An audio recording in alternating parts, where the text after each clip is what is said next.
We're full of surprises. No Prime Gexhun's optical sensors whirred as they focused on the human. Impossible. Our biological assessments indicate human reaction times are insufficient for such a maneuver. Your assessments might need updating. Brackthul found his voice. What are you? I'm a diplomat, Jade replied, settling more comfortably into the stolen chair. Though I should probably mention, I used to work in security before this assignment. Security? Crowd control specifically. Ever tried to keep order at a sporting event with 100,000 drunk humans? Makes galactic diplomacy look peaceful. The three delegations exchanged glances.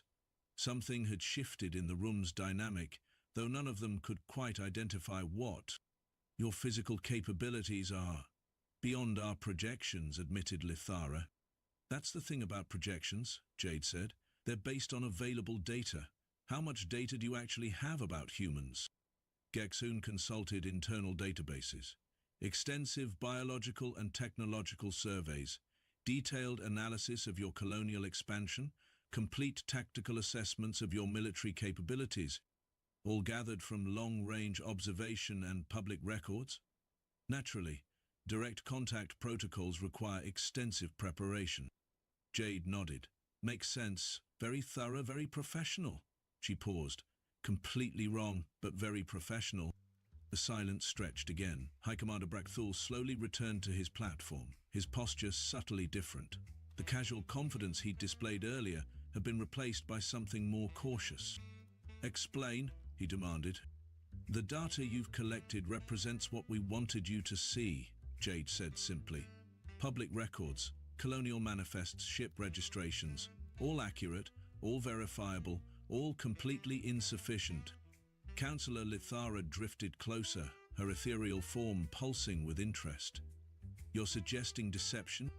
I'm suggesting privacy. There's a difference between lying about your capabilities and not advertising them. What capabilities? Pressed Gexhun. Jade smiled again, but this time there was something different about the expression. Something that made three separate species of apex predators suddenly feel like they might not be at the top of the food chain after all. Well, she said, for starters, those 12 dreadnoughts you mentioned, that number's about 6 months out of date. The implications of that statement hit the assembled delegates like a physical blow. If humanity had been expanding their fleet while maintaining the appearance of military weakness, how many ships do you actually have? Whispered Lithara. Enough, Jade replied. But that's not really the important question.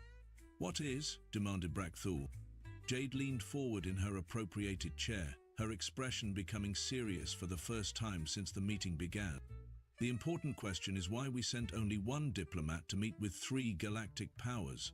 What kind of species sends a single representative to negotiate with civilizations that could theoretically wipe them out? The chamber fell silent as the implications sank in. 3 possibilities presented themselves, each more unsettling than the last. Either humans were incredibly arrogant, completely insane, or so confident in their position that they saw no need for backup. Given what they'd just witnessed, arrogance and insanity seemed less likely by the second. You're bluffing, Brackthul said, but his voice lacked conviction. Am I? Jade asked. Throw another chair and find out. High Commander Brackthul's hand moved instinctively toward another chair, then stopped. The gesture wasn't lost on anyone in the room, least of all Jade, who watched his internal struggle with obvious amusement. Smart choice, she said, crossing her legs in the stolen seat. Though I have to admit, I was hoping you'd try it. This chair's nice, but I've always wondered what ethereal council furniture feels like. Councillor Lithara's translucent form dimmed noticeably. You wouldn't dare. Probably not, but the day's still young. Node Prime Gexhun processed this exchange with increasing algorithmic confusion. The behavioral patterns displayed by this human fell outside all established parameters for diplomatic conduct. More concerning, they fell outside established parameters for possible human capabilities. We require clarification, Gexhun stated in their harmonic voice. Your species' documented physical limitations make the observed chair interception statistically impossible. Maybe your documentation needs work. Brackthul finally found his voice again, though it carried less certainty than before. One individual with enhanced reflexes doesn't represent an entire species. Enhanced? Jade raised an eyebrow. That's adorable. You think I'm enhanced? The temperature in the chamber seemed to drop several degrees. 3 separate species of galactic powers suddenly found themselves reassessing everything they thought they knew about human biology. Lithara spoke carefully, her ethereal form flickering with nervous energy. Are you suggesting that chair interception represents normal human capabilities? I'm suggesting you might want to recalibrate your sensors. Gexhun's optical arrays whirred frantically. Impossible. Our biological assessments are comprehensive. Human reaction times, muscle density, neural processing speed, all documented within acceptable parameters for a pre-spaceflight species. Pre-spaceflight? Jade laughed, a sound that somehow managed to be both musical and unsettling. Is that what you think we are? The 3 delegations exchanged worried glances. Pre-spaceflight classification was fundamental to their understanding of humanity's place in the galactic hierarchy. Species were categorized based on technological development, with clear distinctions between primitive, developing, and established civilizations. Your technology clearly indicates early-stage space travel, Brackthul insisted. Primitive fusion drives, basic life support systems, rudimentary weapons. Again, that's what we wanted you to see. Jade leaned forward, her expression growing more serious. Tell me something. When your respective intelligence services compiled their reports on humanity, did any of you wonder why we were so easy to study? The silence that followed was deafening. Most species, Jade continued, tend to be a bit more secretive about their capabilities, especially when unknown galactic powers start scanning their systems. But humanity? We practically gave you guided tours. Councillor Lithara's form pulsed with growing alarm. You're suggesting deliberate misdirection, and suggesting we're not idiots. Node-primed Gexhun ran rapid calculations through quantum-linked databases. The implications were staggering. If humanity had been deliberately feeding false information to galactic intelligence networks, the colonies, Gexhun said suddenly, your 3 colonial worlds, we've monitored their development extensively. Have you? Jade smiled. Tell me about them. New Geneva, population 2.3 million. Agricultural world, limited industrial capacity. Haven's Rest, population 800,000. Mining operation, basic refineries. Terra Nova, population 1.6 million. Research station, minimal defensive capabilities. Jade nodded approvingly. Very thorough. What about their orbital infrastructure? Brackthul's confidence began returning. Minimum. Basic communication arrays, small defensive platforms, standard commercial docking facilities. And you know this how? Long-range scans, electromagnetic signatures, standard reconnaissance protocols. Ah, Jade's smile widened. And when was your last scan of these systems? The 3 delegations suddenly looked less certain. Long-range monitoring was resource-insensitive, typically conducted on schedules measured in months rather than days. Gexhun? Jade prompted gently. New Geneva, 73 standard days ago. Haven's Rest, 68 standard days. Terra Nova, 81 standard days. Interesting time frame. Jade stood up from her chair, moving with fluid grace that seemed somehow more predatory than it had moments before. Because exactly 90 standard days ago, humanity received some very interesting intelligence about galactic power structures. The chamber's environmental systems hummed louder, or perhaps the silence had just grown more oppressive. What intelligence? Demanded Lithara. That 3 major galactic powers were planning to divide human space among themselves. Jade began walking slowly around the central area, her footsteps echoing in the chamber. That they viewed humanity as a minor inconvenience to be absorbed and integrated. That they were scheduling a meeting to formalize these arrangements. High Commander Brackthul's armor plates began flaring again, but this time it seemed more defensive than aggressive. How could you possibly know about classified diplomatic communications? The same way we knew you'd throw that chair, Jade replied casually. We pay attention. She stopped walking and turned to face the Gorthak delegation directly. "Your species has a tell, Commander. When you're frustrated, your breathing apparatus cycles 23% faster than normal. When you're angry, your armor plates expand approximately 2.7 centimeters. And when you're about to lose your temper completely," she gestured at the space where the chair had been. "Well, you've seen what happens." Brakthul stared at her in horrified fascination. "You've been analyzing our behavioral patterns." "For months. All of you." She turned to include the other delegations. "Lithara, your ethereal form dims when you're uncertain and brightens when you're amused. The frequency shift is subtle but consistent. And Gexhun, your optical arrays focus in specific patterns when accessing different database clusters. External queries produce a distinct mechanical signature compared to internal processing." The three representatives sat in stunned silence, realizing they'd been under microscopic observation without ever knowing it. "But that's not the really interesting part," Jade continued. "The interesting part is what we did with that 90-day advance warning." She walked back to her appropriated chair and sat down, the picture of casual confidence.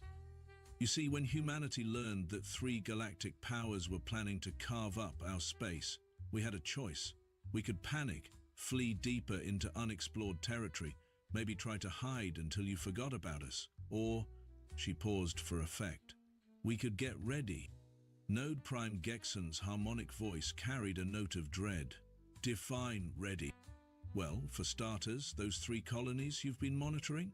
They've been very busy. New Geneva's agricultural operations have been supplemented with some additional infrastructure. Nothing flashy, mostly underground. Haven's Rest expanded their mining operations significantly, though you might not notice from orbit.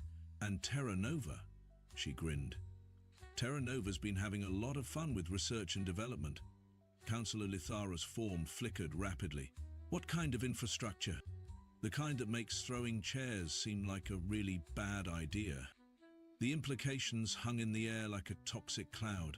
If humanity had been using those 90 days to militarize their colonies while maintaining the facade of peaceful development— "You're bluffing," Brakthul said again.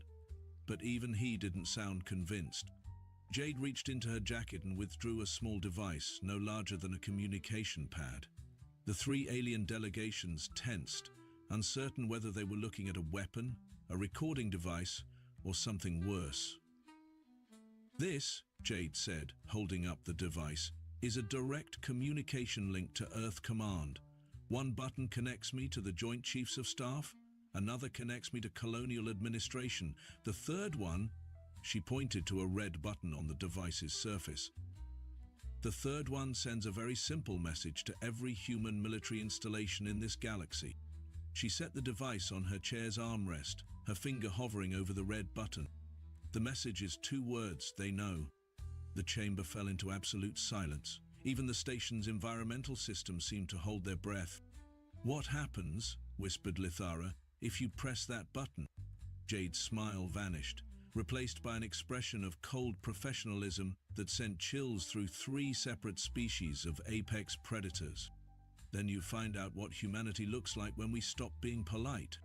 She leaned back in the stolen chair, her finger still hovering over the red button, and delivered the words that would be quoted in galactic history texts for the next 1,000 years. "Here's the thing about humans. We're really good at pretending to be harmless. We smile, we negotiate, we follow protocols and respect boundaries.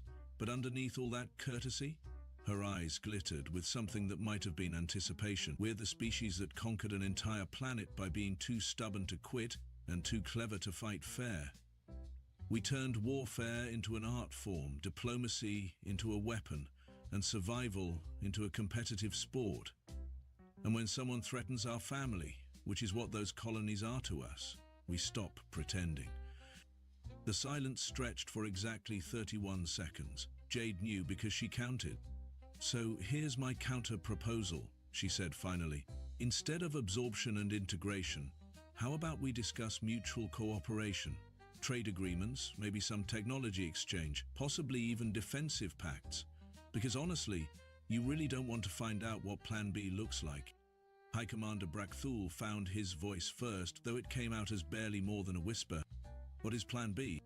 Jade's finger moved fractionally closer to the red button. Press this button and find out. The red button sat on the armrest like a sleeping predator, its surface gleaming under the chamber's ambient lighting.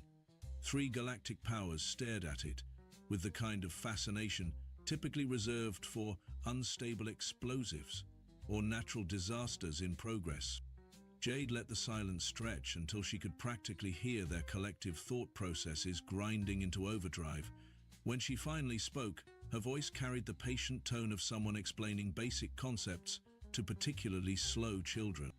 You know what's funny about intelligence gathering? Everyone thinks it's about stealing secrets and infiltrating networks, but sometimes the best intelligence comes from just asking nicely. She reached into her jacket again, producing a second device that looked remarkably similar to standard galactic communication equipment. The 3 delegations watched with growing unease as she activated a holographic display above the chamber's central area. Gegsun, your collective prides itself on information processing, correct? Quantum-linked databases, instantaneous data sharing across thousands of worlds? The Hive representative's optical arrays clicked nervously. Our information networks are comprehensive. Fascinating technology. We were particularly impressed by your public research publications on quantum entanglement applications. Very generous of you to share that knowledge with developing species. Node Prime Geksun's harmonic voice carried a note of confusion. Standard academic protocols require publication of non-classified research. Of course, academic integrity is so important. Jade's fingers danced across her device's interface. Funny thing about academic research, though, it tends to build on itself. One paper leads to another, concepts get refined, applications get developed. The holographic display flickered to life, showing what appeared to be a standard academic database search interface. Jade input a series of queries with practiced efficiency, pulling up research papers and technical specifications that made the assembled delegates increasingly uncomfortable. Turns out, when you combine collective quantum entanglement theory with ethereal council energy manipulation principles and Gorthak Empire materials science, you get some really interesting possibilities. High Commander Brakthul leaned forward, his armor plates beginning their telltale expansion. You've been stealing our research. Reading, Jade corrected mildly. Most of it was publicly available. Academic journals, technical conferences, cultural exchange programs. Amazing what you can learn when you actually pay attention to what people are willing to share. The holographic display shifted, now showing a complex 3-dimensional schematic that incorporated design elements from all 3 galactic powers. The device depicted looked like nothing any of them had ever seen, yet contained recognizable components from their most advanced technologies. Counselor Lithara's ethereal form pulsed with alarm. That configuration should be impossible. Our energy matrices aren't compatible with Gorthak alloy. They are, if you know how to modify the resonance frequencies. Your own research from 2 years ago suggested the theoretical framework. We just filled in the gaps. Jade manipulated the holographic display, rotating the device to show internal components that definitely hadn't been derived from public research. The level of integration and sophistication visible in the design suggested years of development and testing. But that's just theoretical work, she continued conversationally. Building actual prototypes requires resources, manufacturing capabilities, and extensive testing. Lucky for us, those 3 colonies have been very productive. She input another series of commands, and the display shifted to show orbital schematics. But these weren't the basic commercial docking facilities the galactic powers had observed during their reconnaissance missions. The structures shown were massive, complex, and clearly military in nature. New Geneva's agricultural operations have been quite successful, Jade said, highlighting a section of the orbital display. Turns out, when you're feeding a rapidly expanding population, you need bigger facilities, much bigger. Of course, when you're building large orbital installations, it makes sense to include some defensive capabilities. You never know when pirates might show up. The defensive capabilities shown in the schematic looked like they could handle significantly more than pirates. Node Prime Gex Hun ran rapid calculations and arrived at conclusions that defied everything they thought they knew about human technological development. Those weapon arrays, Gex Hun said slowly. The power requirements alone should exceed your colony's entire energy grid.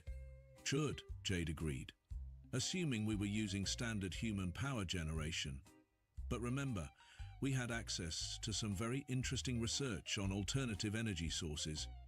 She highlighted another section of the display showing power generation facilities that incorporated ethereal council energy manipulation principles.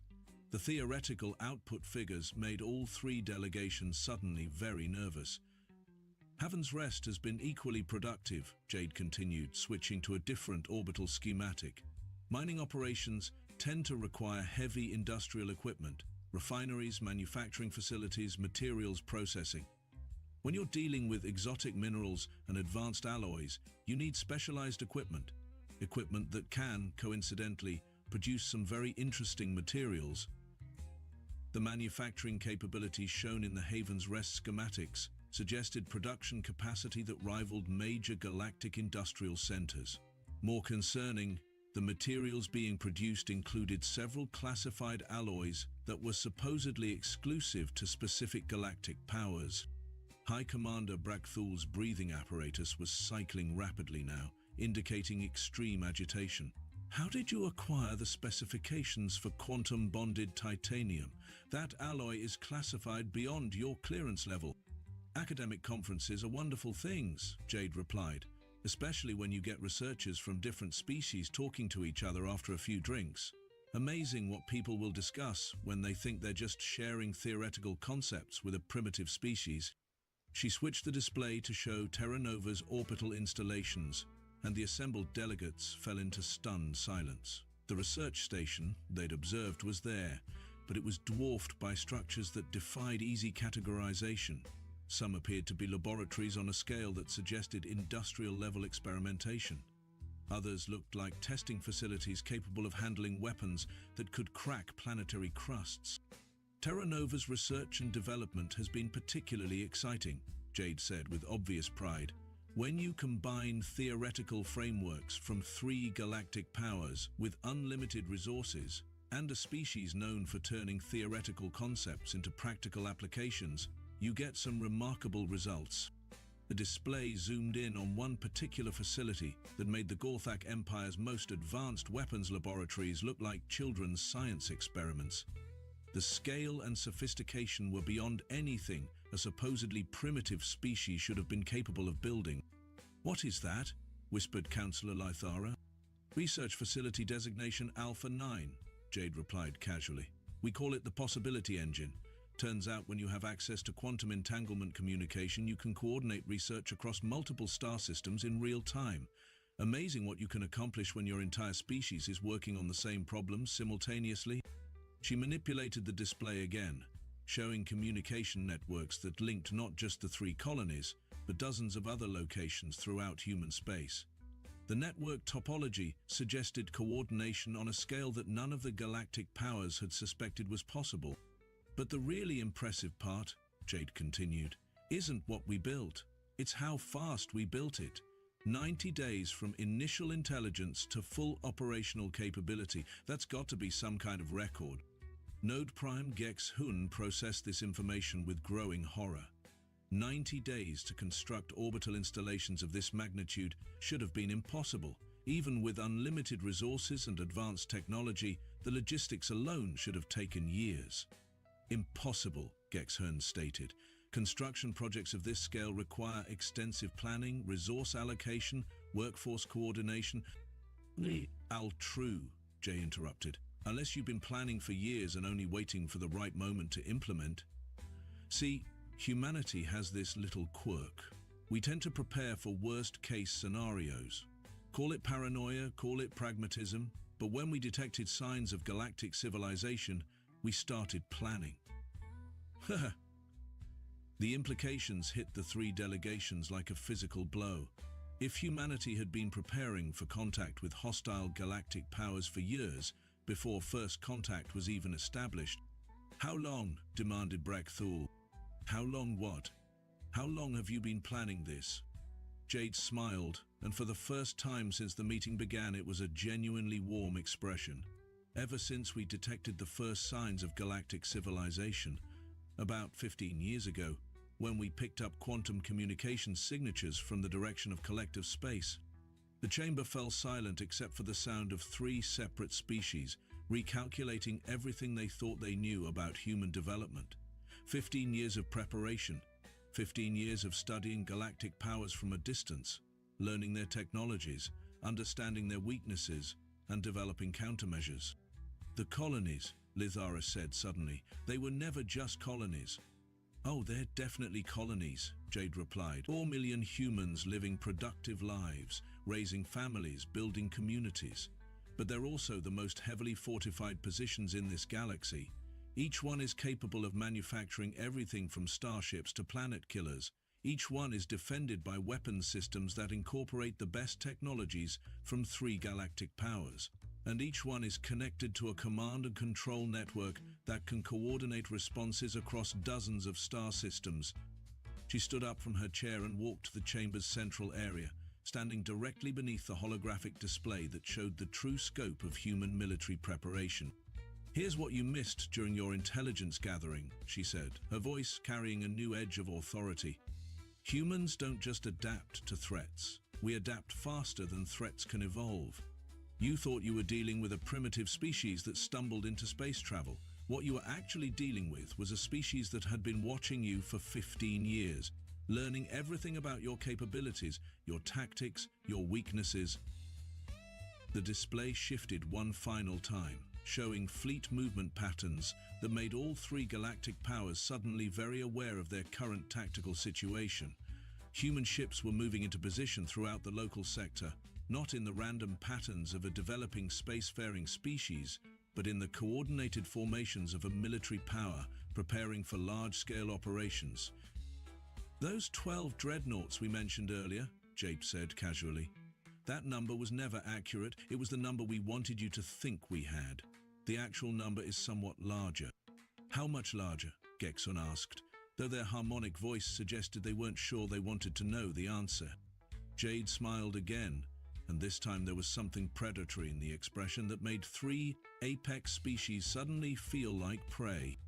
Large enough that when your respective governments start running probability analyses on potential military conflicts with humanity, they're going to reach some very uncomfortable conclusions. She walked back to her chair and sat down, her finger once again hovering over the red button. Which brings us back to my original suggestion about mutual cooperation. Because honestly, at this point, it's not just the smart choice.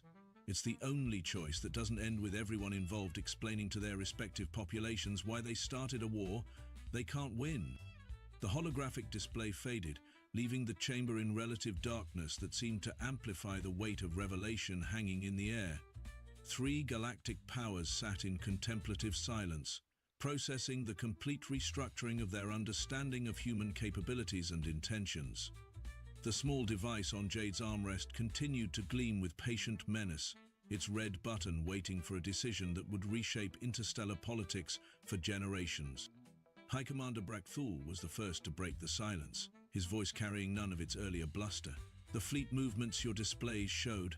How many ships are we actually discussing? Jade considered the question with the deliberate care of someone who understood that her next words would determine whether the next few hours involved negotiation or warfare.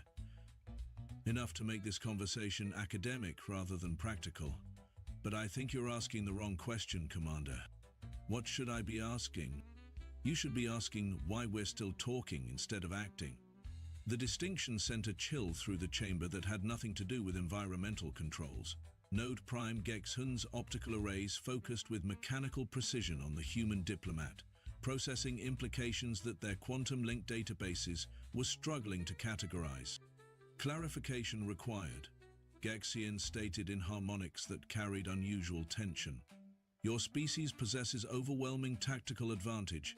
Standard military doctrine suggests immediate action to prevent enemy coordination. Your continued diplomatic engagement appears tactically unsound. Does it? Jade leaned forward, her expression becoming more serious than it had been throughout the entire meeting. "Tell me something, Gex-hun. In all your collective processing power, all your historical databases and tactical simulations, what happens to galactic civilization when four major powers go to war simultaneously?" The question hung in the air like a toxin. Gex-hun's processing arrays whirred frantically as they ran scenarios that painted increasingly grim pictures of interstellar conflict on an unprecedented scale. "Galactic infrastructure collapse within 18 months, Gex-hun replied after several seconds of computation. "Supply chain disruption affecting 89% of inhabited systems, estimated civilian casualties exceeding 400 billion sentient beings across all species, and economic recovery time? Assuming cessation of hostilities within 5 standard years, minimum 200 years to restore pre-conflict productivity levels?" Jade nodded grimly. "Now you're starting to understand why we're still talking." Councillor Lithara's ethereal form pulsed with confusion, her translucent features shifting through patterns that indicated deep contemplation. "Your tactical advantage would ensure victory. Why concern yourself with post-conflict reconstruction?" "Because victory isn't the objective," Jade replied simply. "Survival is, and long-term survival requires a functioning galactic civilization, not a wasteland of dead worlds and broken economies." She stood up again, moving to the chamber's viewport that showed the surrounding star field.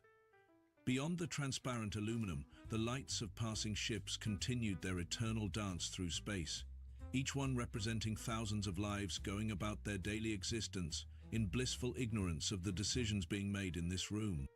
"Humanity learned something important during our pre-spaceflight era," Jade said, her back to the assembled delegates.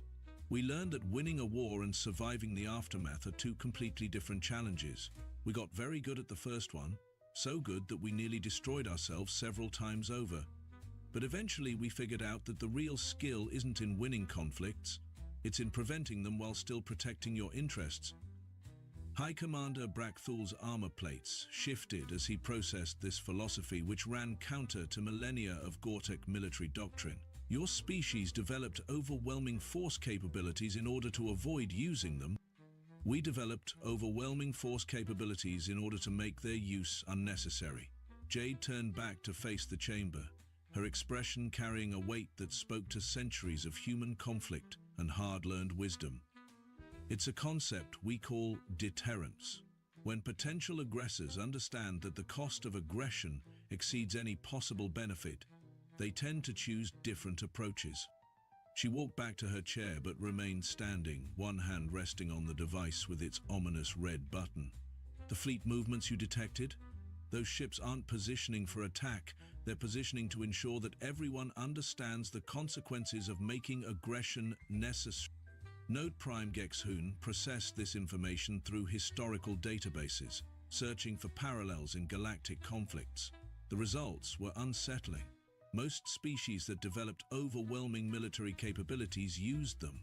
The concept of building strength specifically to avoid its use was virtually unprecedented in recorded galactic history. "Your strategic doctrine is unusual," Gex-hun admitted. "Our strategic doctrine is effective," Jade corrected, "which brings us to the current situation. 3 galactic powers are sitting in this room, each one capable of devastating human space if they choose to. We could eliminate that threat by striking first. Instead, we're offering an alternative." Councillor Lithara drifted closer, her ethereal form brightening with interest. "What alternative?" "Partnership." The word carried weight that transformed the entire dynamic of the room. Not absorption, not integration, not protectorate status. Equal partnership between 4 galactic powers, each bringing unique strengths to collective challenges. The silence that followed was different from the stunned quiet that had characterized earlier revelations. This was the silence of civilizations contemplating possibilities that had never existed before. "Equal partnership?" repeated Brakthul slowly. "Between species with vastly different technological development levels?" "Different technological approaches," Jade corrected. The collective's quantum processing capabilities are beyond anything we've developed. Ethereal energy manipulation techniques open possibilities we haven't even begun to explore. Gorthak materials science has applications that could revolutionize manufacturing across the galaxy. And humans, she smiled slightly. Humans are very good at taking existing technologies and finding new ways to combine them. She activated her device again, bringing up a new holographic display that showed something entirely different from military installations and fleet movements. This display showed research facilities, manufacturing centers, and development laboratories, but they were arranged in patterns that suggested cooperation rather than conflict. "This is what we've actually been building for the past 90 days, Jade announced. Not just weapons and defenses, but infrastructure for collaboration, research facilities designed to accommodate multiple species, manufacturing centers capable of producing technologies that combine the best elements from all our civilizations, communication networks that could link our respective territories in unprecedented ways." The display zoomed in on specific installations, showing laboratories where human researchers worked alongside holographic representations of collective nodes, ethereal energy specialists, and Gorthak engineers. The level of integration and cooperation depicted was staggering. "You've been planning for partnership all along?" Lithara said with something approaching wonder. "We've been planning for multiple scenarios," Jade admitted. "Partnership was always the preferred outcome. But we learned long ago that hoping for the best while preparing for the worst tends to produce better results than hoping for the best while preparing for nothing." High Commander Brakthul leaned forward, his posture shifting from defensive to genuinely interested. What would such a partnership entail? Technology exchange on an unprecedented scale. The collective's quantum processing integrated with ethereal energy matrices and Gorthak materials, all coordinated through human systems integration expertise. Joint research projects addressing challenges that no single species could tackle alone. Coordinated exploration of uncharted regions that could benefit all our civilizations. The display shifted to show star charts that depicted vast regions of unexplored space, with projected exploration routes that could accommodate the different requirements and capabilities of all four species. But most importantly, Jade continued, mutual defense agreements that ensure no external threats can challenge any of our civilizations individually. Because while we've been focused on each other, there are regions of this galaxy that remain completely unexplored.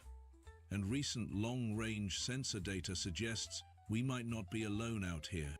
She highlighted sections of the star chart that showed anomalous readings from the galactic rim, energy signatures that didn't match any known natural phenomena or technological patterns.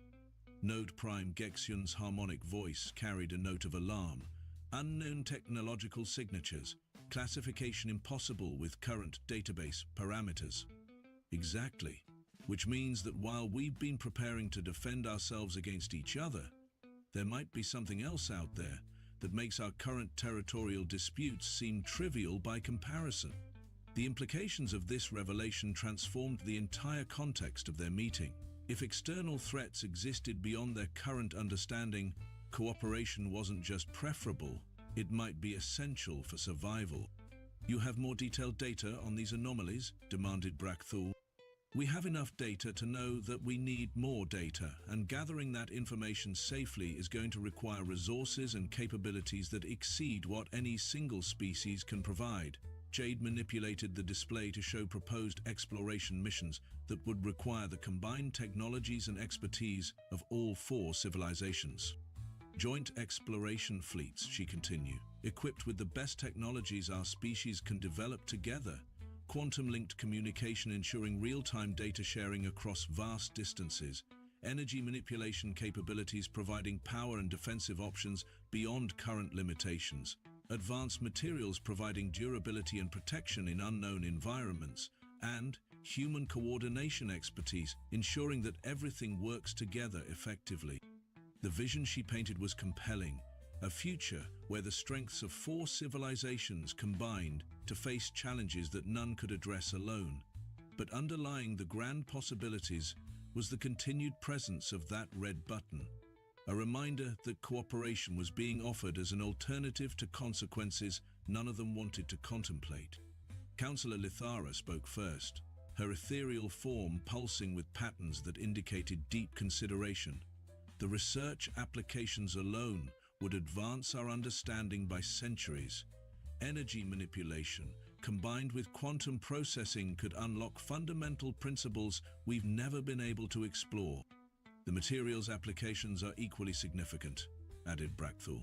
Quantum-bonded alloys enhanced with energy matrix reinforcement could produce construction materials with properties that seem almost impossible. Node Prime Gexhood's optical arrays clicked rapidly as they processed possibilities. Collective processing power enhanced with human systems integration could address computational challenges that currently require significant resource allocation. Jade nodded, watching their growing enthusiasm with carefully controlled satisfaction. And human coordination expertise means that instead of 4 separate research programs occasionally sharing results, we could have truly integrated development that advances all our civilizations simultaneously. She walked back to the viewport, looking out at the starfield where the lights of peaceful traffic continued their eternal dance. But here's the thing about partnership. It requires trust, and trust requires demonstrated commitment from all parties involved. She turned back to face the chamber, her expression becoming serious once again. Which means that if we're going to do this, everyone needs to be completely honest about their capabilities, their limitations, and their intentions. No hidden fleets, no secret weapons programs, no classified technologies that could undermine cooperative efforts. The challenge was clear, and its implications were staggering. True partnership would require a level of transparency that went against millennia of military and diplomatic doctrine for all species involved. You're asking us to reveal capabilities we've never shared with anyone, Brackthal said slowly. I'm asking you to choose between secrecy and progress, Jade replied, because you can't have both. Either we work together with complete transparency, or we remain separate and deal with whatever's waiting out there on our own. She gestured toward the star charts showing the mysterious readings from the galactic rim, and based on what we're seeing out there, dealing with it alone might not be an option for much longer. The 3 delegations exchanged glances that carried the weight of civilizations contemplating fundamental changes to their approach to interstellar relations. The decision they made in the next few minutes would determine whether the galaxy moved toward unprecedented cooperation or devastating conflict. There would need to be formal agreements, Lithara said finally. Protocols for technology sharing, resource allocation, command structures for joint operations. Detailed protocols, agreed Gexan. Precise definitions of responsibilities, authorities, and decision-making processes. Security arrangements, added Brackthal. Safeguards against potential misuse of shared technologies. Jade smiled, recognizing the shift from whether to cooperate to how to make cooperation work. All of that can be negotiated. The important question is whether we're negotiating as 4 separate powers trying to minimize risks, or as 4 partners trying to maximize opportunities. She walked back to her chair and sat down, but this time her hand moved away from the red button entirely. The gesture was subtle but unmistakable. The threat of immediate consequences was being replaced by the promise of future possibilities. Humanity is prepared to commit to full partnership, she announced. Complete technology sharing, joint research initiatives, integrated defense planning, and coordinated exploration of unknown regions. We're willing to put our most advanced capabilities on the table in exchange for the same level of commitment from our partners. The moments stretched as 3 galactic powers contemplated a future that looked nothing like anything they had previously imagined. Partnership instead of dominance, cooperation instead of competition, shared strength instead of isolated vulnerability. High Commander Brackthal was the first to speak, his voice carrying a formality that indicated official decision-making.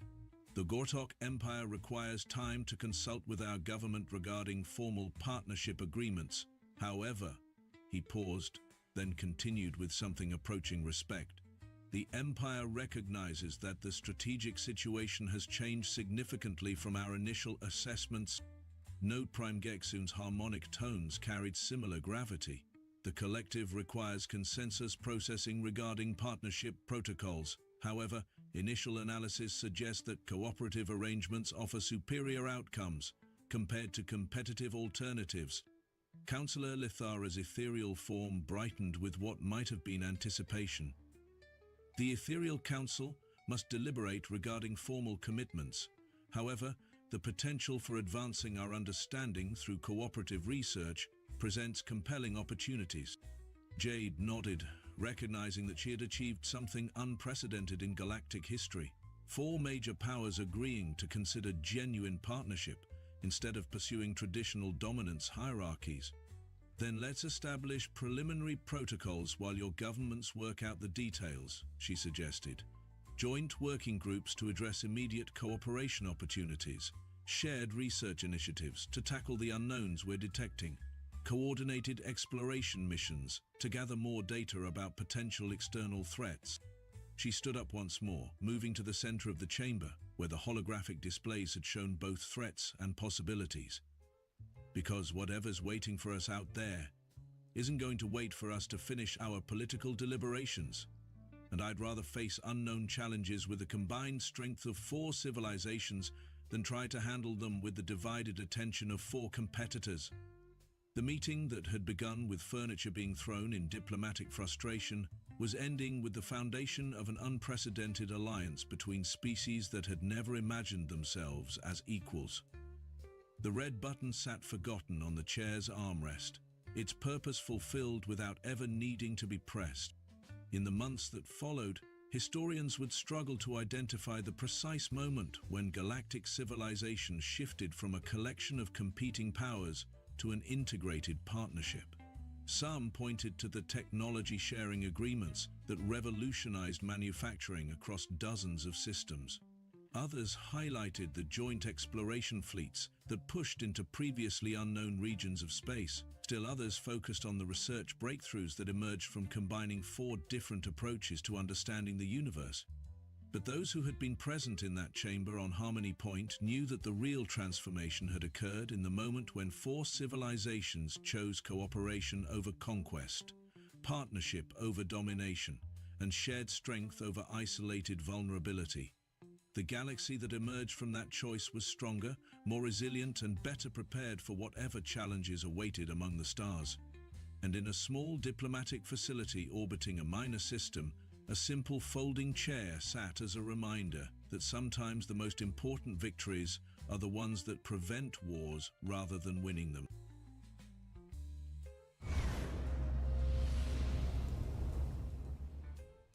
Tobias Marin was about to be murdered over a second-hand engine part, which felt to him like a deeply undignified way to die. He had always imagined something with a little more flair, like accidentally venting himself into a star or getting on the wrong side of a smuggler's daughter. Being turned into a fine red mist because he couldn't find a T-77 hyperdrive core in a godforsaken asteroid felt just sad. The Breaker Boys were not known for their patience, and his was wearing thinner than the hull of his ship. His breath plumed inside his helmet, fogging the visor for the 5th time in as many minutes. "This is pointless," he muttered, the words bouncing back at him from the cheap plasteel. Rye 9 was a cosmic pile of rubble, a place where gravity was more of a polite suggestion than a law. Every step was a careful dance between floating off into the blackness and cracking an ankle in a crevice. It was geologically unstable, which was a fancy way of saying it was actively trying to kill him. He kicked a loose chunk of regolith, watching it spin away into the blackness. The Breaker Boys wanted their 10,000 credits. He had maybe 200, and a ship, the Rusty Mug. That was held together by a little more than stubbornness and a frankly worrying amount of thermal tape. Find the core, sell it, pay the debt, and go back to the blissful anonymity of hauling questionable cargo from one grimy station to another. That was the plan. A plan that was currently failing spectacularly. Another tremor shook the asteroid, a low groan that vibrated up through the soles of his mag boots. Tob stumbled, pinwheeling his arms like an idiot before his boots clamped back down. The trimmer had opened a new fissure nearby, a gash in the gray rock. He grumbled, stomping over to it, ready to curse the rock for its inconvenience. He peered over the edge and stopped. Down in the dark, something caught the light from his helmet lamp. It wasn't the jagged edge of a common ore. It was smooth, too smooth. A flat black surface half buried in rock and eons of dust. It was huge, the visible part at least, 3 meters across. He scrambled down into the fissure, his boots sticking to the strange surface with a solid thunk. Moss-like alien lichen clung to it, but underneath, the metal was a perfect, seamless black. There were no rivets, no weld lines, nothing. Just a slab of impossible engineering. He ran a gloved hand over it. It was cold, inert, dead. Probably worthless. He sighed. Probably just a big, weird rock. He was exhausted, desperate, and his humor was the only thing keeping him from curling into a ball. He gave the slab a swift, frustrated kick. The impact made a dull, unsatisfying thud. Nothing.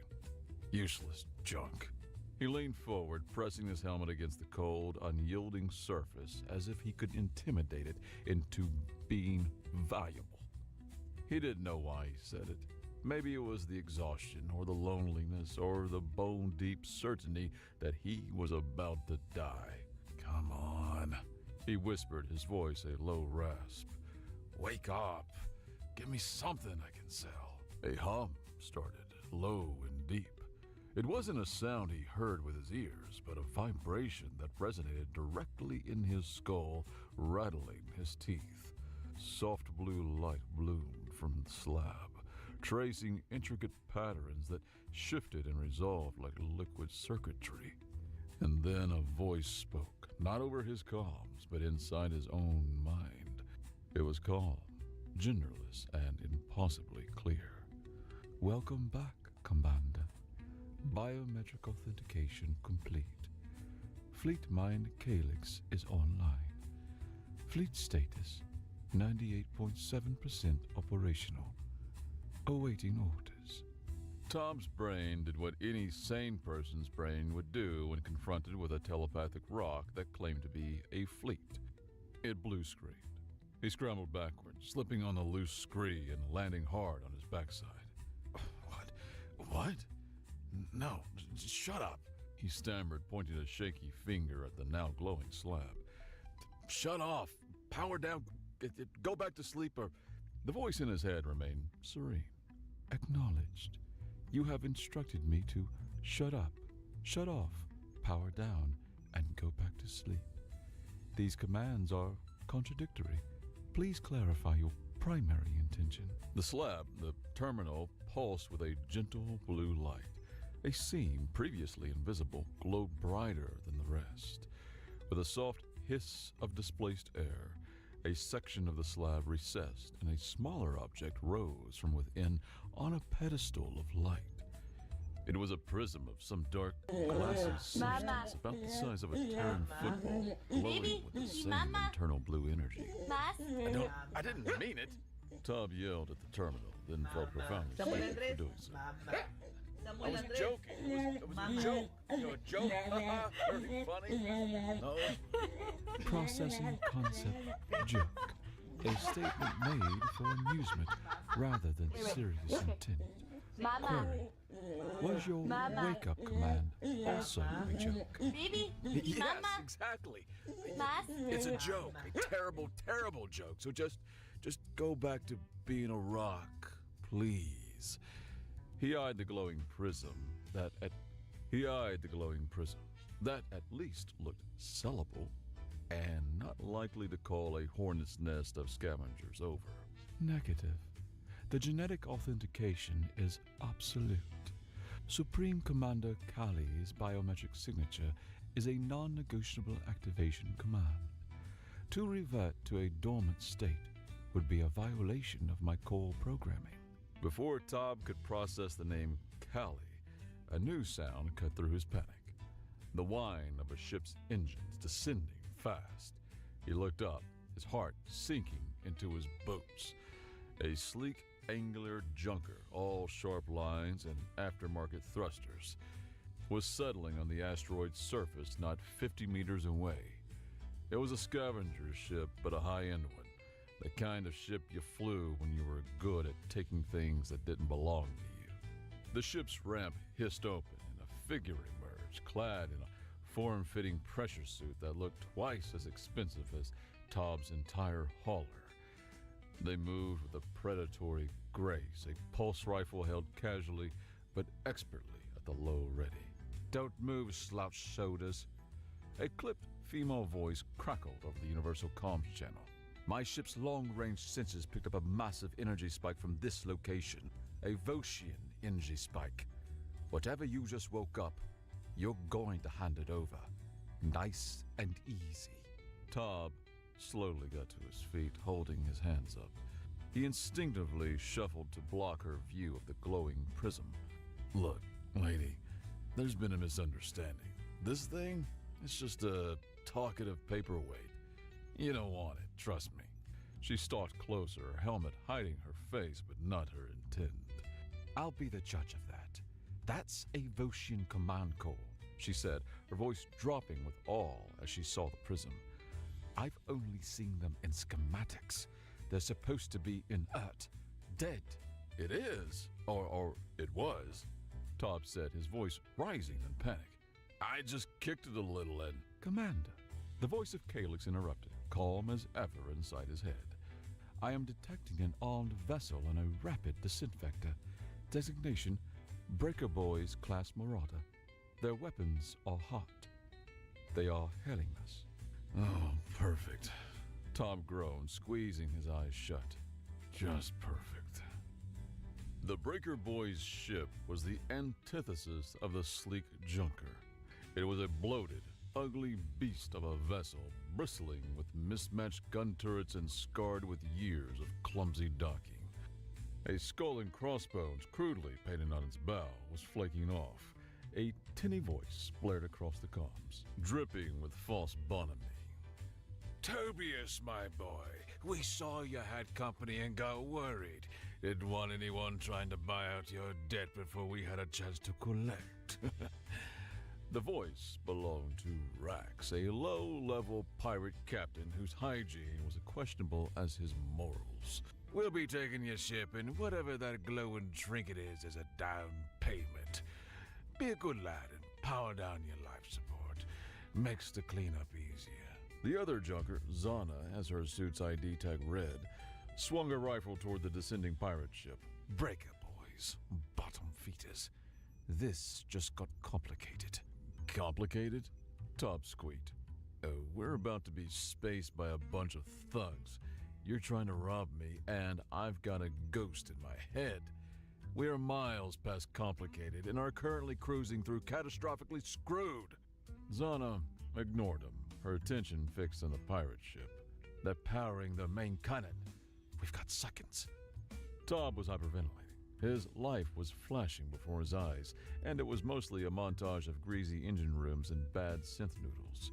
He was trapped between a pirate with a cannon and a thief with a rifle. All because he'd made a joke to a rock. Desperation clawed at his throat.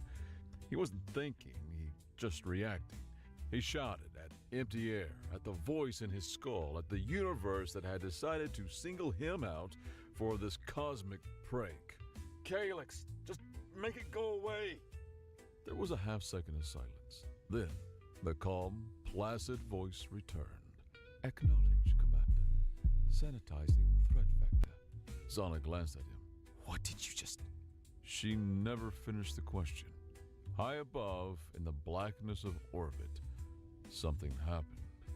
A pinprick of darkness appeared next to the Breaker Boys' ship, an absence of light, a tear in space-time. From this tear, a sliver of polished black metal emerged. A drone, no larger than a fighter, shaped like a cruel needle. A beam of pure white energy, thinner than a thread, shot from the drone. It didn't make a sound. It touched the pirate cruiser's bow, For a moment, nothing happened. Then, the entire Marauder simply dissolved. The atoms that composed its hull, its crew, its overpowered cannon were unwound. 1 second, a ship was there. The next, there was only empty space, wavering with residual heat. The needle drone lingered for a heartbeat, then folded back into its non-existent bubble of space-time and vanished. Silence. Zana slowly lowered her rifle. Her helmet was polarized, but Tob could feel the weight of her stare. Her jaw, he imagined, was somewhere around her knees. The ship's erasure from existence sent a wave of nausea through him so powerful he had to brace himself against the terminal slab. He hadn't just seen a ship destroyed, he had seen it erased from existence. He quickly snatched the glowing prism from its pedestal before Zana's shock wore off, tucking it securely in his salvage pack. "Okay," he said, his voice a weak, trembling thing. "New problem." The standoff on the rusty mug was a panicked affair, the two of them trying very hard not to scream at each other. The air I in the just went in the cockpit warehouse was and I thick smelled. with the familiar What you sense do in your of own recycled free air, time faintly is your burnt business. wiring, As Ashley and walked through the years of warehouse, spilled she noticed a strange synthes. smell, and not without Zana reason. had followed After him informing back Les to and the Seth, ship. they Her took care of the pulse rifle problem and never went to the wavered, warehouse together. but the Just tell me the aggressive truth. Who's confidence smoking? was gone. I don't know. I smell the Replaced back by a myself. Give you wide-eyed, $100 right now. Tell me who it is. shell-shocked 200. 500 right now. Tell me who it is. Although She the said, offer is her tempting, voice the tight. employees insist that they don't You know have who a it is, Voshian and Les ghost can't prove freak at your anything either, beck and as there aren't call. enough witnesses and cameras. I But do this is far not. from the end. So He I just reviewed all the protested, tape. waving Only one his guy hands back there, frantically Randy. as he Seth paced checked the main small camera, cockpit. which shows that Randy was I the only one in have the a warehouse rod at that that time. talks So he in wants to my test him hand for and substances to put an deletes end to it all. He asked He him if he gestured has at any the glowing issues with prism, that. now sitting mind on at his all. dash. Perfect. Let's go. Let's go. Let's go. Soft, A ominous manager light. accompanied Randy during the test and then passed the sample on to Seth. The result raises She shot back, questions. using Double his line. first name with an You sure? unnerving I'm sure, familiarity. 100% sure. A He's whole negative. I just went in the cruiser warehouse without and I making a sound. That's a doomsday weapon. The Galactic Concord will hang us from the nearest orbital gantry just for looking at that tech. Then what do you want me to do? I tried telling it to shut off. It gave me a lecture of contradictory commands. As they argued, a small, high-pitched voice piped up from near the co-pilot station. The commander is troubled. His divine burden is great. Both Tom and Zana froze. They turned. Huddled behind a crate of spare filters was a tiny creature, no taller than Tom's knee.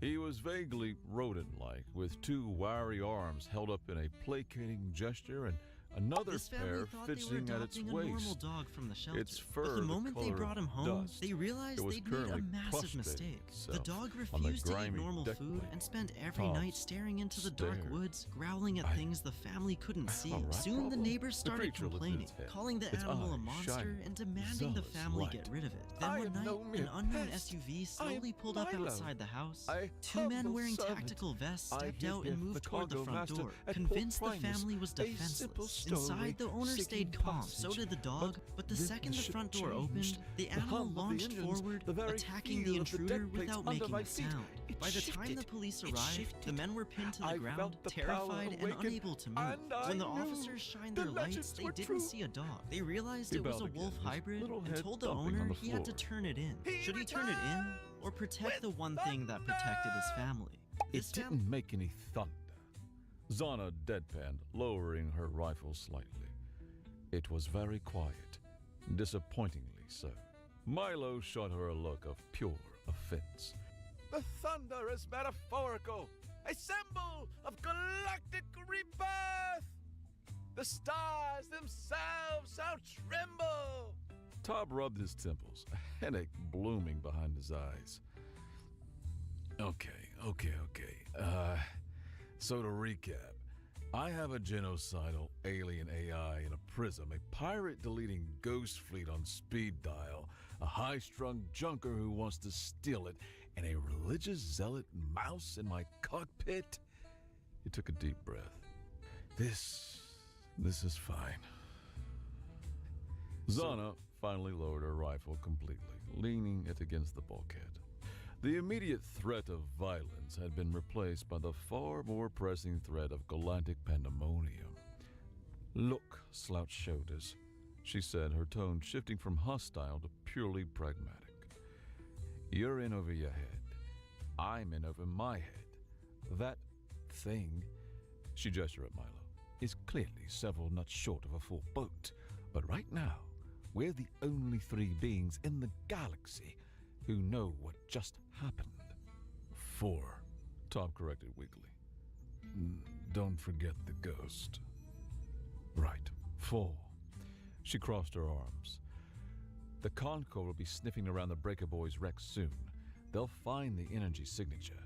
When they do, every fleet, every government, every crackpot cult from here to Dead Worlds is going to be looking for us. You need me. I know how to disappear, and she gave him a sharp look, need to make sure Commander Catastrophe here doesn't accidentally sneeze and wipe out a civilization." This was a pact for mutually assured survival. Tom looked from Zana's hard, determined face to Milo, who was now attempting to polish Tom's scuffed boot with his sleeve. He was out of options. "Fine," he sighed, the word tasting like defeat. "We're partners, but if the mouse starts chanting again, he's going in the airlock." "The stars shall sing his praises from the starless dark." Milo squeaked happily. "That doesn't make any... whatever." Tom just groaned and slumped into his pilot's chair. The first FTL jump was a teeth-rattling, gut-churning affair, courtesy of the Rusty Mug's ancient, poorly maintained drive. As the nauseating whirls of hyperspace streaked past the viewport, Tom decided to test the limits of his new, unwanted appendage. He was a practical man, and if he was stuck with a god-tier AI, it might as well be useful. "Okay, Calyx," he said, tapping the glitching navigation console. The screen flickered, showing their position somewhere between known space and here be dragons. "The nav computer's on the fritz again. Can you, fix it?" "Affirmative, Commander." Calyx's voice echoed in his mind. The main console in front of him, the one he had inherited with the ship, went dark. For a heart-stopping second, Tom thought he had broken his own ship. Then, a soft blue light emanated from the panel.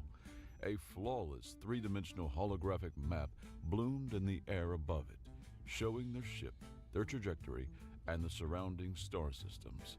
Real-time stellar drift, gravitational eddies, subspace currents. It was all there, detail that made Concord charts look like a child's crayon drawing. "Whoa," Zana breathed from the co-pilot's chair, leaning in to get a closer look. "That's better." "Huh," Tom said, genuinely surprised. "Okay, not bad." He was starting to think this might have some perks. He leaned back in his chair, feeling a bit smug.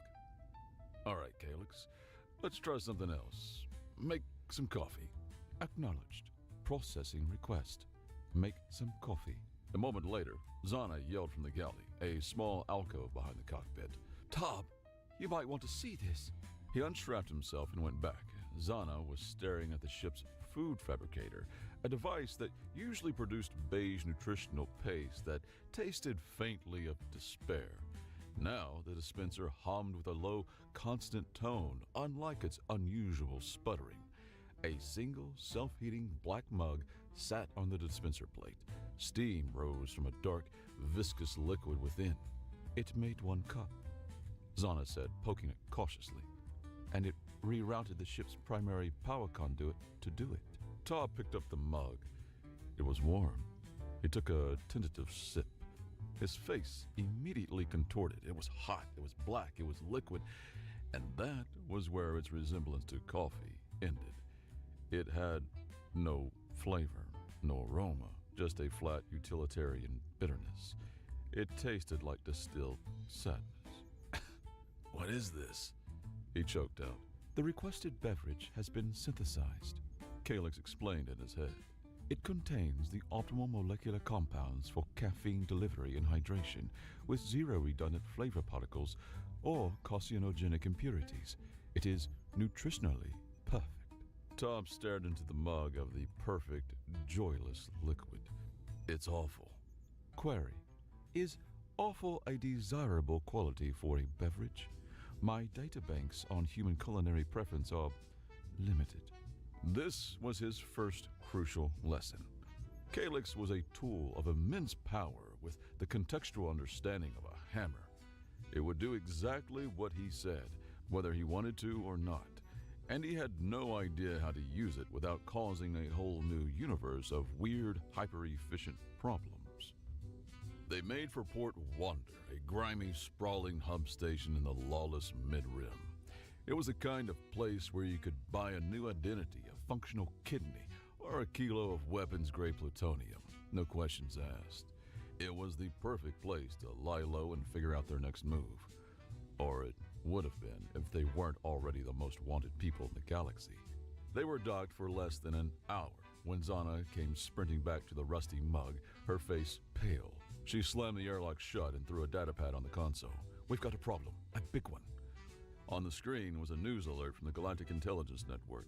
The headline read, "Concord confirms Volscian weapon signature in Rye 9 sector." The article was terrifyingly specific. The Breaker Boys' ship had a standard black box, a flight recorder. A Concord patrol investigating the ship's disappearance had found it floating in space. The box's final recording contained Rax's threats, followed by a few seconds of garbled screaming and then silence. But the crucial part was the energy analysis, the unique, terrifying, and unmistakable signature of a Volscian disruption beam. The rumor was now hard data, rocketing through every intelligence agency in military command, from the core worlds to the outer fringe. "They have proof," Tom breathed, his blood running cold. "It's getting worse," Zana said, scrolling down the datapad. "This signature wasn't just picked up by the Concord." She pointed to a symbol, a stylized comet with a single, unblinking eye. "The Woken." "The who?" "A cult," Zana explained, her voice low and grim. "A collection of fanatics from a dozen species who worship the memory of the Volscian Dominion. They see them as gods of order, cleansers. They've spent centuries listening for a sign, maintaining ancient sensor arrays calibrated for this exact energy signature. They saw the beam as a divine sign and answered prayer." "Commander," Calyx's voice cut in, its usual calm tinged with something that might have been urgency. "I am tracking multiple vessels bearing Woken insignia altering course. Their projected destination is our current location." Tob realized with dawning horror that they weren't being hunted. The fanatics were simply following the light. He had activated the divine lighthouse for a fleet of fanatics who now simply had to come to him, like moths to a galaxy-ending flame. "We have to go," Zana said, already at the helm, her fingers toggling power relays and confirming system readiness on the console. "Now!" "Where do we go?" Tob asked, his voice raw with panic. "They can track us anywhere." "We go dark," she said, her eyes fixed on the new, perfect holographic star map. "And we go deep." The jump was long, a desperate flight into the uncharted territories of the Galactic Arm. For days they flew, the silence on the ship broken only by the hum of the recycler and Milo's quiet, unnerving humming. During the long hours, with the swirling vortex of hyperspace as his only view, Tob tried to understand the entity chained to his DNA. "Calyx," he began, trying to sound casual. "Tell me about yourself. What are you, really?" "I am the Gestalt consciousness of the Volscian Dominion's Third Grand Fleet," the AI replied. "A unified strategic intelligence woven from the processing cores of 4,828 capital-class warships, 12,000 drone carriers, and numerous support platforms, all linked into a single mind. My primary function is to execute the will of the Supreme Commander." "Right. And the fleet, where is it?" "Dormant, conserving power. hidden within the folds of space-time, anchored in stable gravity wells as per final directives. Would you care to inspect them? Before Tob could answer, his vision dissolved. The cockpit of the rusty mug vanished, replaced by a staggering vista. He was floating in the heart of a vibrant, swirling nebula. Around him, silent and majestic, were ships, colossal obsidian vessels that dwarfed anything the Concorde had ever built. They were carved from the same seamless black metal as the core, their forms both elegant and brutally functional. They hung in the glowing gas clouds like sharks waiting in the deep. The silence was absolute, a profound quiet that was more terrifying than any roar. The scene shifted. He was in the crushing gravity of a gas giant, its stormy surface a sea of rolling oranges and reds. Here, nestled in the planet's rings, were more ships, their hulls coated in a patina of ancient dust, thousands of them. Another shift. He was in the cold, absolute blackness of an intergalactic gulf, a dead zone between spiral arms. A perfect sphere of warships was arrayed around a singularity, held in a delicate, timeless stasis. The scale of it was beyond comprehension, a civilization's worth of power waiting for a single word. His word. The tour ended as abruptly as it began.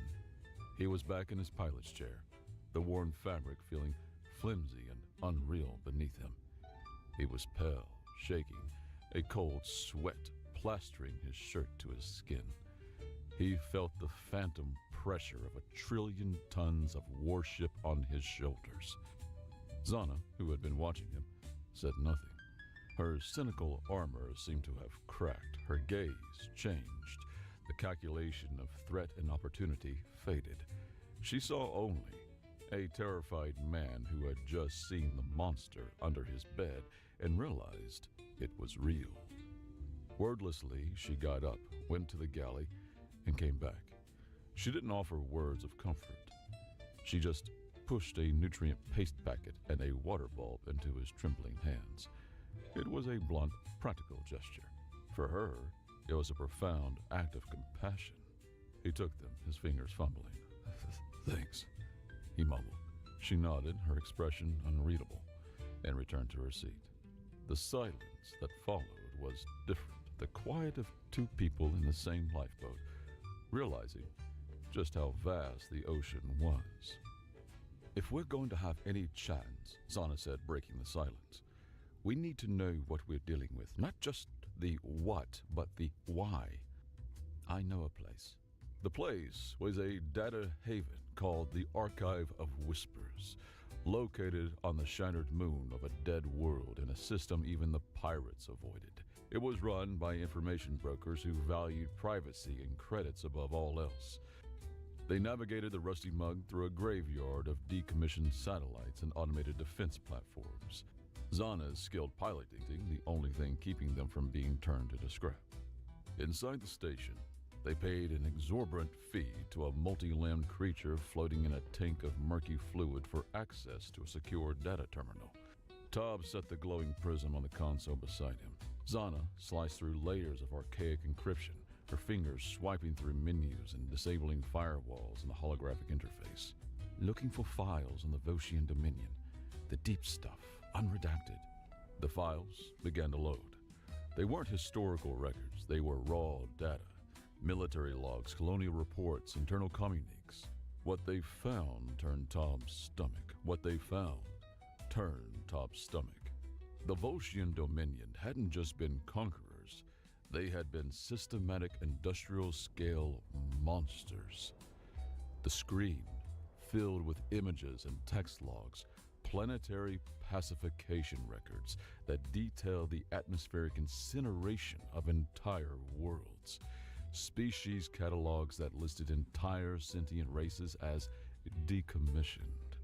Slave manifests detailing the transport and processing of billions of beings to build their monolithic war machines.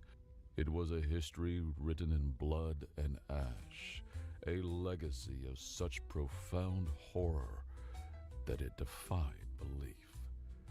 Tob felt sick. He turned away from the screen, his face ashen. "Calyx," he asked, his voice a choked whisper. "Is this true? Did you do this?"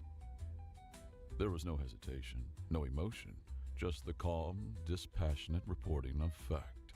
"Correct. The records are consistent with Dominion archives. The pacification directives were designed to establish order and were 98.7% effective." Effective. The word hung in the air, cold and sharp. He felt the history in his bones, a cold, phantom stain on the very DNA that Calyx had recognized. He wasn't just related to Kali. He was a living echo of him. And the screams of those dead civilizations were now echoing in his head. A memory surfaced, something his grandmother had told him once. A throwaway family story he'd never paid any mind. She had spoken of a lost ancestor from the deep expansion era, a black sheep who had ventured into the unknown and never returned.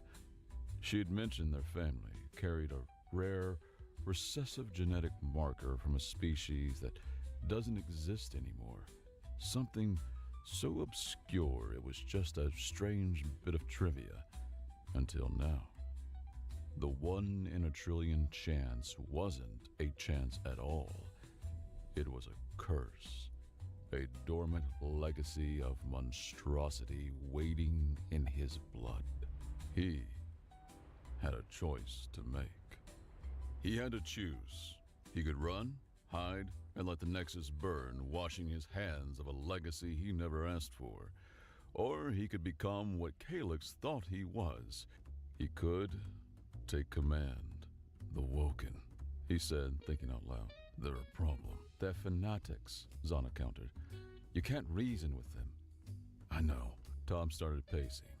"They're like a shipment of unstable, poorly labeled explosives. You don't want to get near them, but you also can't just let them sit there while you're dealing with a fire. You need to give them their safer space to go. A different job." He stopped. Zana, get me a channel to their flagship." "Tob, what are you going to say?" "I'm going to offer them a promotion," he said grimly. A moment later, the face of the high priest with skin like cracked glazed ceramic filled the screen. "You dare contact us, pretender?" the creature hissed. Tob met his gaze. He didn't try to sound like a warlord. He just sounded like himself, tired but determined. "You seek a cleansing by holy fire, an act of will. This swarm is a mindless plague. There is no glory in being devoured by pestilence. A true commander does not let an accident do his work." He leaned in.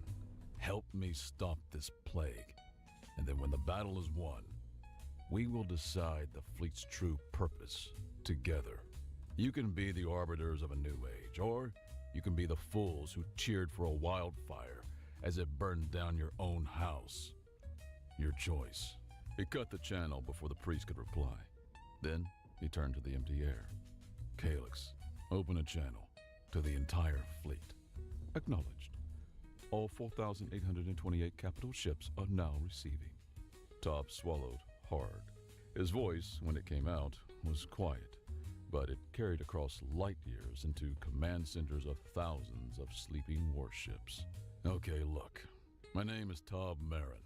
I'm not Supreme Commander Kali. I haul garbage for a living." He took a breath, the weight of the Archive's revelation heavy on him. "But there are people in the Nexus system, trillions of them, and they're about to die. The old Dominion, what it did, it was wrong. It was a crime on a scale I can't even comprehend." He looked at the view screen, at the dying Concord ships. "Today, we're not going to be that. Today, we're not conquerors. We're not sanitizers. Today, we protect." It was a repudiation of everything Kali stood for, a defiance, aimed at his own genetic legacy. He clenched his fist. Calyx, wake them up. All of them. Across the galaxy, in silent Nubili and forgotten gulfs, 4,800 pairs of running lights blinked on, flooding the darkness with the cold blue glow of Volscian power. The plan was insane. Calyx presented it to him in a flood of incomprehensible tactical data and subspace mechanics. Tob, however, saw it in simpler terms. So we can't shoot it, because that's like trying to put out a fire with gasoline, he said, pacing the cockpit while Zana monitored the approaching swarm. And we can't just put a big wall in front of it because, well, they'll just eat the wall. That is a crude but accurate summary, Commander, Calyx replied. Okay. Tob stopped pacing. He pictured his hauler, trying to secure a weirdly shaped, unstable reactor to the cargo bed. So we can't throw a net on it. We need to box it in. We need to strap it down like we're using gravity ratchet straps. There was a pause. For the first time, Tob thought he might have actually confused the AI. Then, Calyx's voice returned. Translating. Gravity ratchet straps, an elegant if unorthodox metaphor. I can implement this strategy. We will use the fleet's localized space-time projectors to weave a gravitational lattice. It will require tightly coordinated micro-FTL jumps around the swarm's perimeter, tightening the fabric of space itself. Do it, Tob said. And so it began. The Volscian fleet arrived not with a roar, but with a whisper. Thousands of black ships materialized from rips in space-time surrounding the antimatter swarm. They didn't fire a shot. They danced. Guided by Calyx, orchestrated by Tob's simple, practical command, the fleet moved as one. Ships blinked in and out of existence, their drives warping space for a nanosecond before they vanished again. They wove a cage, not of matter or energy, but of pure gravity. The swarm, sensing the trap, surged against the invisible walls, but the cage held, tightening with every jump. It's working! Zana yelled, her eyes glued to the tactical display. The Woken fleet had arrived, and seeing the Volscian ships in action, they'd fallen into a defensive perimeter, their fanaticism momentarily replaced by awe. It's not enough, Tob said, his knuckles white.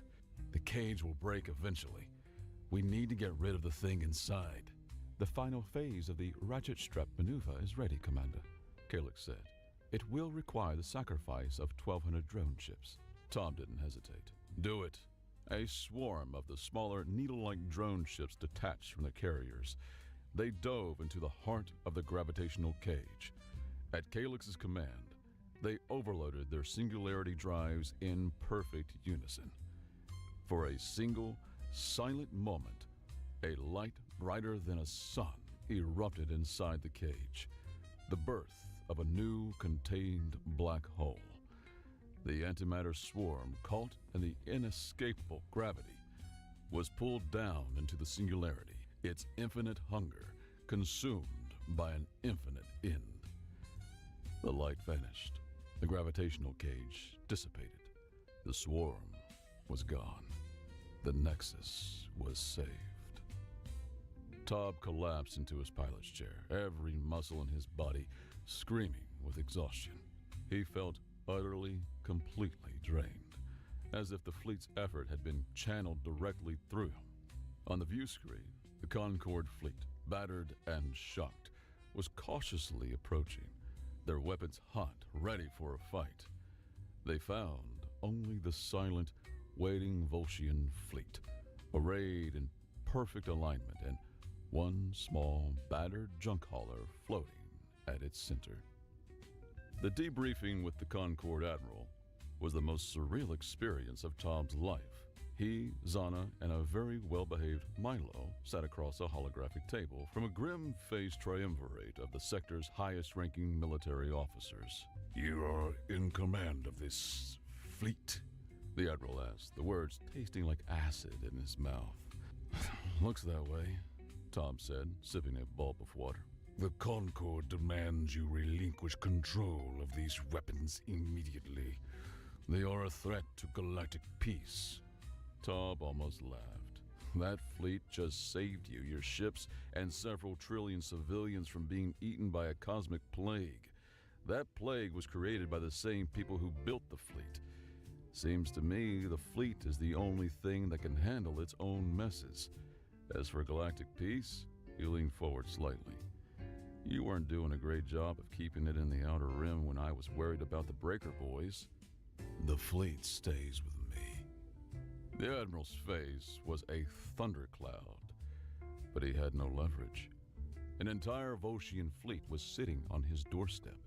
He had no choice but to agree. Back on the Rusty Mug, the adrenaline had faded, leaving only a profound weariness. Tob sat in his chair, staring into the starfield, the glowing prism on his dash seeming to watch him. "Calyx," he said quietly, "you have new standing orders." Ready to receive, Commander. "First, stop calling me Commander. My name is Tob. Got it?" Processing. This contradicts core identity directives, but the Commander's, Tob's, order is primary. Acknowledged. Tob. Good. Now for the important part. Your new mission is to patrol the lawless zones, the places the Concord can't or won't go. You will respond to distress calls. You will defend helpless colonies from raiders. You will stop pirates. No more conquering. No more sanitizing. You help people.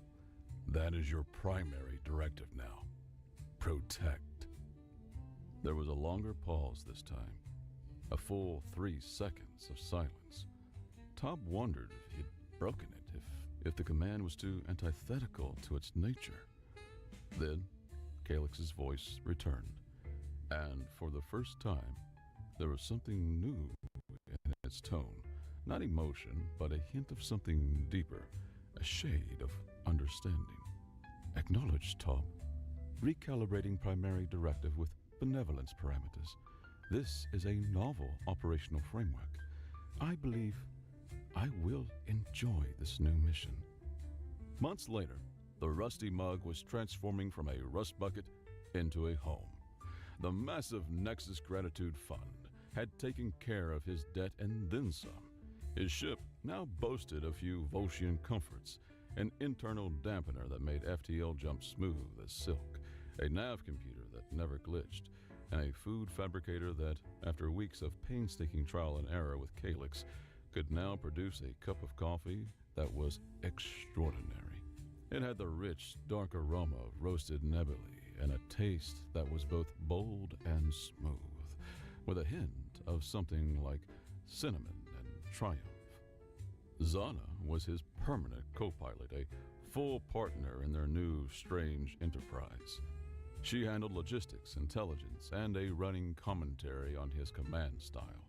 Milo had appointed himself Chief Morale Officer and Custodian of the Commander's Legend, a title which mostly involved polishing the prism on the dash and occasionally chanting, "He protects," with quiet competence. They were hauling legitimate medical supplies to a colony on the fringe, a paying gig, for old time's sake. A yellow alert pinged on the console, a distress call, a freighter, the Stardust Drifter, under attack by raiders in a nearby asteroid field.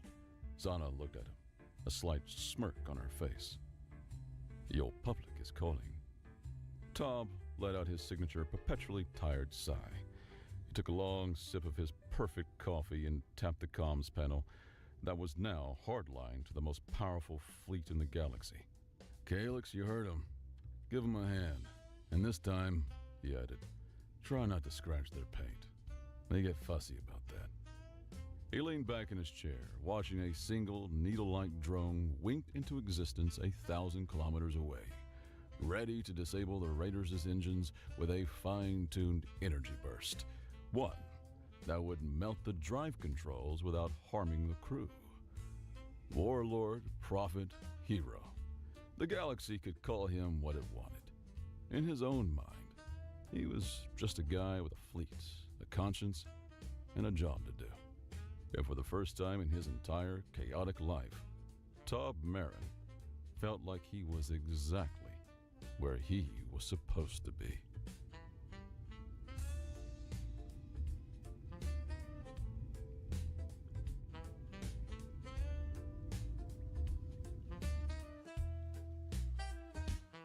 The medbay lights flickered again. Mason's breath hitched involuntarily, not from the stuttering fluorescence overhead, but from the shot of pain in his ribs as he reached for the towel he'd dropped by his bunk. 2 weeks post-accident, and he still couldn't sneeze without feeling like his chest was being pried open. The shoulder? Better. Mostly. But the ribs, they ached with a sort of stubborn pride, like they wanted him to know exactly how much of a mistake it had been to walk into that unstable gravity simulation pod. Severe lateral compression, Dr. Heskell had said, glancing at the scans like she was trying not to scold him. 2 cracked ribs, 1 displaced anteriorly. Dislocated left shoulder. You're lucky it wasn't worse. Lucky. Mason never quite understood how luck factored into orbital gravity fields gone haywire. Now, he stood shirtless in the cool air of the medbay locker room, gauze tape on his side, compression brace half-latched around his ribs. The routine was tedious: unwrap, stretch, rewrap, and curse quietly when a muscle protested the range of motion exercises. He didn't mind the pain, he minded the forced downtime. His classmates were outside, elbow-deep in alien ecosystem mapping drills, while he cataloged fungal growths in the damp corners of Dome C. Not exactly what he'd pictured when he enrolled in the most dangerous interspecies xenobiology program in the galaxy. Nexus Academy wasn't just a school. It was a proving ground buried deep in the jungles of Roth Kesh, where students studied living ecosystems too volatile to be simulated and too valuable to ignore. Gravity anomalies, biotoxin storms, and flora with independent mobility were all just Thursday's syllabus. But Mason had come for one reason: the Krillins. Engineered from apex predator stock and enhanced for intelligence, the Krillin stalkers were the closest thing the galaxy had to nightmares with pulse rates. 8 feet tall at the shoulder, capable of rendering steel like paper, they had been bred for war and now were being studied for peace. Ethical reprogramming, behavioral protocols, even attempts at communication. It was why Mason had chosen xenobiology. He wanted to understand them, not just catalog their terror. Today, though, he was grounded. Again. A short assignment: scan atmospheric moisture levels near the secondary hatchery, retrieve a med scanner he'd left behind yesterday, and return before the late afternoon drills began. He pulled on his uniform top with a wince and pressed his clearance badge to the exit console. The door hissed open, and the station's clean, metallic corridors greeted him with their usual sterile calm. 15 minutes later, calm was the last thing left. The sirens began low, an eerie hum that grew sharp and ragged, echoing through the dome with digital urgency. Mason froze mid-step as the red strobe lights flashed to life along the walls. Security breach detected. All students report to evacuation zones. Level 4, protocol in effect. Level 4? That wasn't a drill. Level 4 meant predator breach. Mason turned back toward the main corridor, but the bulkhead door slammed shut ahead of him. Then, another, sealed behind him. A full lockdown. 1,000 possible causes raced through his mind, but only one froze his chest. The Krillin enclosures were adjacent to the secondary hatchery. He looked down at the small corridor screen just as a grainy image blinked to life. Blurred movement, long limbs, black eyes, a tail swaying low and slow like a metronome of death. The stalker was loose. The voice of Overseer Haltrin crackled over the intercom. Containment failure in Sector 9. All personnel accounted for except one. Mason Wilder is unconfirmed. Great. Not even famous yet, and already the subject of an academy-wide manhunt. He considered yelling into the comm panel, but no one could hear him with lockdown engaged. The hatchery was the only direction open to him. With no other path, Mason limped toward it, holding his side as another ripple of pain reminded him how much his body still hated stairs. The hatchery dome, a synthetic ecosystem designed for juvenile fauna acclimation, was eerily quiet. No buzz of drones, no chirps from the habitat, just the high-pitched whine of a damaged ventilation fan. Mason moved fast, careful not to jar his shoulder, and ducked into the med closet near the entrance. His scanner was right where he'd left it, half buried under a stack of hydro blankets. He just shoved it into his satchel when a soft, pitiful whine stopped him cold. Not a mechanical sound. Alive? He turned toward the habitat cages at the far end of the dome. Two small shapes huddled under a heat lamp that was barely flickering. Not just any fauna. Krillin cubs. They were half-sized, barely the height of his knee, but already carried the unmistakable features: angled limbs, scaled hides, and those black, intelligent eyes. Both were hurt. One's hind leg was twisted unnaturally, blood trickling from a tear at the joint. The other breathed shallowly, its side rising unevenly. Mason glanced around the dome. No sign of their containment keeper. No guards, no equipment bots. His stomach turned. If the mother had escaped and these were her cubs, it meant someone had moved them here deliberately. Then the lockdown made sense. Someone had known. Mason stepped toward the cubs, slow, non-threatening. They bared tiny fangs, hissed weakly. "Hey, hey," he whispered. "Easy. I'm not gonna hurt you." He kneeled, biting back a grunt as his ribs stabbed pain into his lungs, and pulled his satchel forward. The portable med scanner buzzed to life. The one with the leg injury had a clean fracture. The other was running a dangerously high fever. He found the emergency field bandages in a nearby case and used two to fashion a brace. His hands shook from the strain of bending, but he worked through it. He cleaned the cuts, applied gel patches, then used the nutrient packs he'd brought to coax them into drinking. One refused. The other, after sniffing at his bloodied glove, licked at the nutrient gel in weak pulses. He overturned two empty crates and propped up thermal blankets, making a shallow tent near the ventilation duct. It wasn't much, but it shielded them from the electrical smoke creeping in from the hallway fire suppression faults. Then Mason sat, holding his side, back against the console, and waited. He didn't have to wait long. It was late cycle. The dome's exterior shields were dimming, mimicking twilight. The sudden silence, the kind that only comes before something very bad settled, like a shroud. The door on the far side of the dome shuddered, metal groaned. Then, a shriek of tearing alloy, and the Krillin stalker entered. It stood still at first, the flickering red light casting monstrous shadows across its body. Scars lined its torso. One eye was cloudy. Its breathing was measured, but the dome's air trembled with each inhale. Mason didn't move, didn't speak. He wasn't stupid. Running was pointless. The cubs whimpered. The stalker's head turned. Those black eyes locked on him. A low, chest-deep growl rumbled from its throat. It took a step forward. Its tail flicked once, twice. It saw the cubs. Then, something strange happened. The growl halted. Its eyes darted from the younglings to Mason, back again. The larger cub let out a weak, keening cry. The stalker paused mid-step, sniffing the air. It tilted its head, almost confused. Another low sound emerged, not a growl, a whine, short, sharp, familiar. The cubs responded. Mason watched, breath caught, as the stalker crept closer, not toward him, but toward the shelter. It sniffed the bandages, the nutrient stains. Then it looked at Mason. The dome was silent.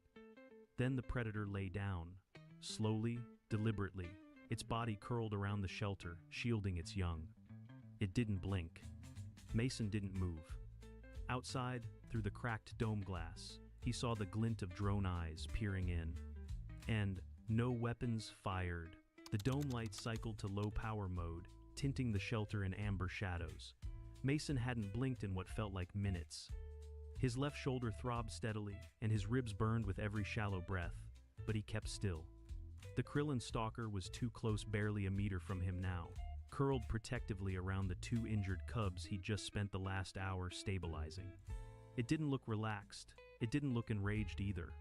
It looked uncertain. Mason knew better than to assume peace. Krillins weren't predictable, and even if this one had recognized his care for the cubs, there was no guarantee it wouldn't change its mind if he shifted the wrong way. A soft hum started in its chest again, rhythmic, low frequency, possibly a communication cue. The cub stirred weakly, pressing closer to its massive flank. Mason stayed quiet, his pulse thudding in his ears. Above, Tiny surveillance drones hovered behind fractured polyglass. One had its targeting lens active, pulsing red. If they saw even a flicker of hostility from the stalker, they'd vaporize the dome without hesitation. He wasn't sure who they were trying to protect anymore, the Academy or the narrative. Suddenly, a crackle in the overhead system, a whisper, routed directly into the dome's internal comms. Wilder. Mason Wilder, can you hear me? It was Cadet Elira Marin. He recognized her voice immediately. Young, sharp, one of the only first years with drone control clearance. They'd worked together last semester on a parasite dispersal study. Still here, he whispered hoarsely, angling his mouth toward the ceiling mic. She exhaled hard into the channel. You're on a kill feed. Orders are to terminate the stalker within 60 seconds unless we get an override from research. But commands frozen, nobody expected this. Mason's throat was dry. Tell them not to fire. The cubs are alive. The stalker isn't acting hostile. There was silence. Then a low mutter. Elira must have covered the mic while relaying it. He shifted slightly, adjusting the thermal blanket draped over the cubs. The stalker's head lifted, its eyes narrowing, but it didn't growl. Instead, it released another of those throaty hums, more like a purr now than a threat. One of the cubs weakly nosed at Mason's boot. I think, he began slowly, I think it recognizes the care response. Maybe a trigger protocol? Something embedded in their neural interface? The line crackled again. Override granted for now. They're holding the shot. Don't give them a reason to change that. And Mason, keep that mic open. Don't go quiet. He nodded instinctively, forgetting for a second that no one could see him. Copy. He adjusted his posture, slowly, minimizing strain. Every movement sent a needle of discomfort through his ribs, but he couldn't risk lying flat. It would lock up his chest muscles. For hours, the dome held its uneasy balance. Mason rotated the nutrient packs, fed the cubs tiny droplets through a hollowed emergency stylus. Each time he moved, the stalker watched. But it didn't interfere. It breathed steady, controlled. Sometimes it leaned close enough that its breath stirred his hair, then exhaled like it had made a decision and didn't like it. By the time the fire suppression units had fully extinguished the corridor fires, Mason's body was begging for rest. His vision swam. He knew the exertion was pushing his recovery too far. Then, just before he passed out, he heard it. Footsteps. Someone was in the access tunnel. He fought to stay conscious. The stalker stiffened. Its tail thudded once against the floor, defensive. Mason whispered, "Not yet. Stay calm. They're not here for them." The predator's gaze darted toward the tunnel entrance. Then the door shuddered and hissed open. Two figures stepped through in hazmat armor. One raised a scanner, the other held a containment wand. Neither made a move toward the predator. "Mason Wilder," one said through a voice amplifier. "We're here to extract you. We need you to move slowly toward us." "I can't," Mason said, blinking hard. "If I leave them, she might panic. She's guarding them." The guards hesitated. Mason pointed to the shelter, then to the stalker. "I treated her cubs," she saw. "She didn't attack, but she's not going to understand if you take me away suddenly. She thinks I'm part of their recovery now." The lead guard turned to his companion. They began murmuring through a private channel. Mason couldn't hear them. He leaned back against the console, feeling a wave of nausea rise from the pain in his ribs. The stalker's eyes never left him. Then, after what felt like an eternity, the guards lowered their wands. The speaker said quietly, "We'll notify research. You're to remain in place until further instruction. Medical's on standby." "Do you require aid?" He wanted to laugh. "Yeah, eventually." They withdrew without approaching further. When the door sealed again, the stalker let out a soft huff. Mason looked at her, at the mother, and finally dared to speak directly. "I'm not your enemy." She blinked once, then laid her head down, resting it near the cub closest to Mason's boot.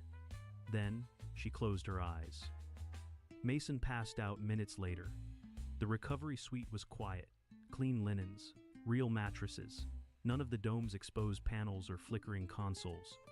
He woke 12 hours later with a low-grade fever, inflamed rib tissue, and his left shoulder wrapped in a rigid immobilizer. The medical scans confirmed it. One of the fractures had deepened. A small hematoma had formed from overuse. The dislocated shoulder had partially torn the anterior ligament again. No surgery needed yet, but it would be close. He'd pushed too hard, but he was alive. So were the cubs. Dr. Heskell reviewed his updated scan results without comment for the first 5 minutes, then finally muttered, "You shouldn't have been on your feet, Mason. That was reckless." "I didn't have a choice." "I know." She left it at that. 2 days passed before he was allowed out of bed. By then, the academy was buzzing. Whispers of what had happened in the dome were everywhere. That the Krillin stalker hadn't killed him. That the cubs had survived. That a predator engineered for nothing but war had chosen restraint. No one knew why. But Mason had a theory, one he couldn't prove yet. On day 3, research summoned him to an internal hearing. Oversight Council. No press. Just high-level scientists and a very agitated-looking senior staffer pacing the perimeter Valen Morsk. Mason had seen his name before. Papers from the early days of the Krillin program, theoretical constructs of empathy suppression circuits, proposed override triggers. Morsk had vanished from published literature 2 years ago. Now he stood glaring as Mason entered the room. Dr. Neris, the head of research ethics, gestured for Mason to sit. "Mason Wilder," she began, "we need you to explain, in as much detail as possible, the sequence of events inside the dome." He did. Everything. How he found the cubs, the shelter, the bandaging, the stalker's approach, the hums, the lying down, the lack of aggression. When he finished, Morsk was already standing. "This proves nothing," Morsk snapped. "The stalker's restraint is coincidence, a fluke. It's still a weapon." Dr. Neris folded her hands. "And yet it didn't kill him. Or the cubs. In fact, it allowed continued proximity. We believe there's more to this." Morsk sneered. "That creature was bred for battlefield empathy suppression. There's a buried failsafe in their neural mesh. But it wasn't designed to respond to humans. It shouldn't have even been near those cubs." "Which brings us to the real question," Neris said coolly. "Why were the cubs relocated to that dome without clearance? Why were containment locks in that sector disabled?" Morsk froze. A technician stepped forward, placing a holopad on the desk. Footage, logs, access code trails. Morsk's name was all over it. Security moved in.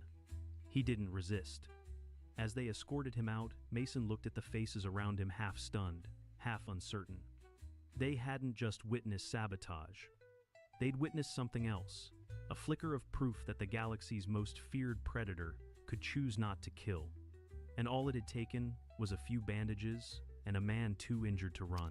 By the end of the week, Mason had traded the sterile lights of the medbay for a motorized mobility sling and a stack of behavioral analysis reports from the research wing. His left shoulder was stabilized by a flex cast brace, set to prevent rotation while still allowing limited forward movement. The deeper rib fracture hadn't displaced, but would take another 4 weeks to fully heal, possibly more. Coughing was still painful. Laughing, impossible. He hadn't been cleared for duty, but they'd stopped pretending he was a patient. Officially, he was under observation. Unofficially, the entire Krillin behavioral team was waiting to see if the stalker would kill again without him present. So far, it hadn't. In fact, since the incident, the predator had refused to move from the hatchery shelter. They'd named her Riven. It wasn't official yet, but the name had stuck after Mason first said it to the cubs. A word from old Terran mythos, meaning to split or to break through. Fitting. She had broken through more than one door and one expectation. The cubs, one male, one female, were recovering, both now stable and moving independently. They were fed by drone-assisted auto-dispensers, monitored around the clock, and tagged with temporary biometric collars. But the moment anyone approached them directly, even with surgical gloves, scent blockers, or nutrient gloves, Riven responded with low, rhythmic growls. Not lunging, not snarling, just warning. Until Mason entered. Then she'd lift her head, hum softly, and gently nudge the cubs toward him. It had happened 3 times now. And no one had an explanation. "Mason," said Dr. Liara Zeth, one of the leading xeno-neural programmers at the Academy, "do you realize the implications of what's happening?" He adjusted the sling over his shoulder. Yeah, I spent the night dreaming about them, mostly with teeth. They were in Observation Chamber C, overlooking the containment dome where Riven and her cubs were housed. The dome had been retrofitted with reinforced floors, filtered lighting, and scent diffusers, all designed to prevent stress triggers. Riven lay coiled beside her cubs in the habitat's central enclosure, alert but not tense.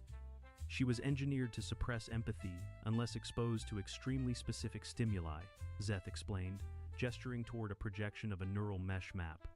Pain-activated cognition triggers, pheromone imprinting, audio resonance bonding, all artificial. Mason frowned. So you're saying what? That I accidentally triggered a failsafe? We think it's deeper than that. The saboteur Morsk, he didn't just shut down the enclosure locks. He reconfigured the emotional feedback parameters in Riven's mesh. We believe he tried to break the restraint system entirely, but it backfired. Mason sat forward, carefully. You mean the opposite happened? Zeth nodded. Instead of removing limits, it activated a dormant protocol, one that recognized your actions as familial protection. That triggered a full override. And now, Mason said, looking down at the dome, she sees me as... what? A caretaker? Not quite. More like an auxiliary node in a primitive social structure. Mason blinked. You're calling me a pack member. Zeth gave a thin smile. An honorary one. For now. They watched in silence as one of the cubs pawed at a floating enrichment orb. Riven barely reacted, her focus drifting toward the drone orbiting above. Zeth turned. Would you be willing to re-enter the dome? Mason didn't answer right away. The thought stirred both dread and awe in his chest. He wasn't afraid, not the way he should have been, but something about standing inside that dome again, so soon after everything, made his ribs throb in anticipation. But he said, finally, yes, if I'm going in, it'll be with purpose. Let's do it right. 3 days later, he stood at the dome's threshold, suiting up in a partial biosuit, not full armor, but enough to prevent contamination. He still wasn't moving easily. The ribs made bending awkward. He could lift his arm only to waist height, and even that caused his jaw to clench. They'd added non-verbal cues to the environment, based on his previous interactions. Neutral lighting, no sudden temperature shifts, and a low-frequency pulse sound calibrated to mimic the bonding hum Riven used. Mason keyed the entry pad. The dome hissed open. Riven was already watching. The cubs peeked out from under her forelimbs. He stepped inside, slow and deliberate, kept his arms visible, hands open. The air smelled like warm clay and disinfectant. Riven rose, just slightly.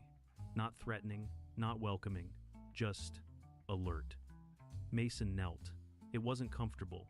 The ribs hated it, but he needed to match his posture from the shelter.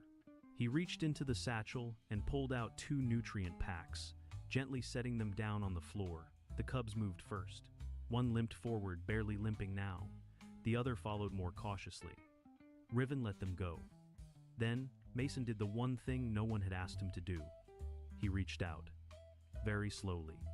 The smaller cub pressed its forehead to his palm, and Riven didn't growl. The footage looped across 4 internal networks by the end of the day. The Krillin stalker not only recognized a human protector, it deferred to one. Researchers scrambled to reanalyze older neural scan data. Behavioral theorists wrote addendums. The military liaisons, for once, were silent. And in a closed-door ethics meeting, the vote came through. The weaponization pathway for the Krillin species would be permanently shut down. The project would continue as a research-only endeavor, restructured under a new directive, interspecies co-responsiveness. Mason received no medal, no ceremony. But something else happened. The first interspecies trust designation in Nexus Academy history was assigned. Not to a researcher, not to a general, to a recovering xenobiology student with one working arm and a badly bruised ribcage. His official title? Krillin Liaison Provisional. Illyra Marin found him later that week near the dome perimeter, sitting on a reinforced bench with an ice pack wedged under his shirt. Still hurting? Still human. She grinned. You know the drones still won't enter when you're inside, even unarmed? I'm guessing Riven made her point. Illyra sat beside him, her eyes on the dome. "You changed her," she said quietly. He shook his head. "She changed herself. I just didn't run away." They sat in silence for a while. Inside the dome, Riven rose slowly, stretched her back legs, and approached the observation glass. Her breath fogged a small circle in the pane. Then, with one massive paw, she nudged both cubs forward toward the glass, toward Mason. He raised his hand, palm outward. Riven mirrored the gesture with a soft thrum. Not a sound of threat, not of dominance, but recognition. A message, encoded in instincts older than fear. 2 weeks after the incident, the hatchery dome had become something of a myth. Cadets passed it like a shrine, their voices lowering, eyes widening as they approached the reinforced glass. It wasn't just the fact that a Krillin stalker had let a human live. It was the detail that stuck in every curious whisper. It curled up beside him. But for Mason, it wasn't a legend. It was a part of his daily schedule. He still wasn't cleared for drills. The deep rib fracture remained painful and stiff during rehab, and the shoulder brace wasn't coming off for at least another 3 weeks. His strength was returning slowly, measured in small victories, raising his arm above chest level, walking a full loop around the dome without stopping. Every visit to Riven's enclosure began the same. He'd enter calmly, set the nutrient packs out, kneel if his ribs allowed it, and wait. No sudden movements. No attempt to touch unless one of the cubs came first. Riven had established her terms early: approach with humility or stay behind the glass. And Mason had respected that. On the 17th day, after containment was re-established, Riven did something different. Mason had just finished replacing a scratched thermal mat when she approached him, silently. The cubs were sleeping near the artificial sunlight well, and for once, she didn't glance at them. She dropped something at his feet. It was a fragment of dense bark, roughly shaped, smoothed at the edges by her own teeth. When Mason picked it up, he realized it wasn't just a random piece of forest scrap. It had 2 claw marks carved into it parallel, then a third smaller one beneath. He looked up. She watched him, unmoving. "Is this?" He hesitated. "You marking me?" A low, steady hum answered him. Not quite an affirmation, not quite a denial. When he showed the artifact to Dr. Zeth later, her eyes lit up. This could be a form of symbolic designation. They don't do this for each other, not even in pre-bonding rituals. But this might be a recognition gesture. A way of saying, this one belongs. To the pack? To something, she said. To her memory, if nothing else. Mason looked down at the bark again. It wasn't beautiful, it wasn't clear, but it was deliberate. And that made it something no one had ever received from a Krillin before. By the 3rd week, the internal investigation wrapped. Valen Morsk had confessed mostly out of arrogance. His defense hinged on intent. He hadn't meant to kill anyone, just to prove the animals were dangerous and could not be studied safely. That the program was a failure unless it embraced what the Krillins were made for. But the footage told a different story. The cubs moved without clearance. The locks disabled remotely. The training drill timed perfectly. He'd wanted a massacre. Instead, he'd created a miracle.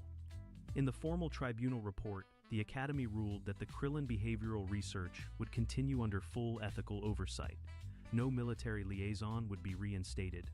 Morsk lost all credentials and was transferred to the Planetary Security Council for sentencing. He never looked at Mason during the proceedings. But Mason didn't care.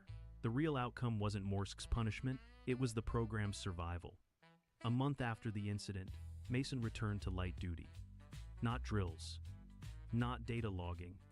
Something new. He was assigned as a behavioral liaison, not just for Krillins, though he was still the only one permitted physical entry to their enclosure, but to advise on any interspecies behavioral shift that showed signs of higher cognition.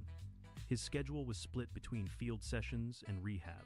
The ribs were almost fully healed now. The shoulder had better range, though certain angles still sent jolts of fire through the joint. He worked around it. He'd learned patience, not out of virtue, but necessity. That made him more Krillin than most realized. One afternoon, during his scheduled visit, he found one of the cubs, now larger, more confident, pacing near the dome's outer edge. It growled low when he entered, then leapt into a crouch behind a rock structure. A game. He chuckled carefully and moved to the feeder pod to begin the session. That's when he noticed the second cub. It was sitting quietly beside Riven's left leg, tail wrapped neatly around its side, watching him. He paused. Riven didn't move. So he knelt slower now, more out of ritual than pain, and extended his hand. The cub stepped forward. Then, instead of sniffing his glove or nudging the food pouch, it did something Mason hadn't seen before. It pressed its forehead to his hand, the same way it had during the first night, weeks ago. Then it pulled back and did it again. Twice. Mason froze. He looked at Riven. She was watching, but not correcting. The cub repeated the gesture once more. 3 contacts. A mark. Recognition. Then it scampered off toward its sibling with a sharp chirp. Mason stood, heart heavy in his chest. They remembered. Not the food. Not the dome. Not the accident. But him. They remembered the shelter, the warmth, the hand that didn't hurt. And somehow, in their own primal way, they had decided it mattered. Later that week, a notice was posted across the internal Nexus network. The Krillin empathy override was now being studied as an emergent emotional logic system, not a mechanical safeguard. New training protocols were being developed. A collaboration between human caretakers and juvenile Krillin handlers was proposed. Mason's name was listed as primary advisor. He didn't comment on it. He didn't attend the panel review either. He was in the dome.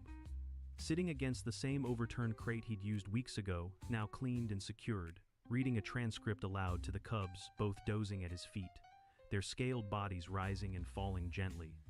Riven rested nearby. She didn't hum. She didn't growl. She simply watched. When he finished the passage, Mason leaned back, his shoulder flaring slightly. "You still don't trust them, do you?" he asked softly, eyes half closed. "The others." Riven blinked once. "They're trying, though." Another blink. "But I get it. You didn't choose them." She shifted barely and turned her head. "You chose me. Or maybe I chose you." One of the cubs twitched in sleep. Mason looked down at the smooth bark fragment in his lap. 3 claw marks. 3. Recognition. Bond. Memory. He didn't need more than that. Not medals. Not acclaim. He had proof that war-born monsters could find peace, and not because someone forced them to, but because someone, once, made them feel safe. And because even predators remember who protected their young.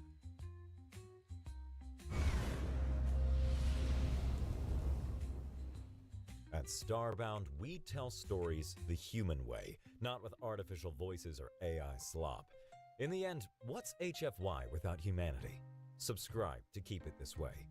My name's Aram. Let's begin. The Archon expected a plea for mercy. Alistair Finch had come to deliver an invoice. The air on the bridge of the Pax Imperia was sterile, scrubbed of personality by industrial-grade filters, leaving only the base hum of the life support systems and the olfactory signature of absolute authority.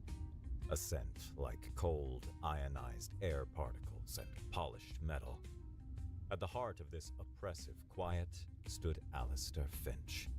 He was flanked by a dozen Dorn Praetorians, living statues whose very stillness implied a lethal potential. But he paid them no mind. His focus was entirely on the figure seated on the elevated command throne. Supreme Archon Castian of the Dorn hegemony was a portrait of serene power. His long, pale face, framed by the severe cut of his dark hair, was a mask of placid control. His dark robes, woven with filaments that seemed to swallow the light, flowed around him like solidified shadow. Beside the throne, a gaunt aide named Clueless shifted his weight. His anxiety was a jarring, discordant note in the bridge's carefully orchestrated symphony of power. Archon, with respect, receiving him on the bridge is unorthodox, Clueless murmured, his voice a dry whisper that barely carried over the ambient hum.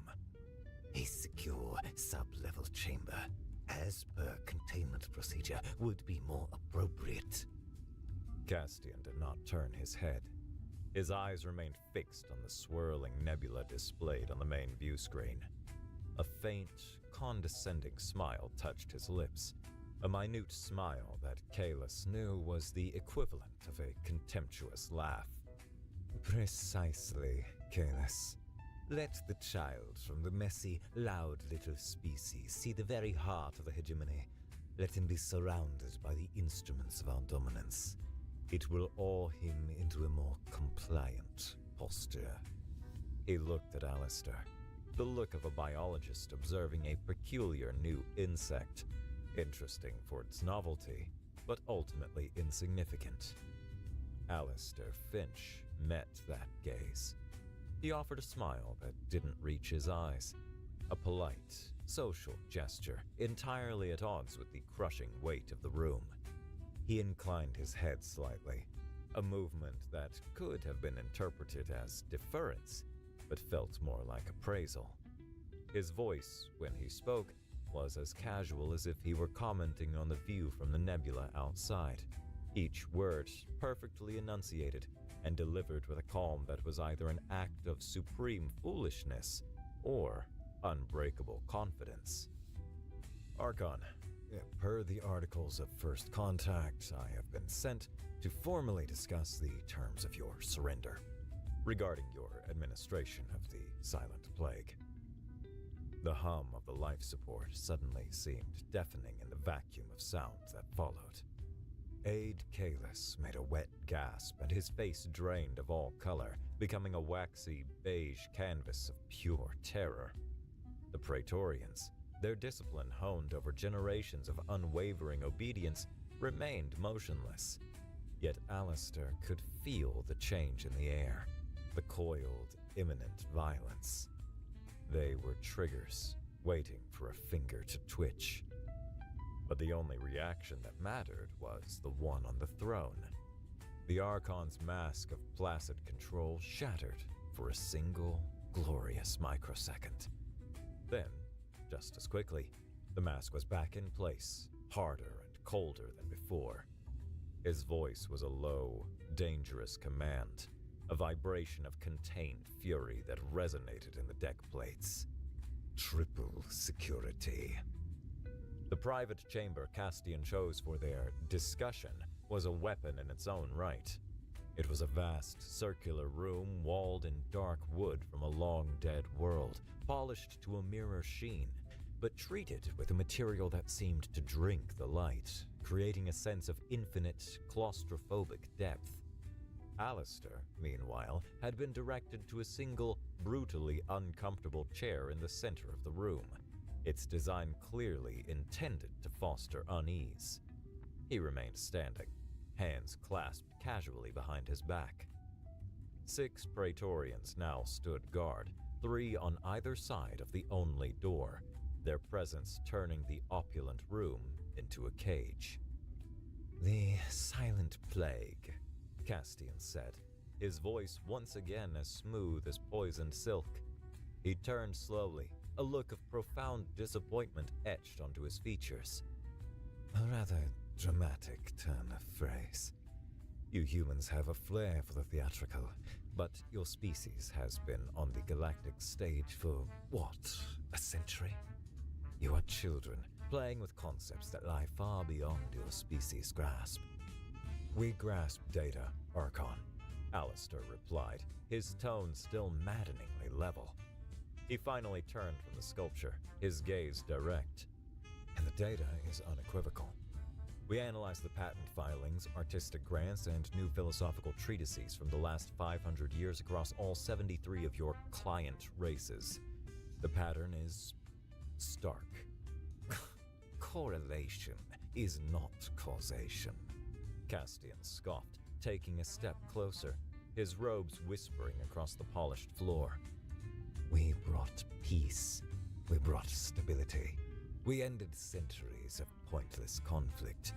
Is it so surprising that in a society free from the terror of war, the frantic, desperate scrabbling for innovation would mellow. It didn't mellow, Archon. It flatlined, Alistair said, his voice hardening almost imperceptibly. A 99.8% reduction in all metrics of creativity, ambition, and cultural dynamism, occurring within a single generation of joining your hegemony. Lobotomized. Castian's aide, Clueless, stepped forward, his face pale and slick with a film of cold sweat.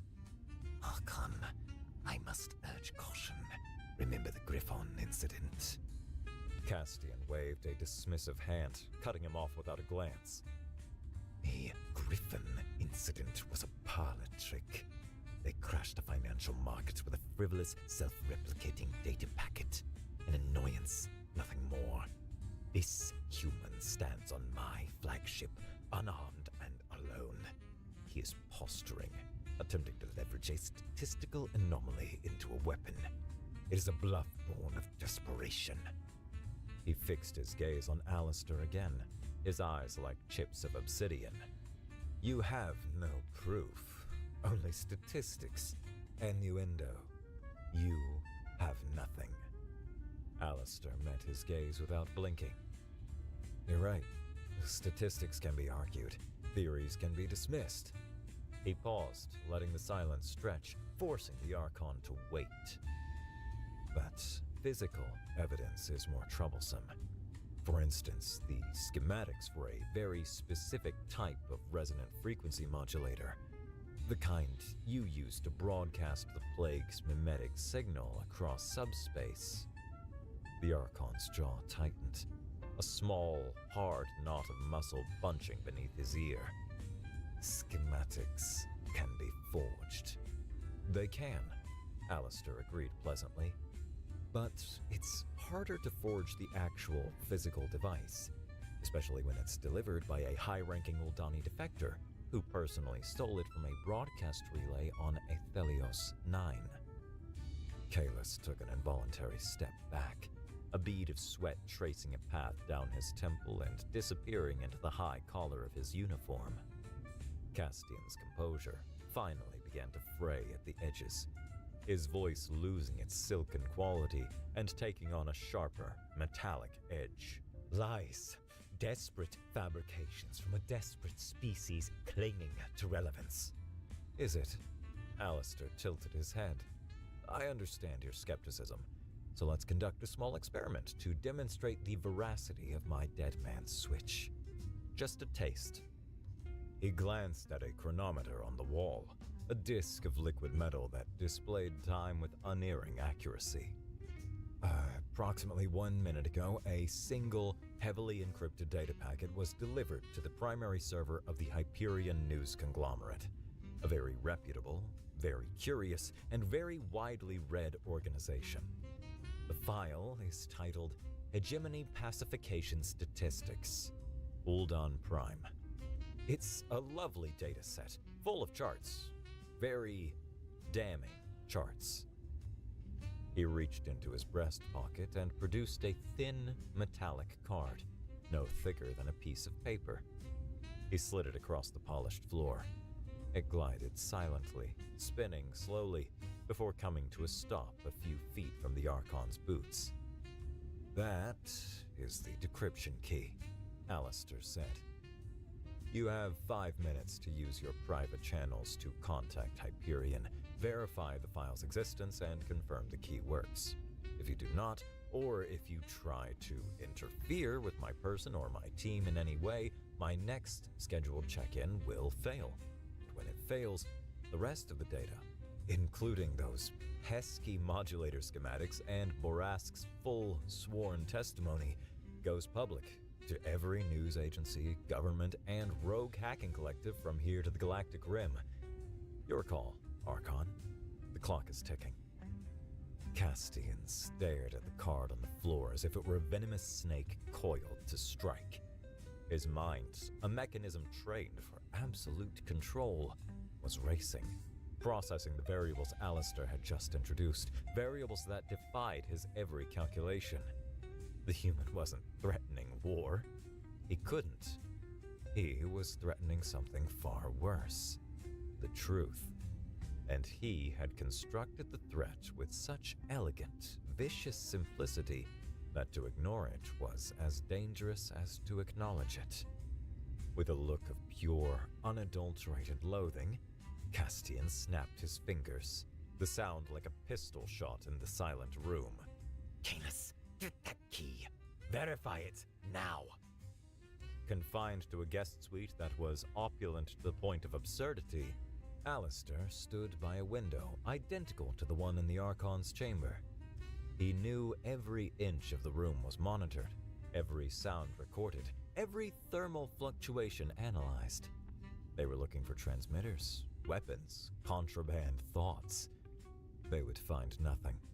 His guards, now a full squad of 12 Praetorians, stood rigidly outside his door, their forms unmoving but their helmeted heads constantly scanning. A gilded cage, but a cage nonetheless. Alistair raised his left hand and casually rubbed his knuckles, as if working out a cramp from the tension of the day. His thumb pressed down firmly on the largest knuckle of his index finger. A simple, innocuous movement. No one would ever suspect that beneath the skin, nestled against the bone, was a microscopic paired particle communicator. It was a niche Terran technology, a communication system the Dorn had dismissed as a novelty during their initial assessment of human capabilities. It was too low bandwidth for any real data transfer and required a paired device to be created in the same state, making it useless for large-scale military networks. They were right. It was useless for sending battle plans or schematics, but it was perfect for sending a single bit of information. On or off. Yes or no. Go. The communicator drew no power that could be detected, emitted no radiation that could be scanned. It simply altered the spin state of its paired twin, light years away across the gulf of space. It was a message sent via the very fabric of reality, a whisper carried on the currents of the universe, utterly invisible to the hegemony's electromagnetic jammers and comprehensive sensor sweeps. They were looking for a shout and missed the message that was already on the other side of the galaxy.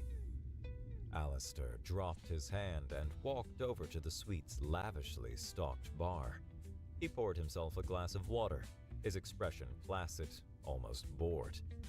The first move was made.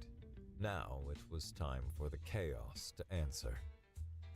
The Stray Comet was not a pretty ship. It was a cobbled-together monstrosity, a Class 4 orbital garbage hauler that had been gutted and rebuilt so many times it was less a single vessel and more a flying testament to desperation and ingenuity. It currently sat nestled in the densest part of a planetary ring's debris field, its hull plating scarred, mismatched, and chemically treated to perfectly mimic the albedo of the surrounding junk. Inside, the cockpit was a chaotic nest of exposed wiring, mismatched consoles from half a dozen manufacturers, and the lingering metallic odor of overstressed power conduits and stale caffeine. Yokasta Glitch Nowak saw the signal on a tiny, custom-built monitor tucked away beneath her main console. A single light on the display, which had been a steady, ominous red for the past 3 hours, blinked once and turned a brilliant, vibrant green. She let out a whoop that echoed through the small ship, slamming both palms down on her console with a percussive clap. Bingo! The big, beautiful madman did it! Alistair's caged and the light is green! She yelled to the ship's only other occupant. It's go time, big guy! In the crammed space behind the pilot's seat, Borask sat cross-legged on the deck plating. He was an Uldani, a species known across the galaxy for their placid demeanor, their quiet obedience, their complete lack of ambition. But Borask was an anomaly, a statistical error in the hegemony's grand equation. He was immense, a mountain of muscle and bone forged in the low-gravity, high-radiation environment of a deep space mining colony. a place where the hegemony's mimetic broadcast was too weak to fully penetrate. When he was reintegrated with his people as a young adult, the full force of the silent plague had washed over him. But instead of succumbing, his mind, already formed and hardened, recoiled. He had spent the next 30 years of his life faking it. 30 years of suppressing every instinct, every ambition, every spark of rage. 30 years wearing a mask of docility, while a volcano of fury churned within him, the pressure building with every passing day, every casual insult, every patronizing glance from a Dorn overseer. At Glitch's shouts, his eyes snapped open. They were dark, intelligent, and blazing with an intensity that would have terrified any Dorn who saw them. The pressure he held in check was a physical force, a density in the air that seemed to press on the hull plates. The mask was gone. The time for patience is over, he rumbled, his voice a low bass note that vibrated through the deck, a sound like tectonic plates grinding together. Glitch grinned, her fingers already a blur across her keyboard, coaxing life into dormant systems. Her face was illuminated by the green glow of a dozen hostile intrusion displays coming to life. Patience is for suckers and statues. I've got a planet-sized tyrant machine to prank call. She cracked her knuckles, a loud snapping sound that echoed in the tight confines of the cockpit. All right, you pompous Dorn pricks. Let's go rattle the bars. The first sign of trouble on the bridge of the Pax Imperia was subtle. The main chronometer, a symbol of Dorn discipline, flickered. For the barest fraction of a second, it displayed the time as it would be 3 days from now. Then it snapped back. The officer on duty noted it, filed a low-priority diagnostic request, and thought nothing more of it. That was Glitch's polite cough before kicking down the door. Then she kicked. A brute force assault would have been clumsy, a battering ram against a fortress. Her attack was a toxin introduced into the ship's bloodstream. She didn't try to break the ship's primary firewall. Instead, she slipped in through the neglected, low-security network that managed the crew's personal amenities. She'd found the vulnerability weeks ago, hidden in the ordering system for the officers' mess hall. Apparently, no one had ever considered the catastrophic potential of a weaponized appetizer menu. From that tiny foothold, she swarmed through the ship's secondary systems like a virus. She desynchronized the internal chronometers by microseconds at first, then by entire seconds. Alarms for shift changes rang at random intervals, sowing confusion and irritation.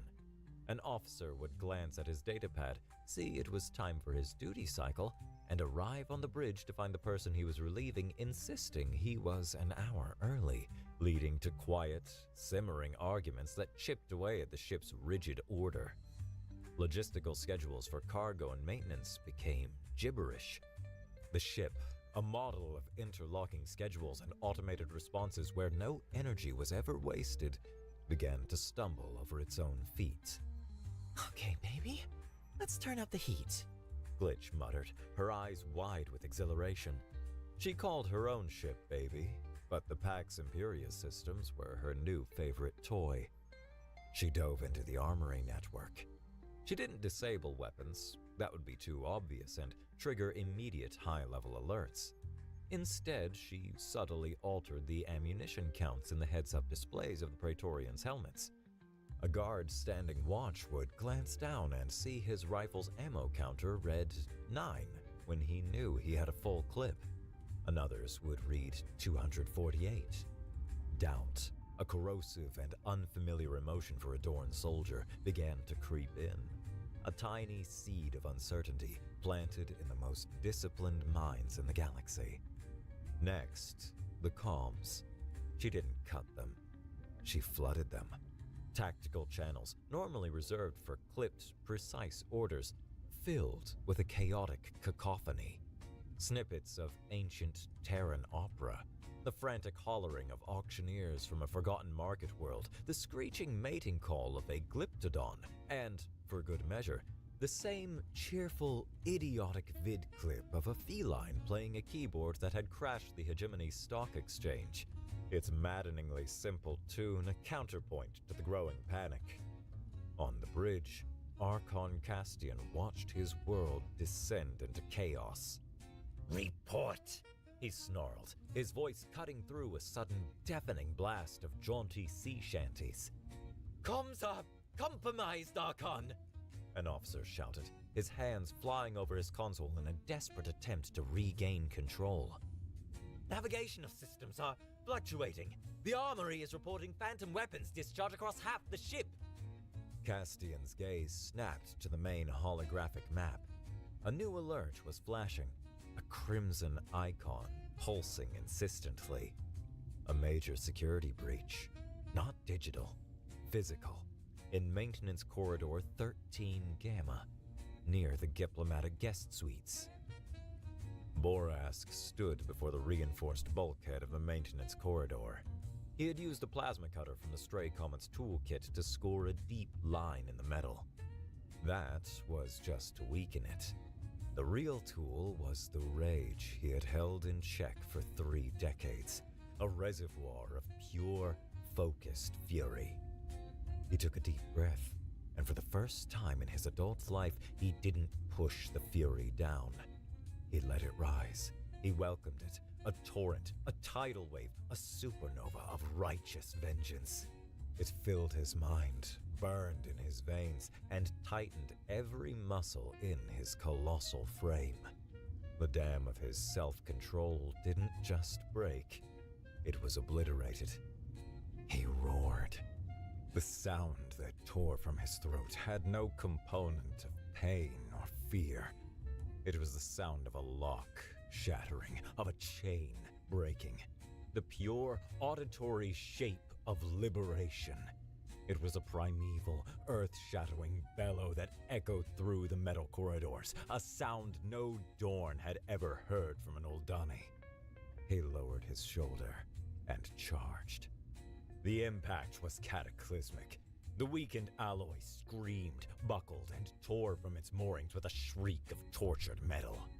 Borask burst through the wall in a shower of sparks and shattered plating. He didn't slow. He was a force of nature, a living battering ram of stolen potential made manifest. The first 2 Praetorians outside Alistair's suite turned just in time to see the Uldani behemoth thundering toward them, a creature from a nightmare they never knew they could have. They raised their rifles, their movements clumsy with shock. Borask crashed into them, sending them flying like discarded dolls, their armor clattering against the far wall. He ripped the door to the suite from its hinges with a single, powerful tug. He hurled it down the hall.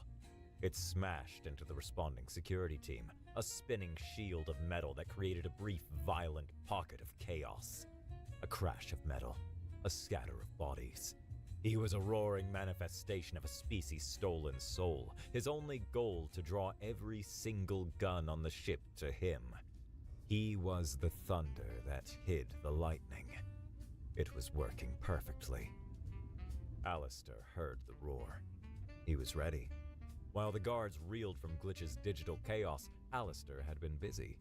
He'd used the fine edge of a decorative statuette to pry open a small service panel near the floor, one he had identified from the ship's public schematics. Inside was a simple conduit for the room's water reclamation system. He'd spent 10 minutes working it loose with his bare hands. When Borask's rampage began, the guards outside were too distracted by the approaching roar to notice the small trickle of water seeping out from under the door. By the time the Oldani had turned the corridor into his personal playground, the polished floor was coated in a thin, treacherous film of water. Alistair stepped out of the suite just as a squad of 8 Praetorians rounded the far corner, rifles raised. Borask, seeing them, let out another defiant roar and charged, drawing their fire and attention. "Borask!" Alistair shouted, his voice cutting through the din of alarms and weapons fire. The Oldani, without breaking his stride, slammed his massive fist into a primary power conduit on the wall. The corridor lights exploded in a shower of sparks. Darkness fell, punctuated only by the frantic muzzle-flashing strobes of Praetorian rifles. In that first moment of blindness, the lead guard slipped on the wet floor. His feet went out from under him, and he went down hard, taking 2 comrades with him in a clattering, chaotic pile of limbs and armor. Alistair moved, low and fast. His simple, leather-soled shoes found purpose where their heavy, magnetized boots slid and skidded on the slick surface. He sprinted past the flailing, disoriented guards, a ghost in the chaos. He reached Borask's side as the Uldani bodily threw a Praetorian into the ceiling with enough force to dent the metal plating. Auxiliary hangar, Bay 3! Alistair yelled over the din. Glitch is on her way! Borask grunted, a sound of grim satisfaction. He grabbed a rifle from a fallen guard, not to fire, but to use as a massive club, swinging it in a wide arc that cleared a path through the confused soldiers. The giant warrior carved a path of destruction, while the calm humans slipped through the gaps he created. They fought their way through a ship that was actively fighting itself, past flashing emergency lights and against soldiers who couldn't trust their own equipment or even the ground beneath their feet. They rounded a final corner and saw it, the hangar bay. The huge inner blast door was already halfway closed, a descending wall of steel. She's cutting it close, Alistair yelled. She times things perfectly, Borask boomed back. Through the closing gap, they saw the stray comet screaming in, its scarred hull glowing from atmospheric friction. Its forward-facing cannons, usually used for vaporizing space debris, opened up, stitching plasma bolts across the hangar floor and forcing Dorn pursuit teams to dive for cover behind equipment and stacked crates. The ship didn't land. It swooped, its rear loading ramp slamming down onto the deck with a deafening clang that echoed through the cavernous space. Move it, slowpokes! Glitch's voice shrieked over the ship's external speakers, amplified to a painful degree. I've got bogies on my 6 and my baby's got an itch! They sprinted up the ramp. Borask turned at the top, swinging the rifle like a baseball bat, knocking one last, determined Praetorian back into the hangar. They leaped into the cargo bay just as the ramp began to retract. The blast doors slammed shut with a final, echoing boom, sealing them in darkness and the rumbling thunder of the ship's engines. A trio of Dorn Talon-class fighters, sleek and deadly as sharks, swarmed into view, their engines flaring. The stray comet bucked violently as a plasma shot glanced off its port stabilizer, sending a shower of sparks past the cockpit viewport. Hold on to your butts! Glitch yelled over the internal comm. She threw the ship into a gut-wrenching dive, pulling G's that made Alistair's vision tunnel and his stomach try to climb into his throat. They plunged directly toward the mottled blue and gray sphere of Athelos, the Dorn capital world. The fighters followed, sleek predators chasing a wounded, ugly duckling into the dense, unforgiving atmosphere. Structural integrity at 70%! Port thruster is slag! We're leaking plasma like a bad curry! Glitch shouted, her hands a blur on the controls, fighting the ship's death rattle. The stray comet shuddered and groaned, a symphony of protesting metal as it tore through the upper atmosphere of Athelos, trailing a long plume of smoke and fire. On the holographic map, the 3 red icons of the Talon fighters were stuck to them like glue. "Can you lose them?" Alistair asked, his voice strained as he braced himself against a bulkhead, the vibrations threatening to shake his teeth loose. Lose them? Alistair, I could lose my own shadow in a dark room! Glitch retorted, yanking the control yoke hard to the left. The ship screeched in protest. But these guys are persistent and my baby is hurt. I need to put her down before she falls apart. A guided crash, then, Borask stated, his deep voice preternaturally calm. He was wedged into a corner of the cockpit, an immovable mountain against the violent shuddering of the ship.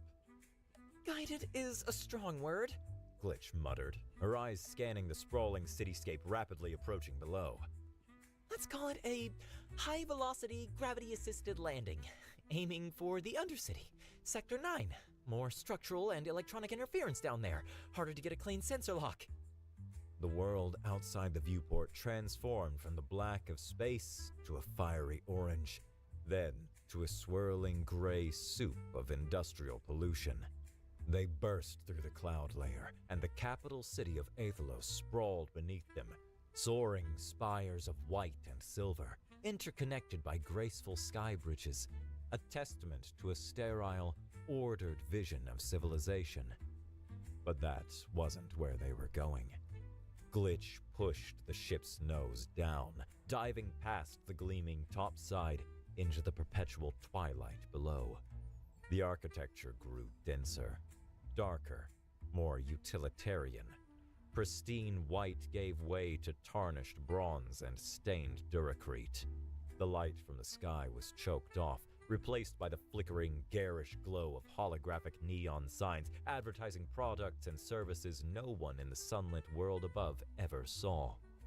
This was the Undercity, the grimy, functional bowels of the metropolis. They were still a meteor of junk metal screaming toward the ground. Glitch found what she was looking for, a wide, abandoned maglev freight canal, choked with mountains of refuse and slick with a constant, drizzling rain. All right, baby. Time for your nap, she whispered, her voice a strange mix of regret and grim determination. The stray comet slammed into the canal with a sound like the world ending. Metal shrieked, groaned, and tore. The ship skidded for half a kilometer, carving a deep, smoking furrow through decades of compacted garbage, before smashing nose first into the foundation of a colossal hab block and shuddering to a violent halt. The silence that followed was broken only by the hiss of ruptured conduits and the steady, rhythmic drumming of acidic rain on the ship's tortured hull. They were alive. They were on the enemy's homeworld, and the entire hegemony knew the neighborhood. They spilled out of the crippled ship into a world of perpetual dusk and dripping water. The air was thick with the sharp scent of discharged energy cells, wet metal, and the faint, pervasive smell of boiled cabbage. Towering structures blotted out what little sky remained, their surfaces plastered with flickering holographic ads whose neon light cast long, dancing shadows that made the alleyways and canals seem alive. Okay, systems are shot, Glitch said, tapping at a datapad she'd grabbed, her face illuminated by its diagnostic warnings. Main comms are fried, power core's cracked. She's not flying anywhere until I can salvage a ton of parts that don't exist down here. Good news is, the crash probably scrambled our immediate sensor signature. They know the neighborhood, not the address. That gives us a window, Alistair said, his eyes scanning their surroundings, cataloging exits, cover, and potential threats. But a small one. Castian will cordon off this sector and sweep it block by block with thousands of troops. We need to move. Move where? Glitch asked, gesturing at the oppressive, labyrinthine cityscape. We're in the belly of the beast, and the beast has indigestion. To the heart, Alistair answered. The Central Command Core for the Silent Plague is here, on Athelos. Broadcasting a signal of that magnitude requires a massive power source and a physical anchor. They wouldn't trust it to an off-world location. It has to be here. Borask, who had been silently observing the towering buildings with an unnerving stillness, pointed a thick finger toward the darkest, most imposing spire in the distance. A black needle of a building that pierced the lower clouds, its peak lost in the smog. There, the Omni-Nexus, central hub for all planetary communications and energy distribution. If a core exists, it would be there. He's right, Glitch said, pulling up a stolen schematic on her datapad. Most secure facility on the planet. The Foundation goes down 30 levels. The lower levels are classified. No data available. That's our spot. Their journey through the neon jungle began. They stuck to the shadows, moving through forgotten maintenance tunnels that smelled of rust and decay, and over slick, rusted catwalks spanning bottomless, fog-filled chasms. They were making good time until they rounded a corner and walked straight into Hegemony Patrol. 6 enforcers, the domestic police of Aethellos, clad in black armor, carrying stun batons and pulse carbines. They were systematically scanning the dead-end alley with sweeping beams of light. Halt! Identify yourselves! The lead enforcer barked, his voice amplified and metallic. I can try to spoof their comms, create a ghost signal. Glitch whispered, her fingers hovering over her datapad. They'll have us pinned before you can type hello, Alistair muttered, seeing no easy path of retreat. It was Borask who saved them. His eyes, long accustomed to the low-light conditions of deep space mines, saw what the others missed. He pointed upward to a massive, rusted ventilation conduit running along the wall 20 meters above. A thick support strut holding it in place was corroded almost to the point of failure, streaks of rust bleeding down the wall.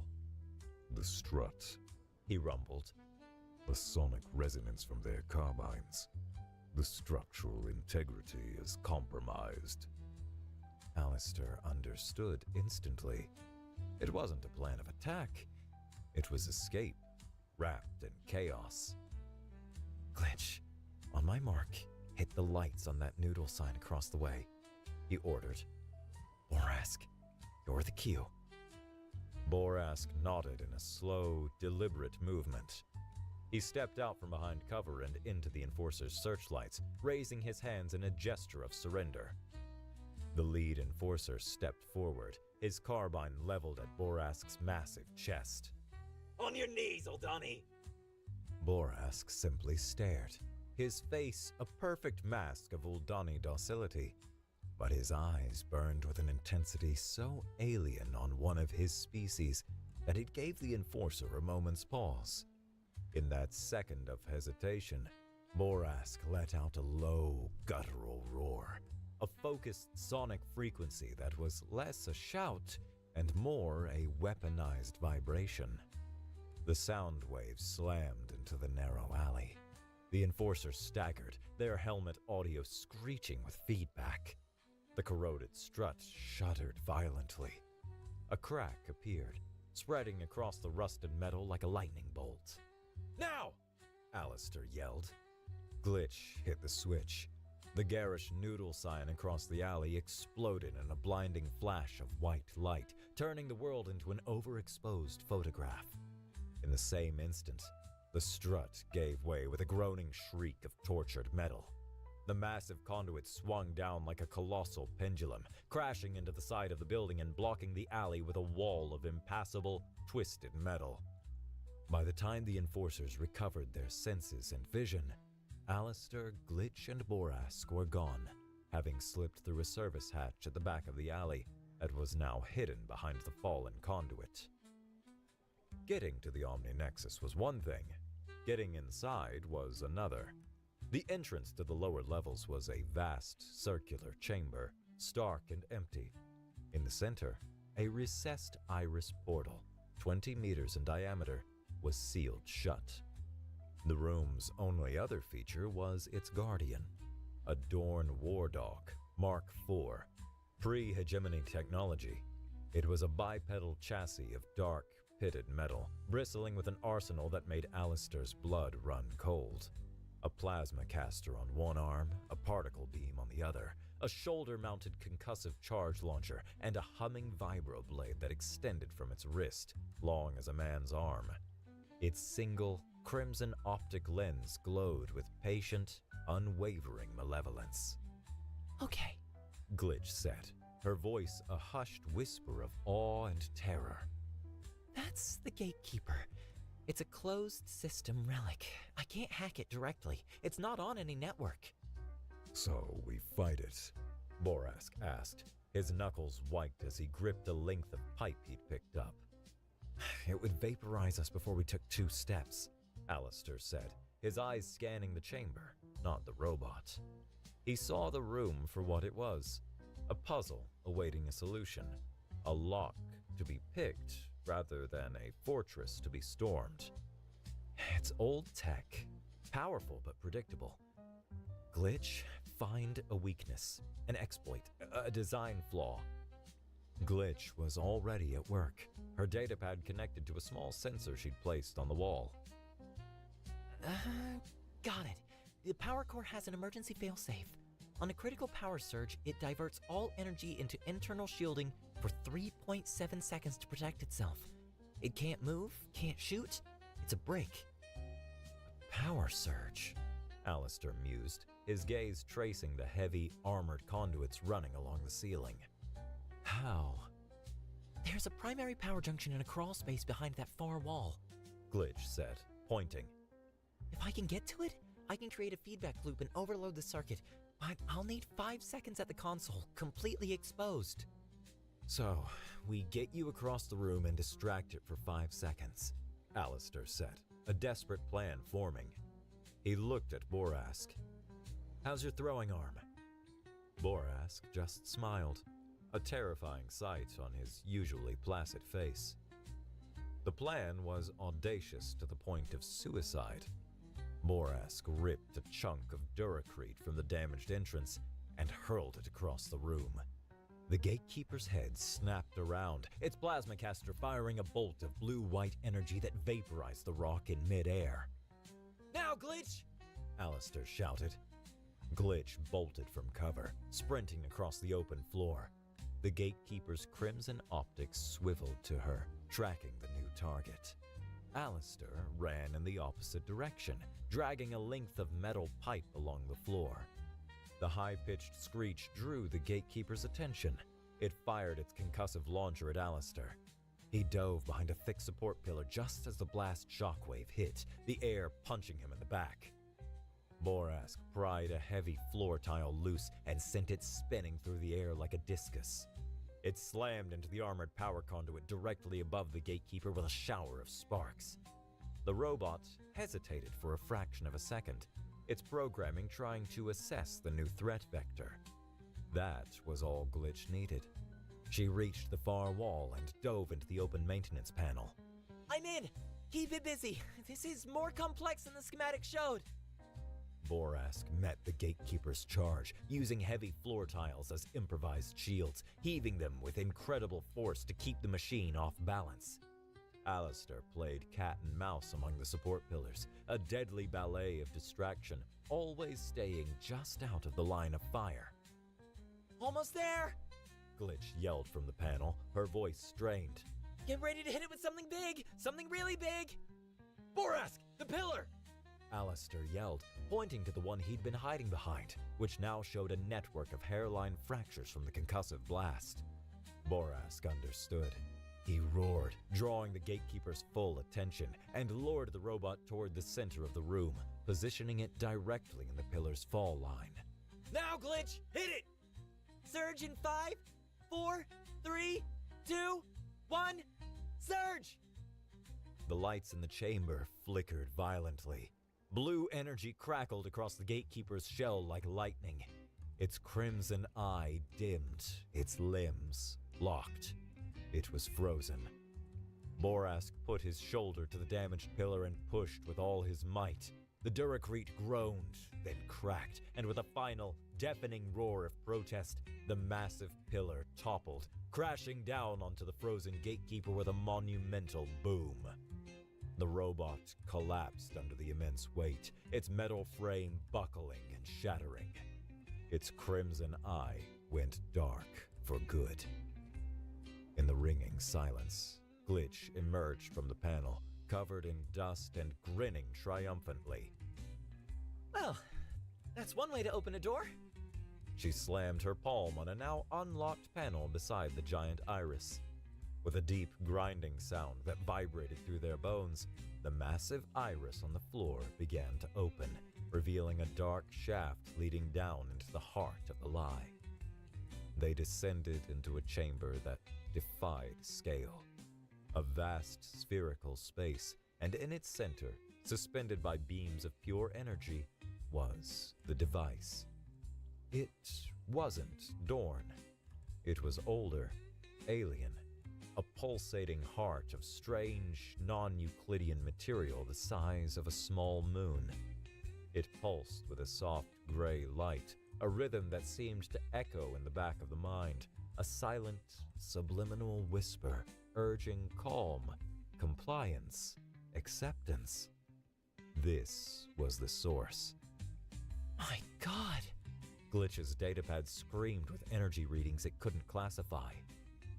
The energy readings. This thing is ancient. They didn't build it, they found it. As they stepped onto the central platform that extended toward the core, the air shimmered. A life-sized hologram of Archon Castian flickered into existence before them. He looked weary, his mask of control replaced with a genuine, profound disappointment. Alistair Finch, he said, his voice echoing in the vast chamber. I underestimated your species' capacity for sheer nihilistic chaos. We prefer the term disruptive innovation, Alistair replied, his voice steady despite the thrumming energy of the core. You see this as a weapon, Castian said, gesturing to the core with a holographic hand. I see it as a cure. Before the hegemony, before we found this gift, this galaxy was a screaming vortex of war, genocide, and ambition run rampant. The Uldani, your friends, people, were not peaceful laborers. They were brutal conquerors, a scourge that burned a dozen star systems.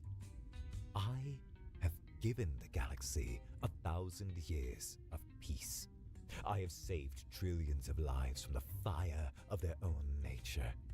You are about to unleash that fire again, a fire you cannot control. You will be remembered not as a liberator, but as the man who plunged the galaxy back into a dark age.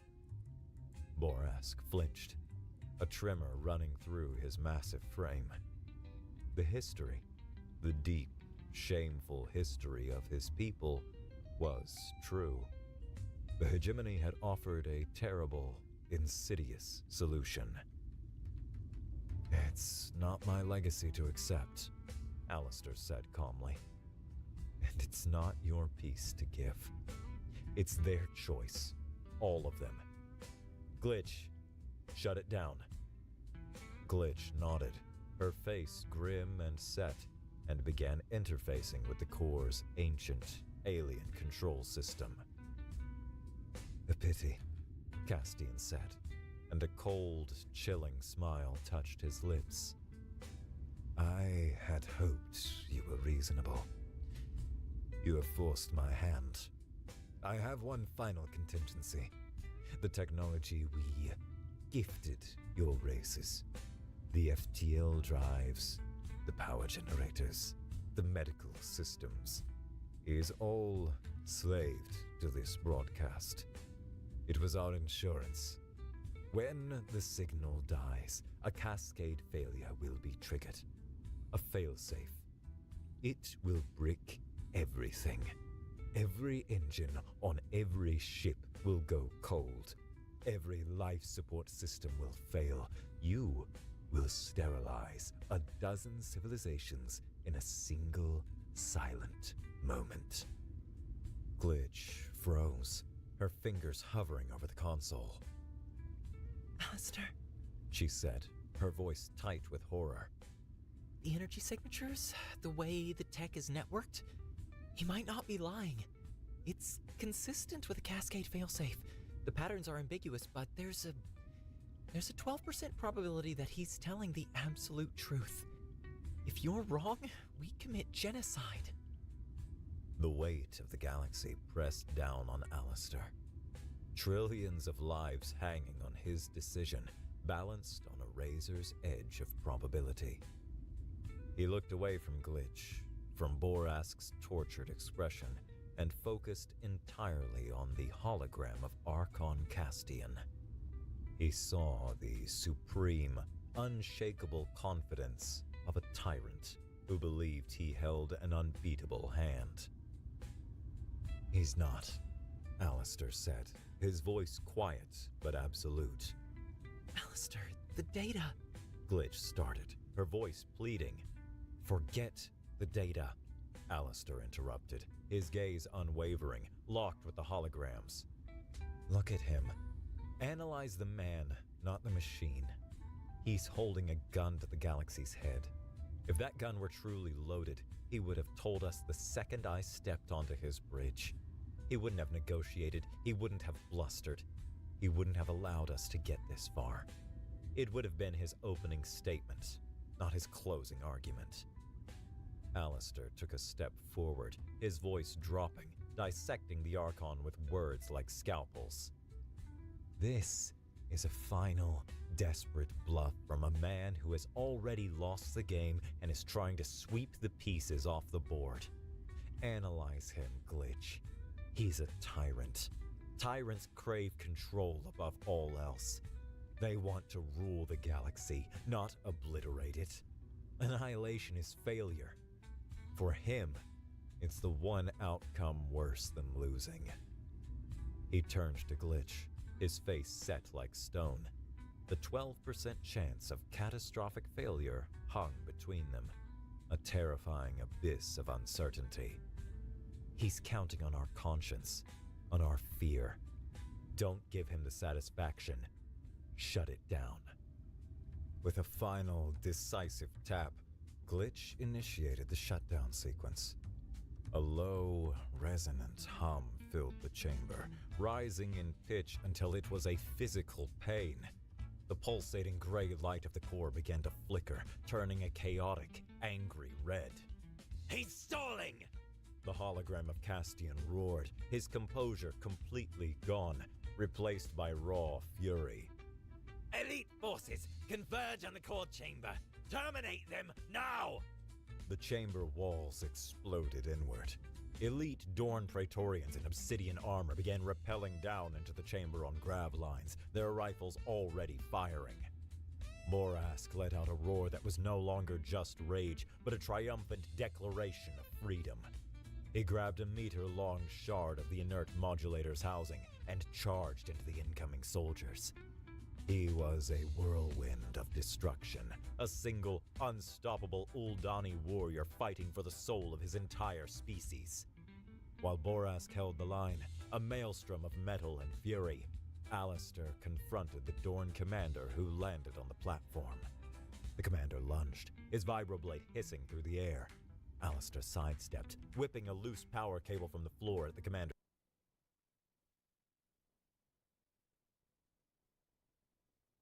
Thursday? Anyway, DeCastro's filed a couple more motions in his Oklahoma criminal case. One is to disqualify the judge. His basic grounds for that is that she, up until like 2023, was a prosecutor and she only became a judge in 2023. And so somehow in Chili's mind, that is the appearance of impartiality. I mean, imagine if it was that easy to disqualify a judge because the judge was a former prosecutor. Imagine, like, every criminal defense attorney ever would move to disqualify the judge, but they don't. So I mean, there's your sign. It's kind of stupid and silly, in my opinion, that he's moving to disqualify the judge before the judge has even heard any motions. That's kind of stupid and silly. But I mean, it's Chili DeCastro, so who knows? In addition, he filed another motion to disqualify the prosecutor. His arguments for that are spurious at best. You filed under two case numbers. Well, I mean, that could be a clerk's error as well. Some of them, initially it was ending in 29, but then it got changed to 30. That's probably a clerk issue. That's probably like, we have two 29s, or there was some filing issue with 29, so the clerk changed it to 30. So that's probably a clerical issue. The other issue is that on the indictment, that's the charging document. It's like the complaint in a civil case or a petition in a petition case. It's where the prosecutor lays out the charges, and the prosecutor has to sign it. And when he's signing it that to the best of his information, that these are true and correct. Now, he doesn't have firsthand knowledge. The prosecutor isn't the recipient witness. The prosecutor isn't the person who saw it. And Chili's argument is that, well, how do we even know that the prosecutor did an independent investigation of all this stuff? Well, he doesn't have to. I don't know. First of all, that's a question. You don't put questions into your motions. That's a Chili de Castro / pro-purism that doesn't make any sense. You make statements of fact, and then you make statements of law. Then you apply the facts to the law. You don't ask questions. A motion isn't asking questions other than will the court grant the relief I'm requesting or not. That's the only question you're asking in a motion. So if your motion contains a question other than, I'm asking the court to grant this relief, then your motion is already terrible and stupid. That's just a basic rule. But anyway, what the prosecutor signed was that he's reviewed the probable cause affidavit, which was signed by a judge, so a judge found there to be probable cause. And based on the information that he has, considering that he is not a percipient DA, and it's their role to go around, and if there is more information that the DA needs to time, which is entirely different than saying that the facts are wrong. So those are two motions that are almost certainly going to be denied. Now, again, the judge has some discretion on whether or not she's going to allow herself to be recused, and she may recuse herself. I think it's a female judge. If I'm wrong, I'm sorry, it's California. Maybe I should ask the judge's pronouns first, but I'm just going to assume that the judge uses female pronouns because I believe it's a female judge. Chili refers to her as a female, so I'm going to suggest that she's a female judge.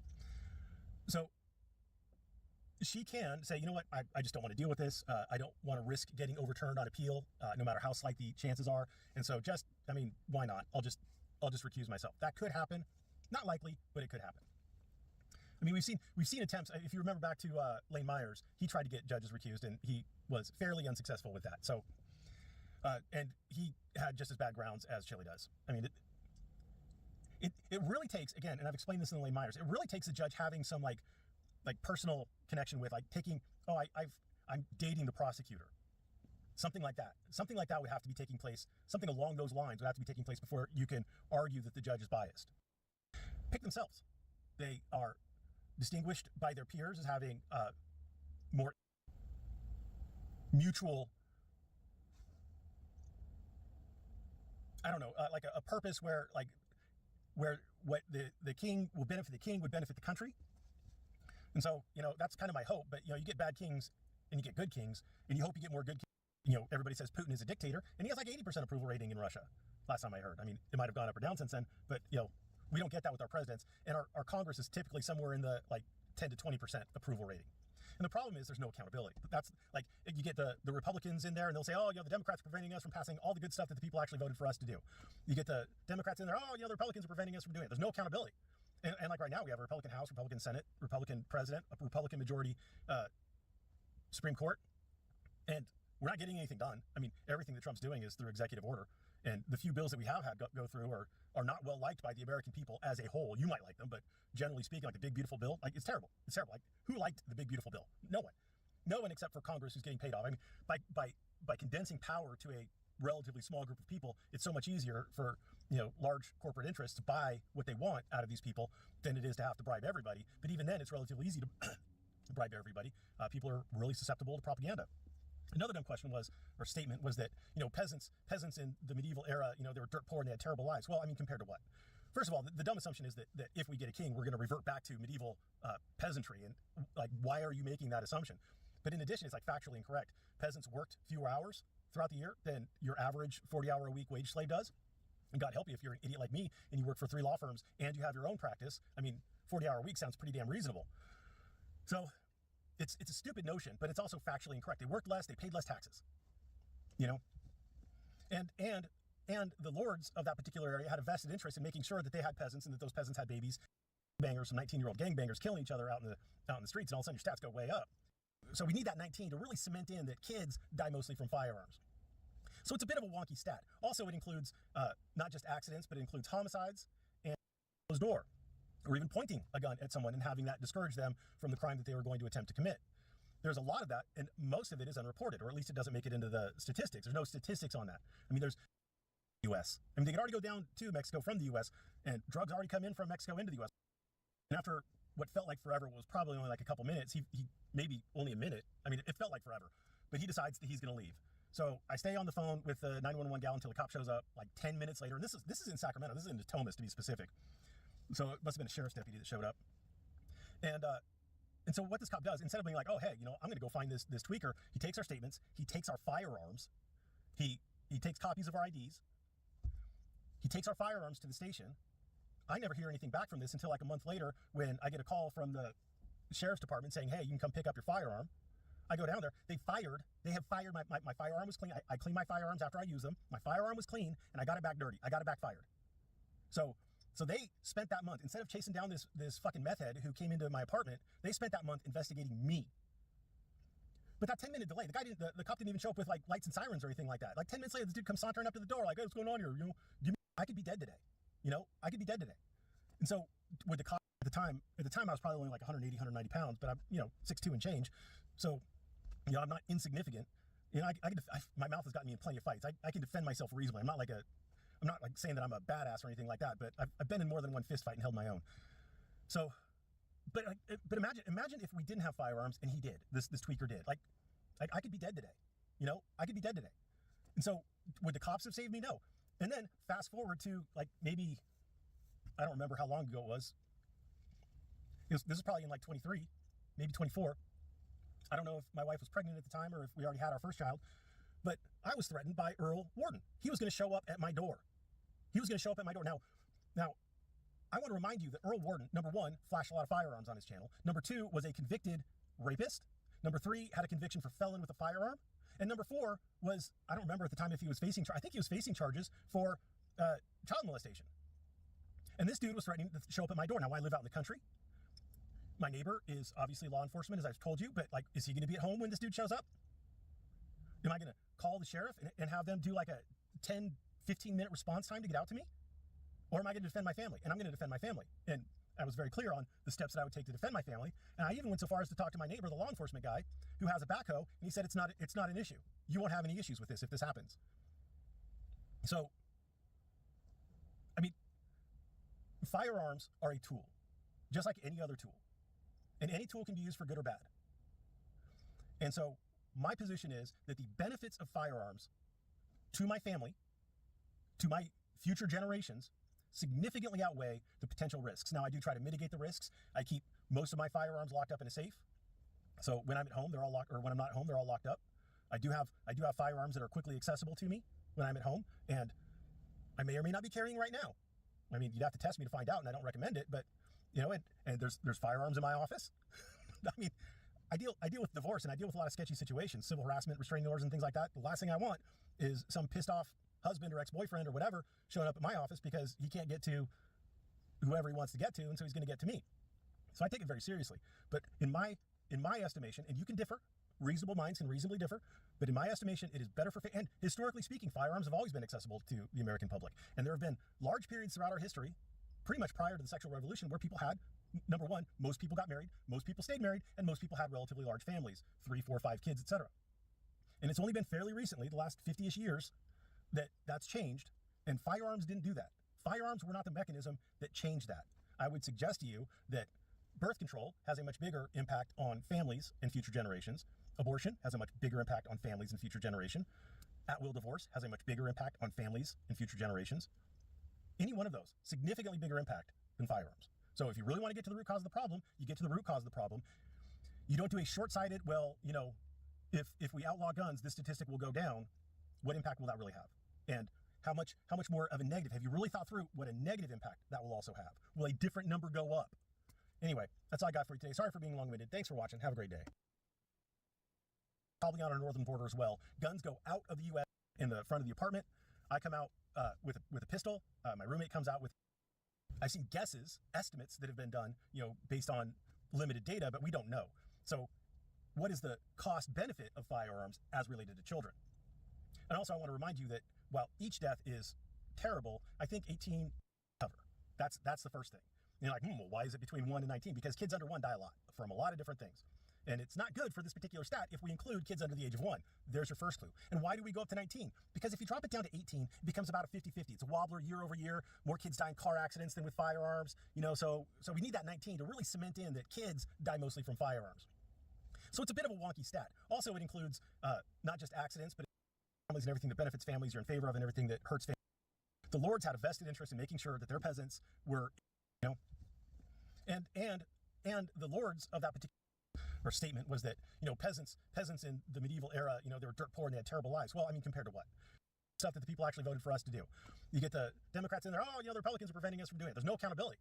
And like right now, we have a Republican House, Republican Senate, Republican President, a Republican majority likes the ruling people universally. People can have a good king and love the good king. They can have a bad king and hate the bad king, but they always hate the legislative and executive branches. Always. I mean, a good figure is like 50 some odd percent, but everybody says Putin is a dictator, and he has like 80% approval rating in Russia. Last time I heard. I mean, it might have gone up or down since then, but we don't get that with our presidents, and our Congress is probably a clerical issue. The other issue is that on the indictment, that's the charging document. Now, he doesn't have firsthand knowledge. The prosecutor isn't the recipient witness. The prosecutor isn't the person who saw it. Then it got changed to 30. That's probably a clerk issue. That's probably like, we have two 29s, or there was some filing issue with 29, so the clerk changed it to 30. And when he's signing it that to the best of his information that these are true and correct. Now, he doesn't have firsthand to know that the prosecutor did an independent. I'm asking the court to grant this relief. Then your motion is already terrible and stupid. That's just a basic rule. But anyway, what the prosecutor signed was that he's reviewed the probable cause affidavit, which was signed by a judge, so a judge found there to be probable cause. Probable cause. But there are instances where other facts come out after the probable cause affidavit is signed by the judge, where it might throw enough doubt in there that the prosecutor might not think that there's still probable cause. Now, DA, and it's their role to go around and if there is, look at the evidence that he has and make a determination whether or not she's going to allow herself to be recused. Her as a female, so I'm going to something like that would have to be taking place. Something along those lines would have to be taking place before you can argue that the judge is biased. I'm going to assume that the prosecutor knows that Chile's not a no crime information system, something like that. I think that they would have discovered the outstanding warrants for failing to appear in Ohio. In-person appearance by DeCastro as possible. So that if Chile wants to get a bond, he has to spend a lot of money. And if Chile does bond out and absconds back to California or Nevada or wherever the heck his state of residence is currently, wherever his couch of residence is, the bounty hunter would have a large incentive to get him and bring him back. Power to take control, and then they exercise that power to make themselves the ruler of the country. That's how kings are typically selected. And I don't particularly swear where what the king will benefit the king would benefit the country. And so, that's kind of my hope. But, you get back the same thing in like Senate elections, and a good figure is like 50 some odd percent, but Supreme Court, and we're not getting anything done. I mean, everything that Trump's doing is through executive order. And the few bills that we have had go through are not well liked by the American people as a whole. You might like them, but generally speaking, like the Big Beautiful Bill, like it's terrible. It's terrible. Like who liked the Big Beautiful Bill? No one. No one except for Congress who's getting paid off. I mean, by condensing power to a relatively small group of people, it's so much easier for large corporate interests to buy what they want out of these people than it is to have to bribe everybody. But even then, it's relatively easy to bribe everybody. People are really susceptible to propaganda. Another dumb statement was that peasants in the medieval era, they were dirt poor and they had terrible lives. Well, I mean, compared to what? First of all, the dumb assumption is that if we get a king, we're going to revert back to medieval peasantry. And like, why are you making that assumption? But in addition, it's like factually incorrect. Peasants worked fewer hours throughout the year than your average 40-hour-a-week wage slave does. And God help you if you're an idiot like me and you work for 3 law firms and you have your own practice. I mean, 40-hour a week sounds pretty damn reasonable. So it's a stupid notion, but it's also factually incorrect. They worked less, they paid less taxes. Unpaid overtime, boom, you're fired, and he'll import some H-1B visa guy. It was maybe a year or two ago, maybe 3 years ago now. I don't remember. But the last time I looked, first of all, those stats aren't exactly correct. First of all, it's kids between the ages of 1 and 19 that those stats cover. That's the first thing. And you're like, well, why is it between 1 and 19? Because kids under 1 die. 18, it becomes a wobbler. 17, it's cars. Gun at someone and having that discourage them from the crime that they were going to attempt to commit. It's terrible. I think between 1 and 18, it's about 2,500 deaths a year. 2,500 child deaths a year, which isn't a huge statistic. I mean, it's something that we can absorb. If you compare that to, let's say, abortion, I mean, if you want kids to survive, obviously you want to get rid of abortion, right? How many kids would it save every year if we just straight outlawed abortion? Now, I know the argument you're going to get, well, if you don't give legal abortions, then there will be illegal abortions. Well, if you ban guns, we can't keep, right now on our southern border, definitely, and probably on our northern border as well, guns go out of the U.S. into Mexico. I'm calling the cops on, hold my pistol on, get the fuck out. Have a conversation with the 911 lady who, I'm dealing with something, but I give her the description of the guy and what's going on generally. And the dude's like in the doorway, like, I don't know what was going through his head. I don't know if he was armed. I don't know anything about it. Like, I just know that there's some tweaker dude here standing in my doorway. And after what felt like forever was probably only like a couple minutes, he maybe only a minute. I mean, it felt like forever. But he decides that he's going to leave. So I stay on the phone with the 911 gal until the cop shows up. He takes copies of our IDs. What's going on here? You know, give me your guns. You know, I don't want any situations there. But what if you taken all of our guns and this dude shows up again? Like, I mean, there's me and my roommate. My roommate was, you know, looked like a gorilla. He wasn't as tall as me, but he looked like a gorilla.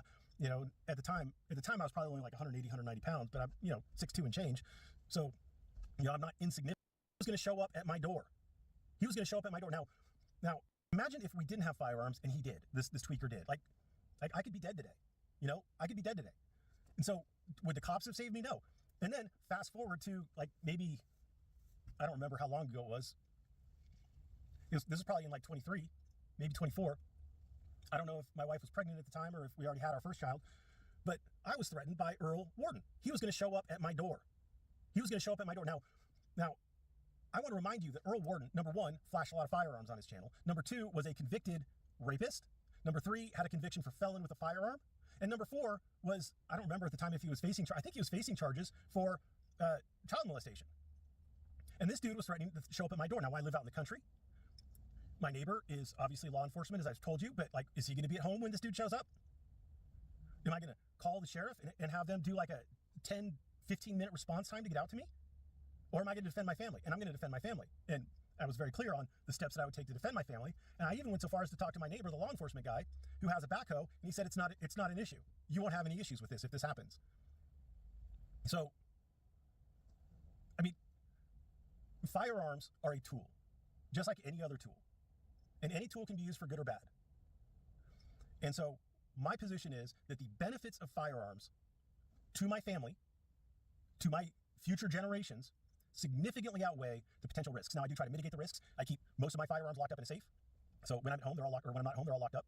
I do have firearms that are quickly accessible to me when I'm at home, and I may or may not be carrying right now. I mean, you'd have to test me to find out, and I don't recommend it, but, you know, and there's firearms in my office. I mean, I deal with divorce, and I deal with a lot of sketchy situations, civil harassment, restraining orders, and things like that. The last thing I want is some pissed off husband or ex-boyfriend or whatever showing up at my office because he can't get to whoever he wants to get to, and so he's going to get to me. So I take it very seriously. But in my estimation, and you can differ, reasonable minds can reasonably differ, but in my estimation, it is better for, and historically speaking, firearms have always been accessible to the American public. And there have been large periods throughout our history, pretty much prior to the sexual revolution, where people had, number one, most people got married, most people stayed married, and most people had relatively large families, 3, 4, 5 kids, etc. And it's only been fairly recently, the last 50-ish years, that's changed, and firearms didn't do that. Firearms were not the mechanism that changed that. I would suggest to you that birth control has a much bigger impact on families and future generations. Abortion has a much bigger impact on families and future generation. At-will divorce has a much bigger impact on families and future generations. Any one of those, significantly bigger impact than firearms. So if you really want to get to the root cause of the problem, you get to the root cause of the problem. You don't do a short-sighted, well, you know,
Note: subject is registered cosmic guardian, dimensional cluster 15, alpha, threat level, beneficial, recommendation, offer complimentary beverages. Lance grinned as other travelers in the customs line turned to stare at him with expressions ranging from awe to confusion. "I'll take a coffee," he told the scanner, "but fair warning, I still haven't figured out how to work most coffee machines without causing minor disasters." Behind him in line, a young human woman was staring at her own bioscan results with the kind of bewildered expression Lance remembered all too well. The scanner was displaying readings that shouldn't exist, and in the distance, he could hear the familiar sound of various alien factions expressing sudden and intense interest in capturing a human who had apparently survived something impossible. Lance sighed and walked over to the confused woman. "First time having cosmic powers manifest. In public?" he asked cheerfully. "How did you?" "Lucky guess. Come on, let me introduce you to some friends of mine. We've got a lot to talk about, and judging by the number of ships that just requested emergency docking clearance, we don't have much time to do it." As they walked toward the exit, Lance couldn't help but smile. Apparently, his encounter with the Void Sovereign had done more than just give him cosmic powers. It had awakened something in humanity itself, something that had been dormant until the right catalyst came along. The Far Dark might be patient, but it was about to discover that humans were remarkably good at being thoroughly, persistently, and creatively inconvenient. And Lance had a feeling that was going to make all the difference. The galactic soldiers stood in a perfect line, armored in plates that shimmered like molten steel beneath the vast dome of the Imperial Arena. Their boots struck the floor in unison, a metallic rhythm that carried through the echoing space as banners of conquest unfurled from the ceiling. Around them, tiers of alien dignitaries and spectators leaned forward from their crystalline seats, their many eyes gleaming, their mandibles twitching, their voices a chorus of contempt and curiosity. This was the Empire's stage, the theater where every newly discovered species was brought to heel. It was here that whole civilizations had bent their knees before the Empire's chosen champions. And today, humanity was expected to follow. At the center of the arena, lit by shafts of pale light from above, stood the Marine. He was alone, without armor, without ceremony, dressed in fatigues scuffed with dust from the transport that had delivered him. His stance was relaxed, almost lazy, with his hands folded behind his back and his weight resting on one leg. His hair was regulation short, his jaw dusted with stubble, his eyes a calm blue that held no fear. He wore a smile, not wide, not mocking, but a polite curl at the corner of his lips that unsettled the gathered audience more than any snarl of defiance could. The lead galactic soldier, taller than three men stacked atop one another, raised his spear of crackling plasma. His voice thundered through the translators, sharp and guttural. "Kneel, human. The Empire accepts no other posture from the conquered. Kneel or you will die." The Marine tilted his head slightly, as though considering the command with the same mild interest one might give a waiter offering soup of the day. His smile deepened a fraction. "That's adorable," he said softly, his words carrying easily through the translation systems. "You practicing your tough guy voice? Or is this your full-time gig?"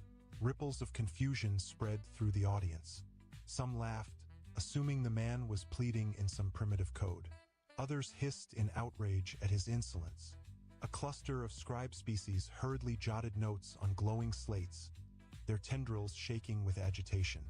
Only one, an ancient scaled creature with milky eyes, frowned in silence, as if he had heard such tones before in darker times. The soldier snarled, stepping closer, his armor's servos hissing. "You misunderstand. This is no choice. All who come before us kneel. Every world, every fleet, every..." "Yeah, see?" The Marine interrupted gently, rocking back on his heel.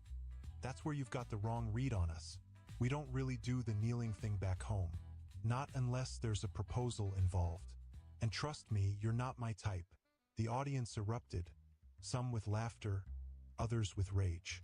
The soldier's eyes burned with hatred, but beneath the fury, a flicker of uncertainty lingered. This man was unarmed, outnumbered, outmatched. He should have been begging. Instead, he smiled. The Marine's voice carried the cadence of small-town America, warm and inflected with humor. Yet every syllable was deliberate, measured, like a chess move disguised as a joke. He raised his chin, looking up at the towering figure before him. Back on Earth, we've got a saying, don't write checks your mouth can't cash. You might want to think about that before you go waving pointy sticks at strangers. The soldier jabbed the spear forward, stopping just short of the Marine's chest. Expecting a flinch, a stumble backward, the human mask of fear cracking wide. The Marine did not move. His smile remained, steady and infuriating. The tension of the moment stretched taut, until the soldier snarled again and withdrew the weapon. Above them, a booming voice from the Emperor's dais announced, "Humanity will be tested. If this one survives the trial, perhaps his people may be permitted the honor of servitude. But if he fails, their world shall burn." The Marine finally moved, shrugging as though the stakes were nothing more than a poker game at a smoky bar. He ran a thumb along his jaw, squinting up toward the Emperor's dais. "Well, that's one way to make friends. Where I come from, we usually start with a handshake, maybe a cup of coffee. But hey, you do you." The laughter that followed was not all cruel this time.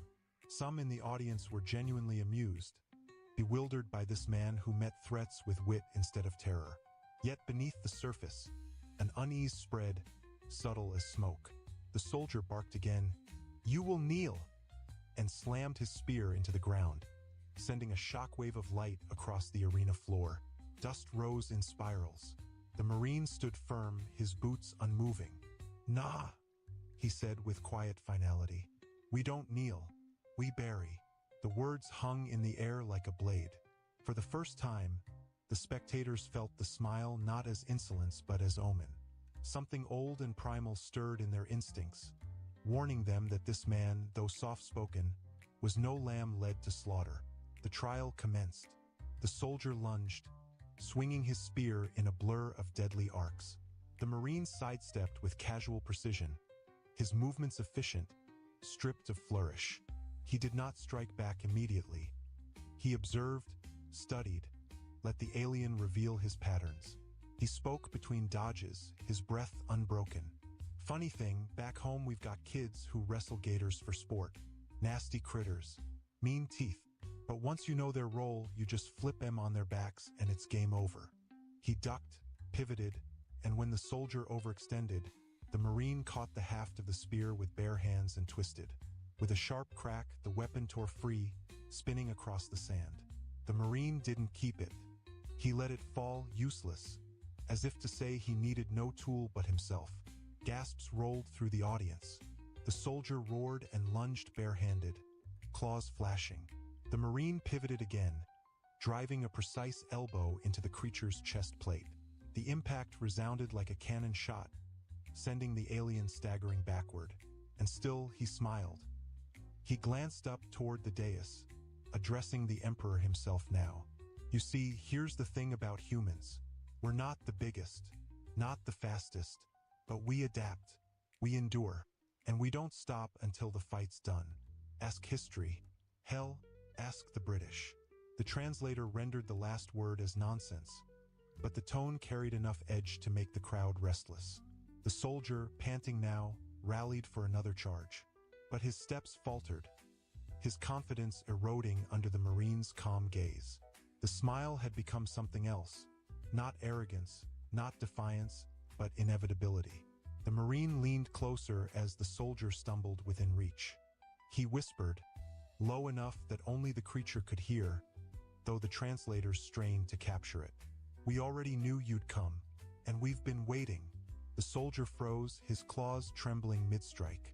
His eyes widened with a flicker of fear, the kind that no armor could hide. Around them, silence gripped the arena. The Marine straightened, his smile never wavering, as if daring the galaxy itself to make the next move. And in that suspended heartbeat, every watching species understood. This was not a man laughing in ignorance of death. This was death, disguised as a man who laughed. The arena did not disperse after the Marines' refusal to kneel and the casual disarming of the towering soldier. If anything, more creatures arrived, filling balconies of crystal, chitin, and steel, their voices buzzing with speculation. The air throbbed with the low hum of anticipation, the way a tavern in a small American town might grow restless when a bar fight stalled after the first punch. But this was no bar. This was the heart of the Galactic Empire's pride, and at its center stood one man who hadn't so much as broken a sweat. He dusted his palms together as though he had just finished splitting firewood. His smile remained calm and infuriating, the smile of a man who had seen worse things than plasma spears and had learned to laugh at them. The presiding officials conferred in rapid, hissing tones, their eyes darting toward the dais where the Emperor's emissaries leaned close, debating whether to call the spectacle finished or to push the human further. A crackling command resonated across the arena. Bring him to the council chamber. His insolence will be dissected before the record of species. The soldier, shamed and growling, was hauled away. The Marine glanced after him with mild pity, then followed two armored escorts toward a side corridor. His walk was easy, unhurried, like a man strolling down Main Street on a Sunday morning. The corridor opened into a vast chamber shaped like a star's interior, walls lined with hollow panels and floating glyphs of conquered races. A semicircle of alien leaders waited at elevated thrones, each one representing a different corner of the galaxy's power. Their eyes tracked him as though he were a specimen delivered in a jar. He stopped in the center, hands loosely at his sides, posture relaxed. His voice broke the silence, warm and deliberate. Afternoon, folks. Nice place you got here. Bit chilly, though. Could use a good heater and maybe some country music. The counselors bristled, their mandibles twitching, their frilled necks flaring. One leaned forward, a mantis-like dignitary with emerald chitin and glassy eyes. You were given a direct order by a soldier of the Empire. You refused. You mocked. Explain why you smile while death hovers above you. The Marine adjusted his sleeve, his grin deepening. Well, back home, we've got this thing called hospitality. You don't greet guests by waving sharp sticks in their faces. Smiling's just manners where I'm from. Another counselor, this one resembling a bloated eel coiled in a vat of fluid, hissed with derision. Manners? Insolence wrapped in jest. You insult our warrior caste and expect dignity. Expect. The Marine chuckled softly. No, sir. Expectation's a dangerous word. I prefer preparation. You folks wanted a show, right? Well, I thought I'd give you something memorable. Nothing worse than traveling halfway across the stars and leaving folks disappointed. Ripples of uneasy laughter scattered among the lesser officials seated in the shadows. A scribe alien, covered in parchment-colored scales, muttered to its colleague, "They use humor to mask fear." The colleague shook its head. No, that one uses humor the way others use blades. The mantis dignitary slammed its claw against the railing. Human, do you understand what the Empire is? Do you comprehend that we have broken empires 10,000 years old? We burn fleets as you burn wood. You are dust compared to our eternity. The Marine's eyes lifted, catching the light in a way that shifted his smile from pleasant to predatory. 10,000 years? That's cute. Rome thought it would last forever too. Ever hear of Rome? Nah, probably not. But I promise you, every empire thinks it's eternal. Then it meets something hungrier. A hush slid through the chamber. Some didn't understand the reference, but the tone carried enough gravity to feel like prophecy. The Marine glanced around, his voice lowering, conversational but weighted. We're not the biggest, not the strongest, but we're problem solvers. We're stubborn. You can knock us down and we'll get up just to spite you. Sometimes with a grin, sometimes with a bigger stick. Depends on the mood. The eel-like counselor sneered, but there was unease in the coils of its body. You are one man, unarmed. You claim resilience, but what is resilience against annihilation? The Marine tilted his head, as if considering a chess move. Funny thing about annihilation. Back home, we've stared that down more than once. Nuclear winters, plagues, meteors. Hell, our own stupidity nearly did us in a few times. But we're still here, still smiling. You know what that means? He leaned forward slightly, voice dropping into a razor-edged whisper that carried nonetheless. We don't scare easy. The words rattled through the translators, carrying into every ear with uncomfortable clarity. Some counselors stiffened, others leaned back, but none looked away. The Marine's smile softened again, as if he hadn't just dropped a threat into the heart of the Empire. Don't get me wrong. I'm a polite fella. I like a good cup of joe, backyard barbecues, fishing trips. But polite doesn't mean weak. Sometimes it just means we'd rather give you the chance to walk away before things get messy. The mantis dignitary hissed, its mandibles clicking. You suggest humanity is a predator? The Marine tapped his chin thoughtfully. Predator? No, that makes us sound too one-dimensional. We're gardeners, hunters, poets, and killers, depending on the day. My grandma used to can peaches and shoot coyotes in the same afternoon. Dual nature, you could say. We smile, we laugh, we invite you to dinner. But if you come to our door waving weapons, well, you'd best pray you brought more than sharp sticks. The chamber buzzed with disquiet. Some whispered about strategic deception, others about madness. Yet a few of the older ones exchanged glances of something like recognition. They had seen such patterns before in ancient wars. The quiet, smiling face of extinction disguised as hospitality. One smaller alien, a scholar with translucent skin, finally raised a trembling hand. But why laugh? Why jest in the shadow of death? The Marine's gaze softened, though his grin remained. Because fear doesn't help. You laugh, you joke, you smile. Keeps your hand steady. Back home, we've got guys who crack jokes in the middle of firefights. Keeps the nerves from chewing you alive. You ever hear someone sing while running through hell? That's us. We sing, we laugh, we fight, and we don't stop until the job's done. The counselors fell silent, the weight of his words settling like a storm cloud. For the first time, the chamber felt colder, not because of the air but because of the realization spreading through its audience. The human smile was not ignorance. It was preparation. The presiding official, a massive being of obsidian armor and gold crests, finally spoke. Humanity may be permitted to exist as vassals if you kneel now and swear fealty. You may keep your world in chains under our law. Refuse, and extinction will follow. The Marine exhaled slowly, rubbed the back of his neck, and looked up at the gleaming thrones. His smile grew warmer, almost gentle, as though he were about to comfort a child. You're still not hearing me. We don't kneel. Not for kings, not for emperors, not even for gods. Only time we kneel is in prayer, and that's not something you want us to start doing in a fight. Trust me. His words fell into silence so thick the translators seemed hesitant to echo them. The officials stared, some enraged, some unsettled, some thoughtful. The Marine let the quiet stretch, then added with a drawl. So here's some friendly advice. Next time you invite us over, try a handshake. Maybe a plate of ribs. You'd be amazed what problems can be solved over good food. A ripple of confused murmurs spread.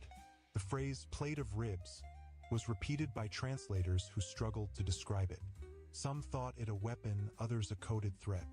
But the tone carried an undertone of menace, so deep it curled beneath the humor like a blade hidden in velvet. The Marine clasped his hands loosely in front of him, rocking on his heels, eyes calm and steady. He looked every bit the polite guest. Yet the chamber could not shake the impression that the guest had quietly locked the doors behind him.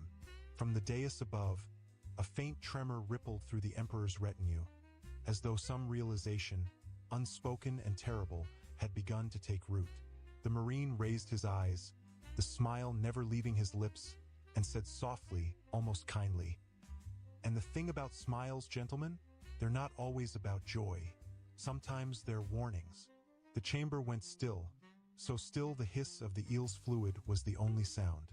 The words sank deep, unsettling in their calmness. And as silence spread, the gathered species began to suspect that they were not the predators here. They were the ones being studied. They were the ones already inside the trap. The chamber's silence stretched, dense as a storm cloud, until the presiding official gave a curt gesture. Guards moved in with weapons raised, their armored boots clicking against the crystalline floor. The Marine didn't flinch. He tilted his head, as though hearing some distant tune only he understood. His smile remained, polite, patient, unnervingly calm. He spoke before they could touch him. You know, back home, we tell stories about the boogeyman. Parents warn their kids about the thing that comes creeping in the dark.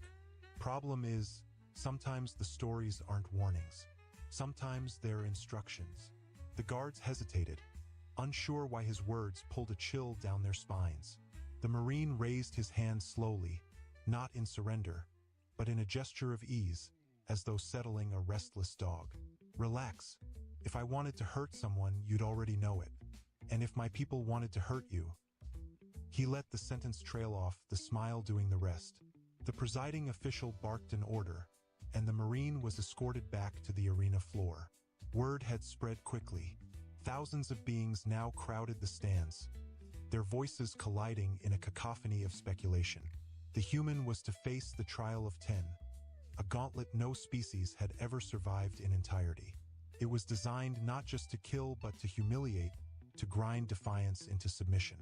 He stood in the center as gates rumbled open one by one. From the first came a beast the size of a tank, plated in obsidian scales that shimmered under the lights. From the second, a swarm of winged predators shrieked, claws clicking, their wings like knives slicing air. From the third, a giant serpent uncoiled, eyes glowing with embedded tech. One by one, 10 horrors emerged, each one a weapon forged from evolution and cruelty. The Marine looked at them as a man might glance over a grocery list. He adjusted his collar. "All right," he muttered under his breath, audible through the translators. "Guess it's Tuesday." The audience roared. The first beast charged, jaws opening wide enough to swallow a man whole. The Marine moved with a precision that seemed too casual to be real. He sidestepped at the last moment, planting a boot against the creature's plated leg, and with one fluid pivot drove its momentum sideways. The monster toppled, crashing into the arena wall with an impact that shook the ground. The Marine dusted his hands and quipped, "We got cattle back home with more bite." The winged swarm descended, shrieking. He bent, grabbed a length of chain from the arena floor, dropped deliberately by those who wanted to see him improvise, and spun it with a farmer's ease, snapping two from the air in quick succession. He moved through them like a man swatting mosquitoes, his grin widening as he fought. Not once did his breath quicken. Not once did he falter. The serpent struck next, lunging with impossible speed. He waited, utterly still until the last possible moment, then slid aside and caught the creature beneath its jaw with both hands. Muscles rippled under his fatigues as he twisted, driving the serpent into the ground. Dust exploded around him as the audience shrieked in disbelief. He leaned close to the writhing head, his voice low and conversational. "You should have seen the rattlers back in Texas. Mean little suckers. But you pin the head, the rest follows." Alien eyes widened. The Marine wasn't just surviving. He was teaching lessons, turning each horror into a parable. One after another, the creatures fell. He never used more force than necessary. He moved like a craftsman, efficient and deliberate, his humor cutting sharper than any blade. By the time the 10th beast collapsed, the arena was silent. The trial of 10 had been reduced to spectacle, less a challenge and more a showcase. The Marine stood amid the bodies, barely marked, brushing dust from his sleeve as though he'd finished yard work. He looked up at the stands, meeting the eyes of the thousands staring down. His voice carried, calm but sharp. "That's the thing about monsters. You think they scare us. But where I come from, we tell stories to scare the monsters." The silence fractured into chaos. Some shouted for his immediate execution. Others whispered urgently to their neighbors, fear threading their voices. A few counselors leaned close, their faces pale, muttering ancient words not spoken in centuries. One phrase rose above the din, repeated by more than one tongue. Boogeyman. The Marine tilted his head, as if hearing it. His grin softened, almost wistful. There it is, he said quietly. You're starting to get it. The presiding official demanded order, his booming voice echoing across the dome. This is manipulation, a performance. Humans are frail. They cannot. The Marine interrupted, his tone polite but firm. With respect, sir, you're not wrong. We break bones easy. We bleed. We die. But that's not the part you should be worried about. He gestured toward the fallen beasts, each one still twitching or groaning. It's the fact that we keep getting back up, again and again. Doesn't matter what you throw. Doesn't matter how many. We adapt, we endure, and we come back smiling. He paused, looking around the arena, his eyes landing on each counselor, each dignitary, each officer who thought themselves untouchable. His grin lingered, steady as a blade's edge. You wanted a trial. You wanted to measure humanity. Well, congratulations. Now you know what walks in the dark when you threaten us. And here's the kicker. You're only seeing one of me. A ripple of fear moved through the crowd, sharp as lightning. The Marine had shifted the balance. No longer a prisoner, no longer a specimen. He had become a mirror held to the Empire's face, showing them a reflection they did not want to see. He let the silence stretch, savoring the weight of the moment. Then he leaned forward, his tone dropping to something colder, something that slid into the bones of every listening creature. And just so you understand, he bent, picked up a piece of shattered chain, and held it loosely in his hand, the broken links dangling like a promise. This isn't me trying. This is me being polite. The chain clattered to the ground. The sound echoed like a death knell through the chamber. The presiding official shouted for guards, for weapons, for order. But their voices wavered, and their hands shook. The Marine straightened, smile fixed, eyes gleaming with something that was not rage but certainty. He turned his head slightly, as though listening to a whisper beyond the chamber walls, then looked back at the crowd. And when he spoke, his words froze every heart. You think I walked in here alone? The uproar in the arena did not fade. It multiplied, each alien voice adding to the storm of disbelief. The Marine stood calmly at the center, his boots planted, his hands resting lightly on his thighs, as if he were leaning against an invisible porch rail back home. The presiding official screamed orders, but the words collapsed under the weight of their own panic. No guard dared move. The Marine's smile had grown into something different now. Not warm, not mocking, but edged, like a knife that gleamed before it struck. You think I walked in here alone? He repeated, his voice steady, every syllable carrying into the upper balconies. The translators hummed and buzzed, and thousands of beings leaned forward in dreadful silence. He began pacing slowly, his steps deliberate, measured like a drill sergeant walking the line. You've studied us, haven't you? You know we bleed, that our bones break, that we die young compared to most of you.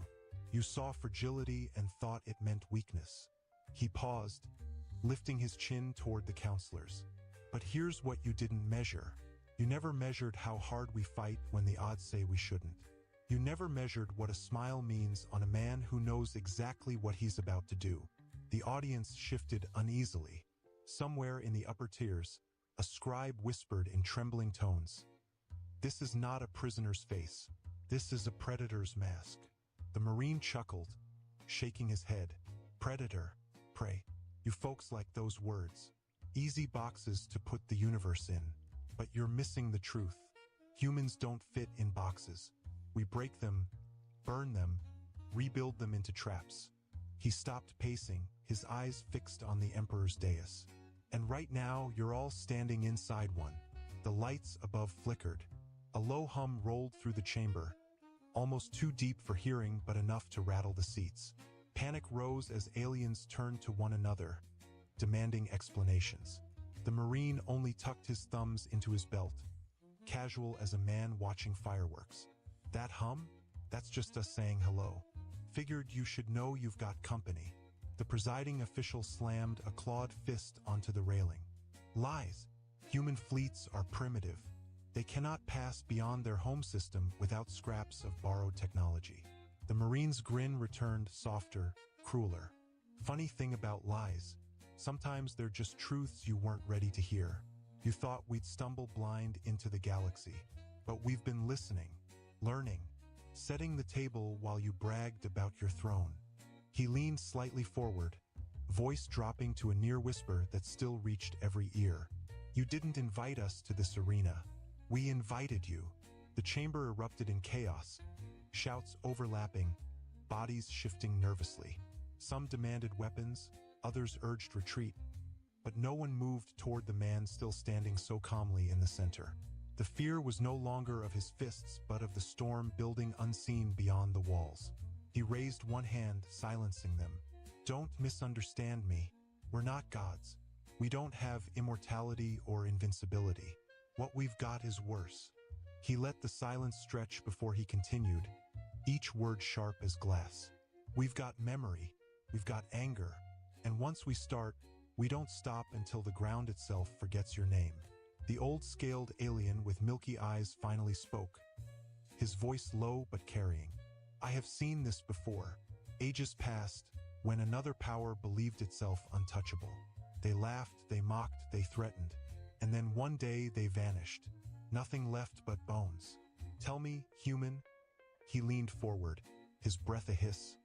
Are you their shadow returned? The Marine's smile softened with something almost kind. No, sir. I'm their echo. And humanity? We're the storm that follows. The chamber darkened as the hum outside deepened into a vibration that shook the very foundation. Through the vaulted dome, the stars themselves seemed to shift, blotting out in unnatural formation. Some spectators screamed, recognizing too late the silhouettes of ships. Dozens, then hundreds, their outlines sharp and purposeful against the void. They had not entered the system unnoticed. They had always been here, waiting. The Marine glanced upward, his smile never faltering. We've got a saying back home. Smile when you're in trouble. Keeps the enemy guessing.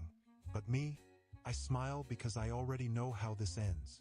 The presiding official's voice cracked with fury. You dare threaten the Empire in its own heart? The Marine's gaze slid back to him, cold and calm. Threat? No, this is a promise. You asked us to kneel. And I'm telling you, when humanity kneels, it's not to beg. It's to dig graves.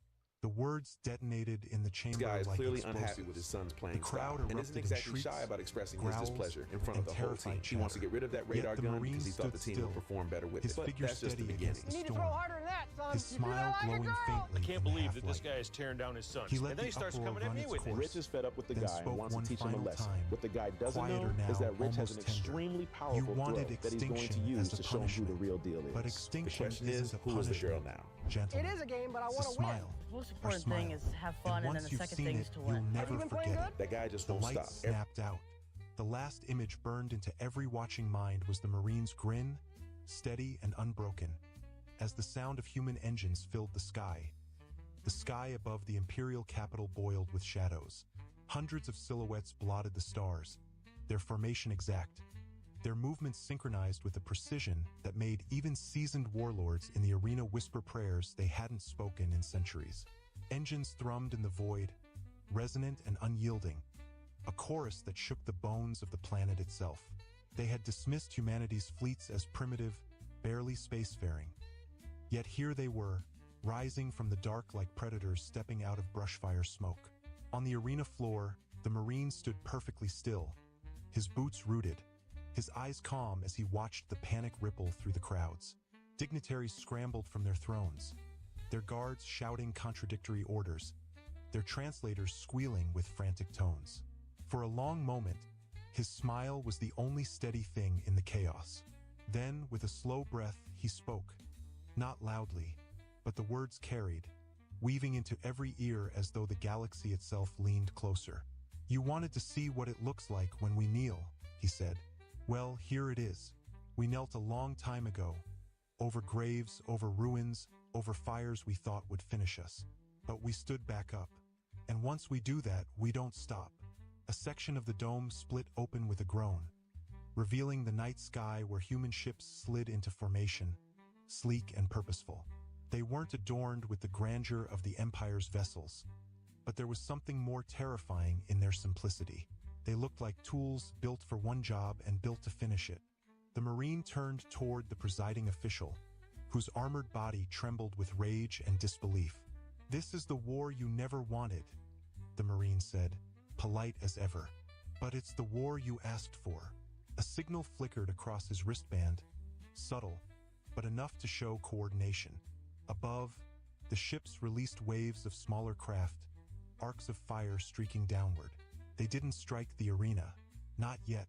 They fell across the city, carving lines of light into the sky. The Empire's defenses roared awake, shields flaring, cannons twisting to fire. But for every beam they unleashed, a human counterstrike followed, precise and surgical. Towers collapsed, barracks erupted, but always with calculation, never with waste. The Marine clasped his hands behind his back, watching as though surveying a training exercise. "You see, you thought this was a test for me. Trial of 10, kneel or die, all that noise.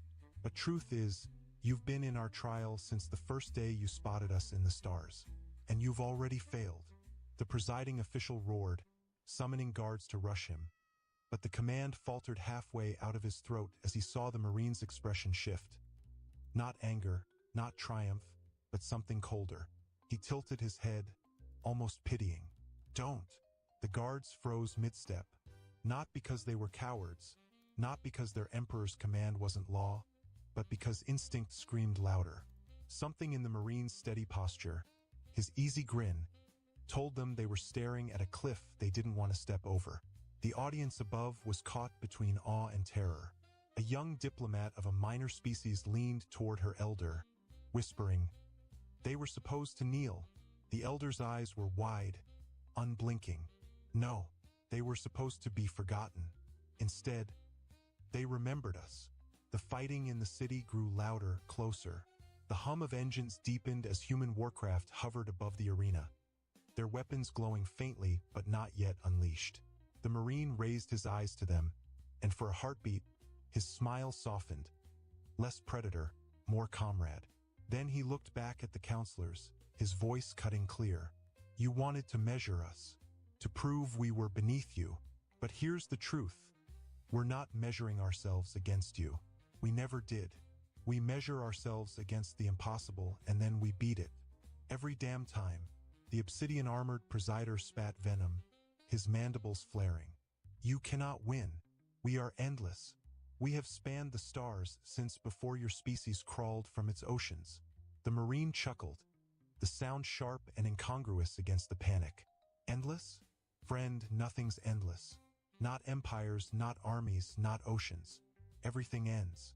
Question is, who gets to write the ending?" He gestured casually toward the sky, where another wave of human ships slid into place. "Looks to me like we brought the pen." Explosions rumbled through the distance. The horizon glowed red. Alien citizens screamed in the upper tiers as shockwaves rippled through the structure. Some began shouting for surrender, voices rising over the presider's fury. The Marine's eyes swept over them, noting the cracks forming in the Empire's foundation. Not from bombs, but from fear. He walked toward the dais, his boots echoing against the stone. No guard moved to stop him now. His calm, steady presence pushed through them like a tide. He reached the steps and looked up at the officials, who shrank back despite their height, their armor, their pride.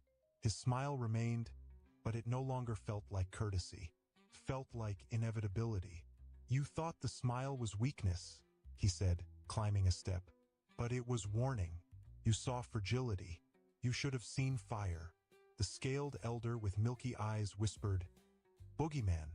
The word slithered through the chamber, picked up by tongues that had no translation for it, until it echoed in languages across the tiers. The Marine paused at the top, meeting their stares. Back home, the boogeyman's just a story, but stories have teeth if you believe in them hard enough. And the thing about humans, he leaned in slightly, his grin widening. We believe in ourselves harder than anything you've ever faced. Above, the ships fired again. This time, Above, the ships fired again. This time,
tall, silver-skinned being was having about as much fun as a root canal.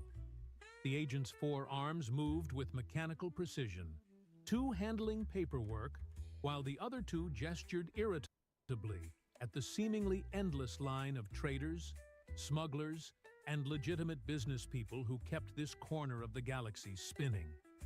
Lance shuffled forward, his worn cargo boots squeaking against the station's polished metal floors.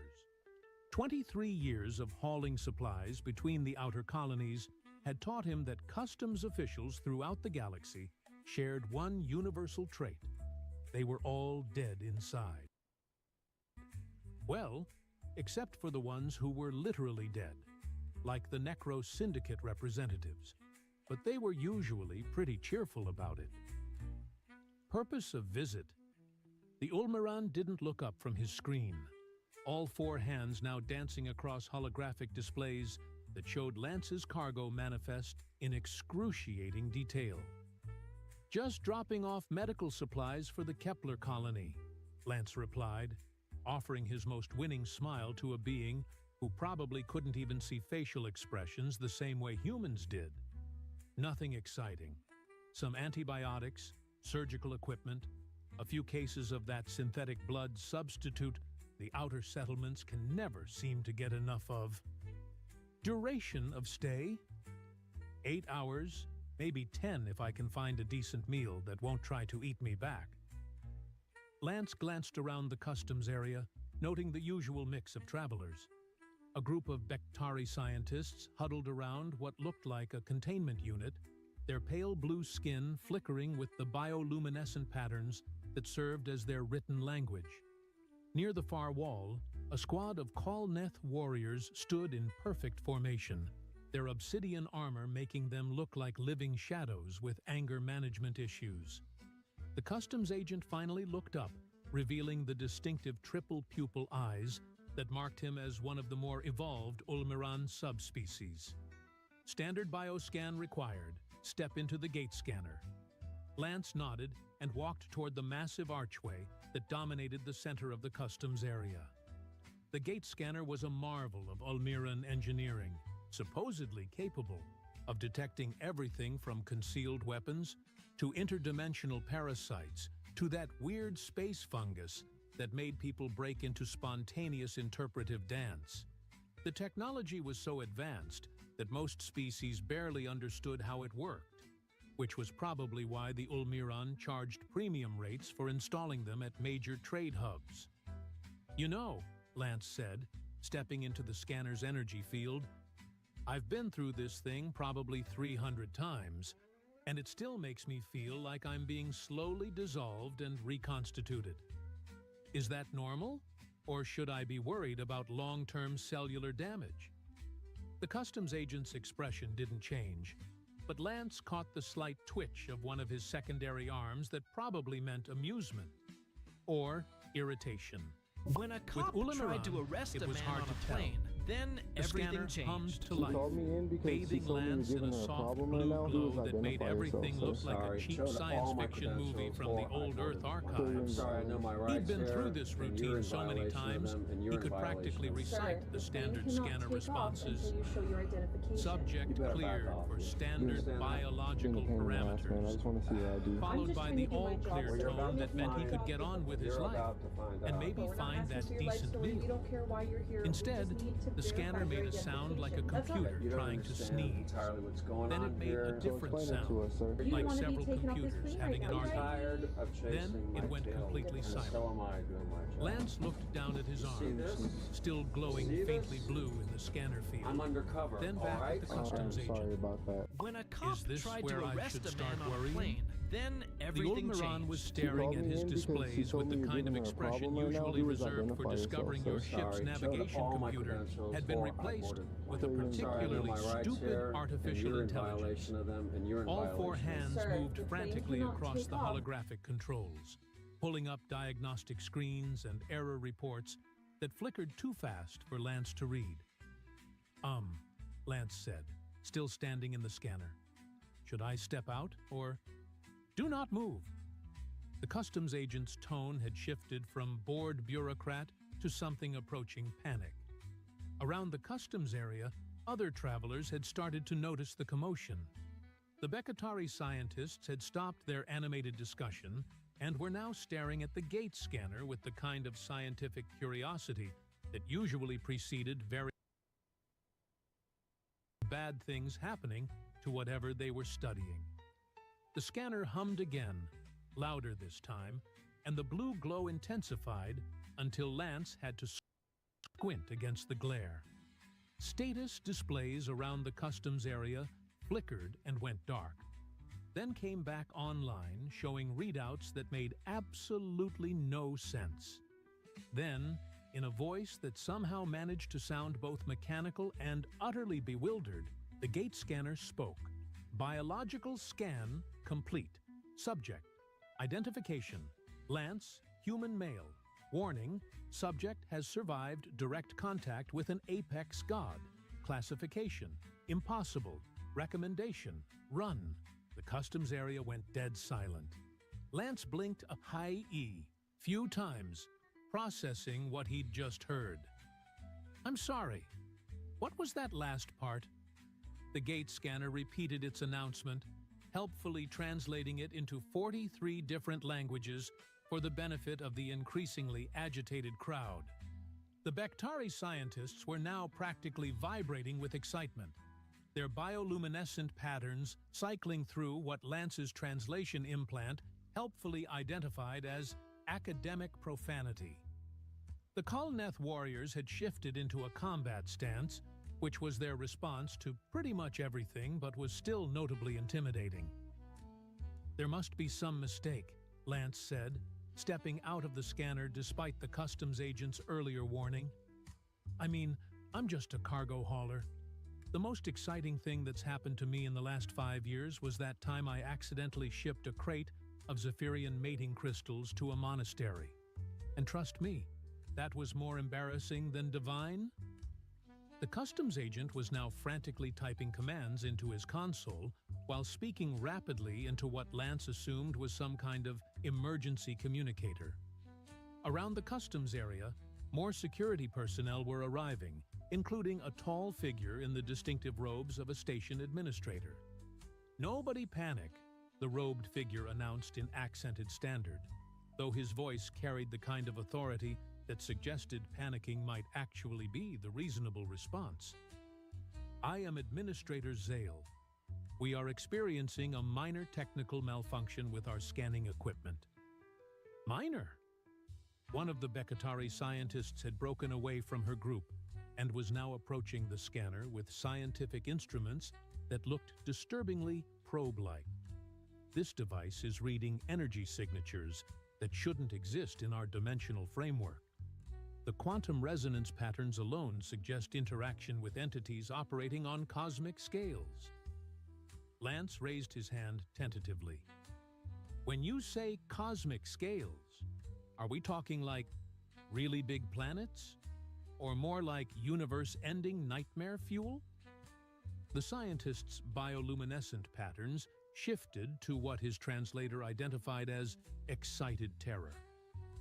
The latter would be more accurate. Fantastic. Lance looked around the customs area, noting that what had been a routine crowd of bored travelers was rapidly becoming a gathering of very interested, very dangerous people. The Kulneth warriors were now openly displaying weapons.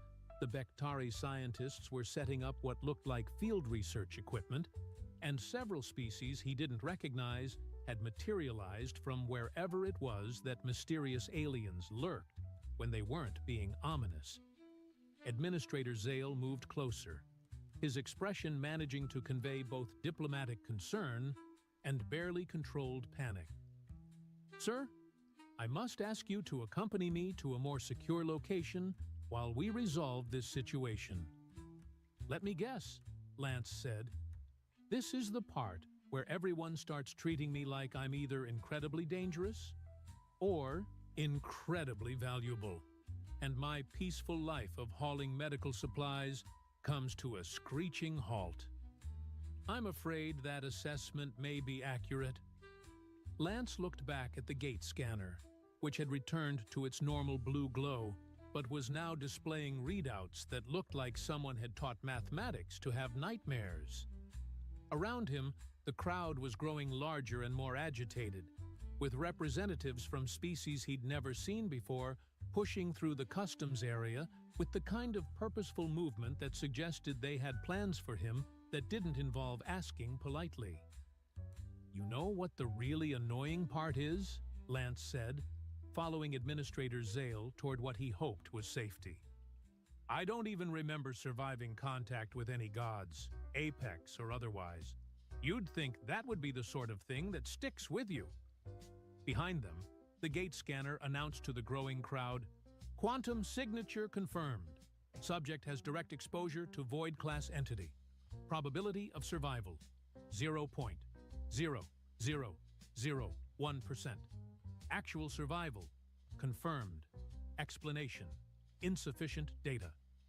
"Well," Lance muttered as Administrator Zale hurried him toward the secure exit, "that explains absolutely nothing and makes everything infinitely worse. Just another day in paradise."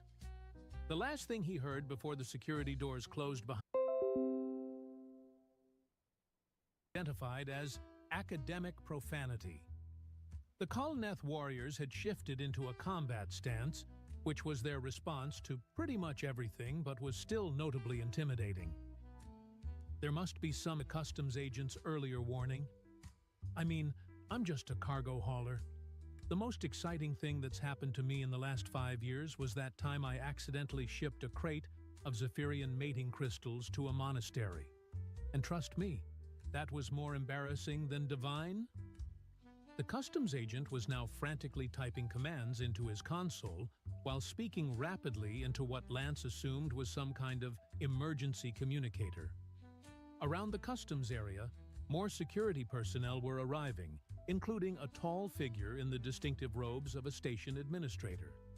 "Nobody panic," the robed figure announced in accented standard, though his voice carried the kind of authority that suggested panicking might actually be the reasonable response. "I am Administrator Zale. We are experiencing a minor technical malfunction with our scanning equipment." Minor? One of the Bekatari scientists had broken away from her group and was now approaching the scanner with scientific instruments that looked disturbingly probe-like. "This device is reading energy signatures that shouldn't exist in our dimensional framework. The quantum resonance patterns alone suggest interaction with entities operating on cosmic scales." Lance raised his hand tentatively. "When you say cosmic scales, are we talking like really big planets? Or more like universe-ending nightmare fuel?"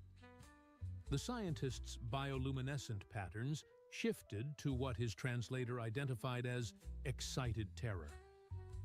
The latter would be more accurate. Fantastic. Lance looked around the customs area, noting that what had been a routine crowd of bored travelers was rapidly becoming a gathering of very interested, very dangerous people. The Kolneth warriors were now openly displaying weapons.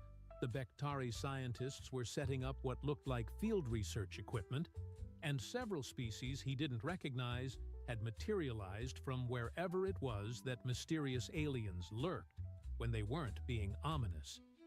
Administrator Zale moved closer, his expression managing to convey both diplomatic concern and barely controlled panic. "Sir, I must ask you to accompany me to a more secure location while we resolve this situation." "Let me guess," Lance said. "This is the part where everyone starts treating me like I'm either incredibly dangerous or incredibly valuable, and my peaceful life of hauling medical supplies comes to a screeching halt. I'm afraid that assessment may be accurate." Lance looked back at the gate scanner, which had returned to its normal blue glow, but was now displaying readouts that looked like someone had taught mathematics to have nightmares.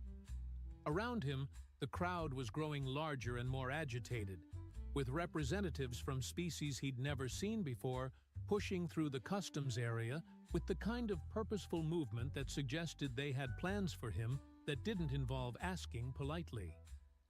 "You know what the really annoying part is?" Lance said, following Administrator Zale toward what he hoped was safety. "I don't even remember surviving contact with any gods, apex or otherwise. You'd think that would be the sort of thing that sticks with you." Behind them, the gate scanner announced to the growing crowd, "Quantum signature confirmed. Subject has direct exposure to void class entity.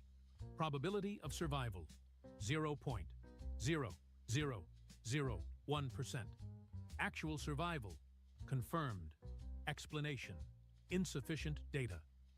"Well," Lance muttered as Administrator Zale hurried him toward the secure exit, "that explains absolutely nothing and makes everything infinitely worse. Just another day in paradise."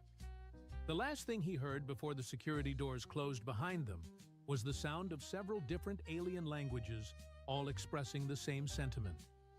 They wanted to get their hands on the human who had somehow survived the impossible.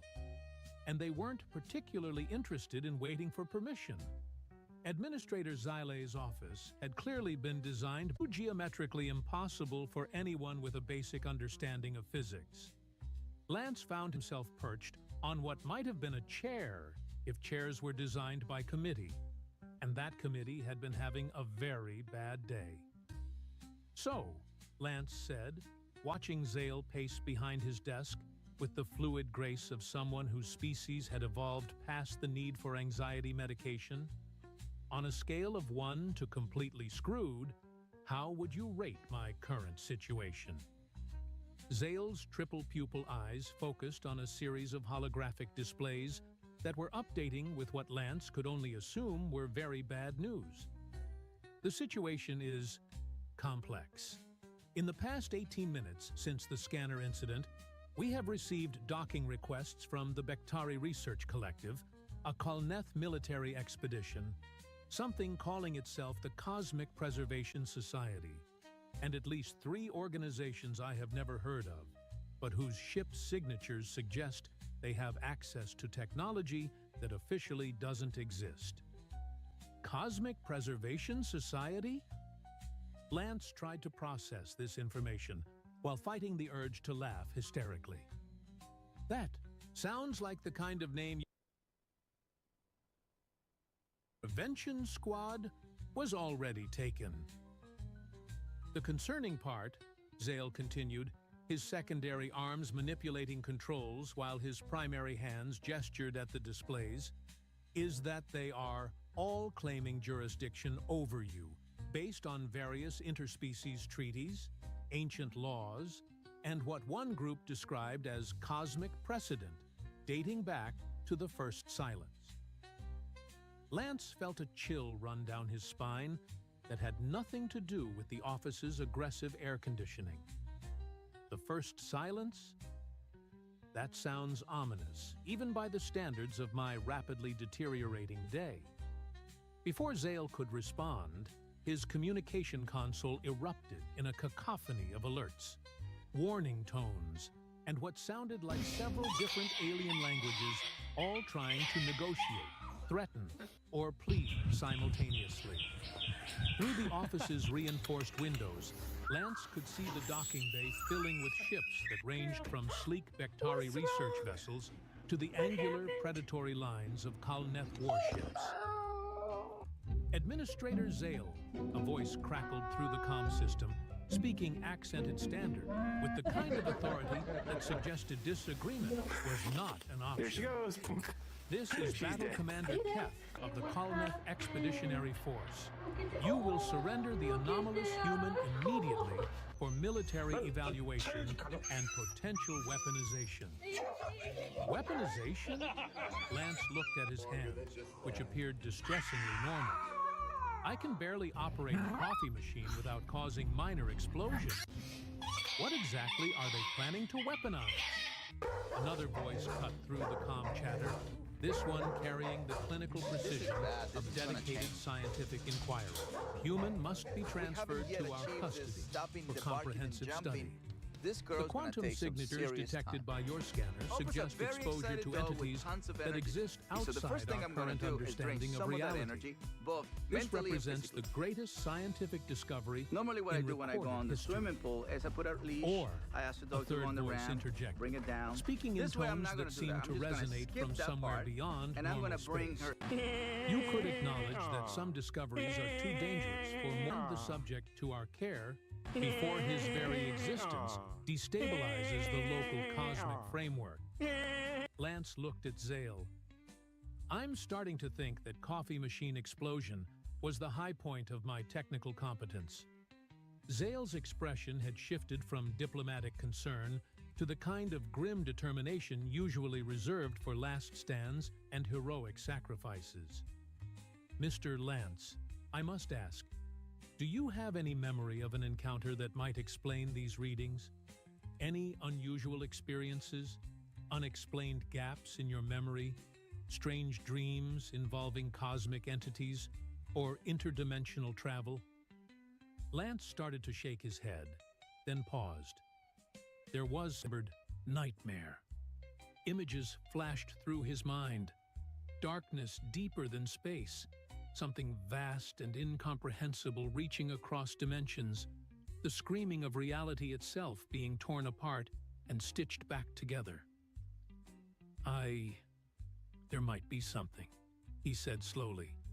But it's like trying to remember a dream while someone's hitting you with a hammer. There are fragments, but they don't make sense. Darkness, and something that was too big to exist. And the office lights flickered, and for just a moment, Lance could swear he saw something moving in the shadows between the holographic displays. Something that definitely shouldn't exist in three-dimensional space. Zale's eyes widened. The quantum fields in this office just spiked beyond our measurement capabilities. Whatever happened to you, mister? Lance, it left you changed in ways that our technology can barely detect. Changed how, exactly? Lance stood up from the impossible chair, noting that the shadows in the office seemed to be moving independently of any light source. Because I really feel like I should know if I'm some kind of cosmic anomaly walking around in human skin.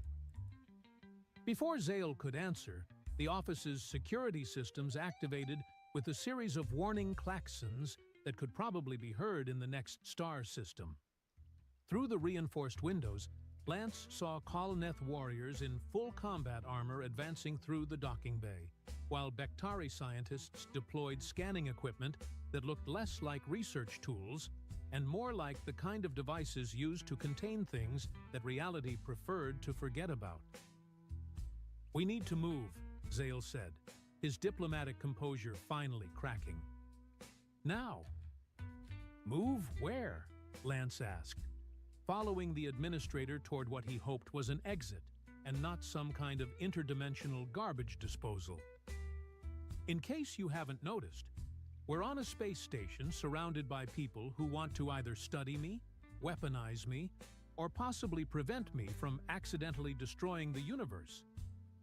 The maintenance levels, Zale replied, opening a concealed panel that revealed a narrow corridor lined with pipes, conduits, and the kind of mechanical systems that kept a space station from becoming a very expensive tomb.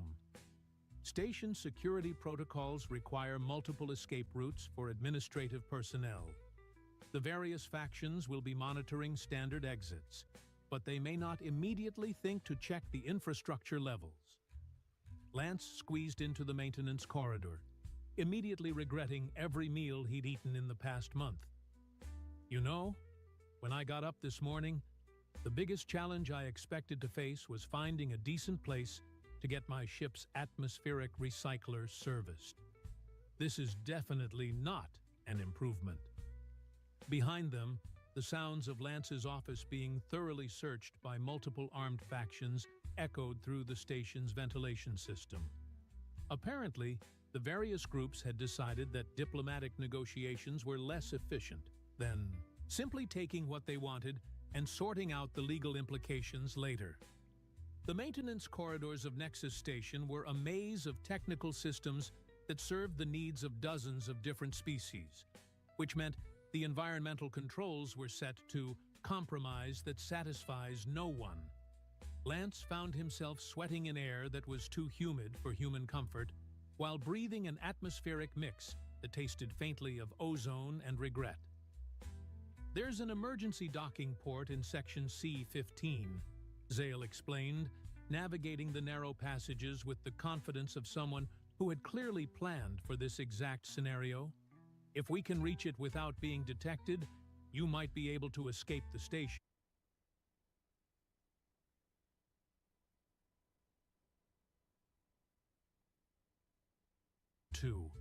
As if in answer to his question, a familiar voice echoed through the maintenance corridor's comm system. "Lance, you magnificent idiot, where the hell are you?" Lance stopped so suddenly that Zale nearly collided with him. Ran would be crazy enough to try stealing you out from under the noses of 3 different military forces. Had been running cargo through the outer systems for almost as long as Lance had, though her definition of cargo was considerably more flexible, and her relationship with interstellar law was best as complicated. She was also one of the few people in the galaxy who Lance trusted completely, mostly because she'd had plenty of opportunities to sell him out over the years and had consistently chosen profit over betrayal only when it didn't actually hurt him. "How did you even know what was happening?"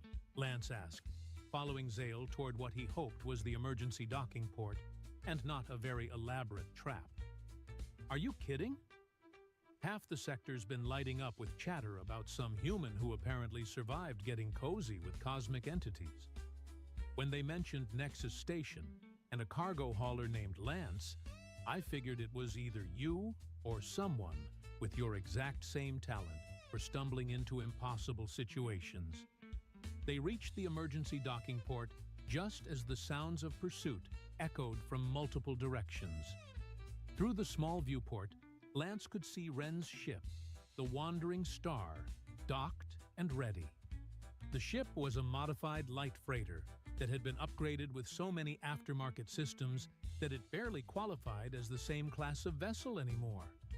It was also, Lance knew, one of the fastest ships in this part of the galaxy. When Ren's seal is secure, Zale reported, checking his portable scanner. "But I'm detecting multiple assault teams converging on this section. You have perhaps 3 minutes before they breach the emergency barriers." Lance turned to the administrator, who had risked his career and possibly his life to help a complete stranger escape what was rapidly becoming an interstellar incident. "Thank you. I don't know why you're helping me, but thank you." Zale's expression was grim. "Because whatever you survived, whatever changed you, it's something that the galaxy isn't ready for. The factions gathering here aren't interested in understanding what happened to you. They want to control it, weaponize it, or contain it. None of those options end well for anyone." Lance nodded and stepped through the airlock into Ren's ship, immediately feeling the familiar comfort of worn deck plates and the gentle hum of well-maintained engines. Ren was already at the pilot station, her hands dancing over controls, while her eyes tracked the tactical displays showing the growing fleet around the station. "So," she said without looking up, "want to explain why half the known galaxy suddenly decided you're the most interesting human alive?" "I honestly have no idea," Lance replied, strapping himself into the co-pilot seat.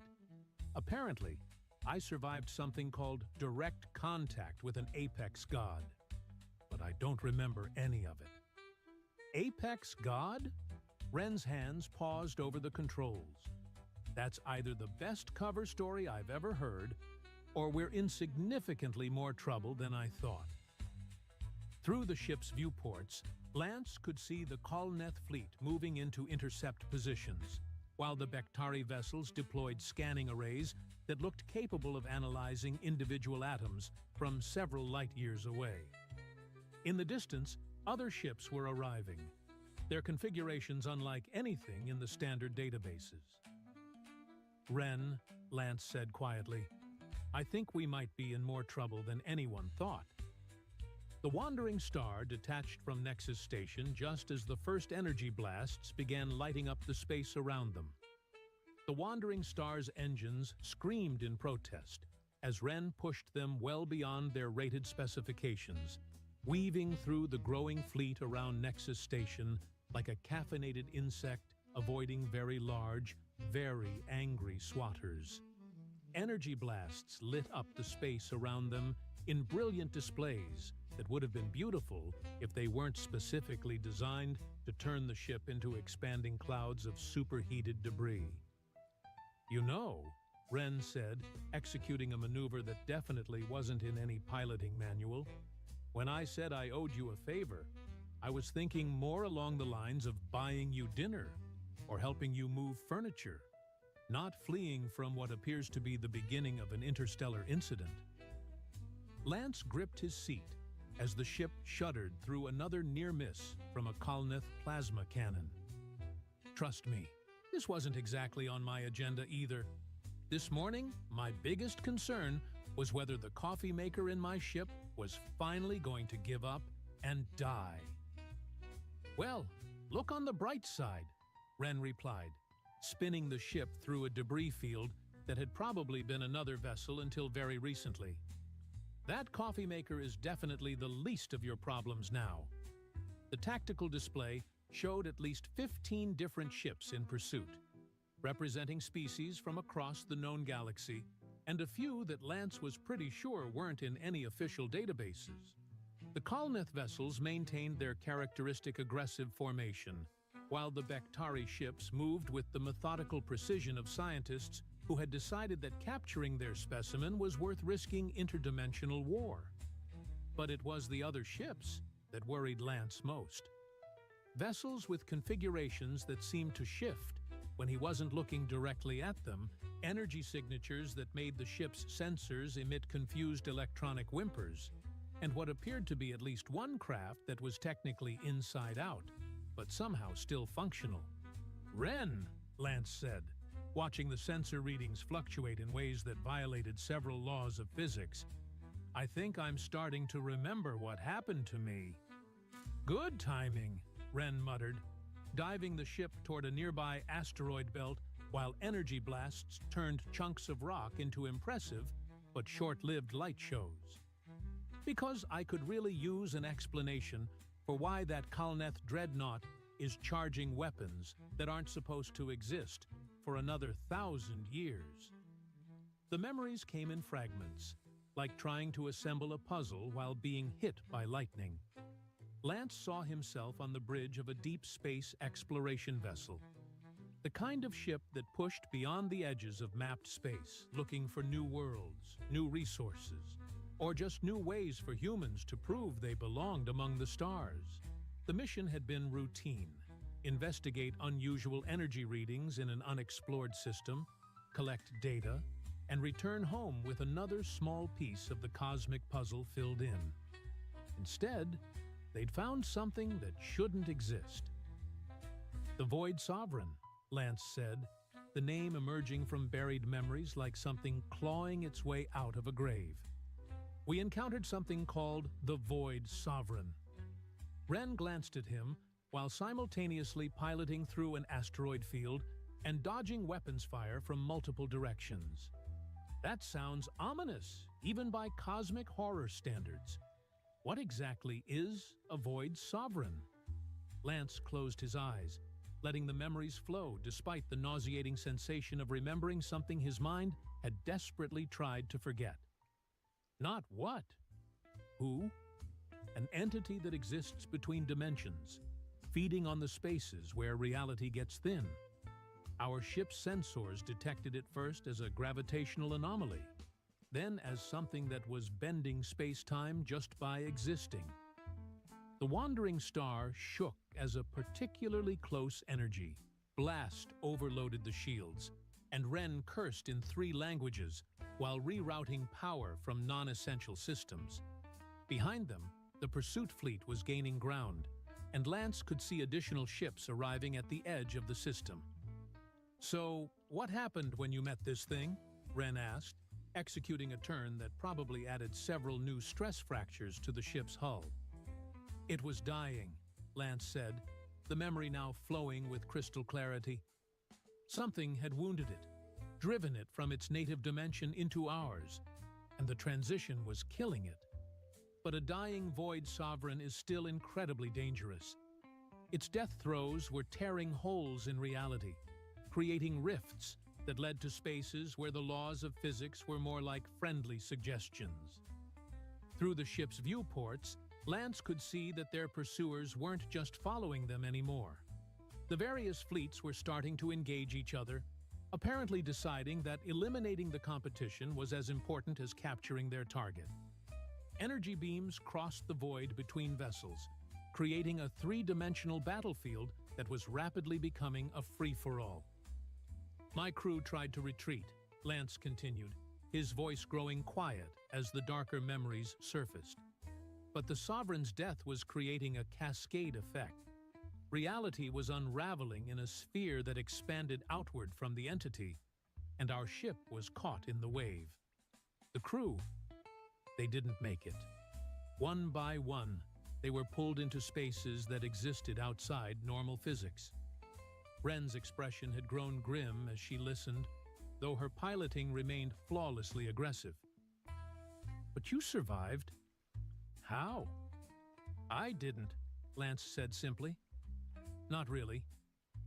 When the cascade reached me, when I felt reality starting to dissolve around me, something inside me responded. I absorbed part of the Sovereign's essence, took its dying energy into myself to try to stabilize the collapse. As if responding to his words, the lights on the ship's bridge flickered, and the shadows in the corners seemed to deepen in ways that had nothing to do with the illumination. Lance felt something stirring within him, a presence that was both part of him and utterly alien.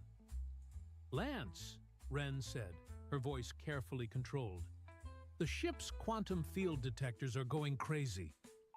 Whatever you absorbed, it's still there, isn't it?" "I think so." Lance looked at his hands, and for just a moment, he could swear he saw something moving beneath his skin. Patterns of darkness that seemed to exist in more than 3 dimensions. "The absorption saved me, but it also wiped my memory. I've been living with this thing inside me for years without knowing it." The tactical display suddenly lit up with new contacts, ships emerging from what appeared to be empty space, but which Lance now recognized as the kind of dimensional rifts the Void Sovereign's death had created. These weren't any of the species they'd been dealing with before. These vessels moved with a purpose that transcended normal physics, their very presence causing reality to ripple like water. "Those are apex entities," Lance said, the knowledge flowing from memories he hadn't known he possessed. "Beings that exist on cosmic scales, the kind of entities that the Void Sovereign was fleeing from. They've been drawn here by the disturbance. Drawn here by you."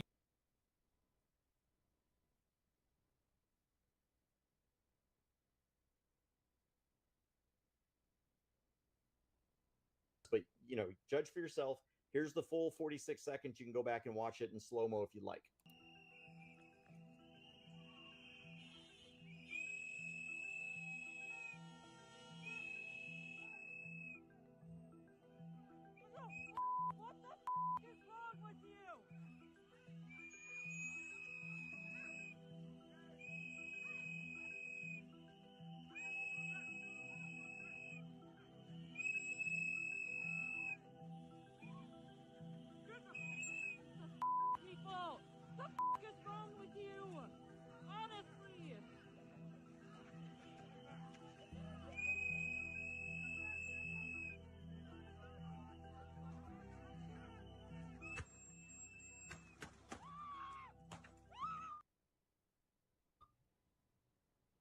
Every time I watch that, it just pisses me off. It just absolutely pisses me off. You can see the guy in the gray. He's kind of feeling around him, looking for a gun, and eventually does find one. All right, let me see if there's any other questions here. I'm going to go ahead and end this. He was blinded by pepper spray. Do people really think he was grabbing for his gun to shoot blindly at people he couldn't see? Exact. Very good point. Very good point right there. And this is also a good point. You know, I mean, why people get upset about the violence by ICE, but not the violence by these protesters? You know, I have no problem with the shooting of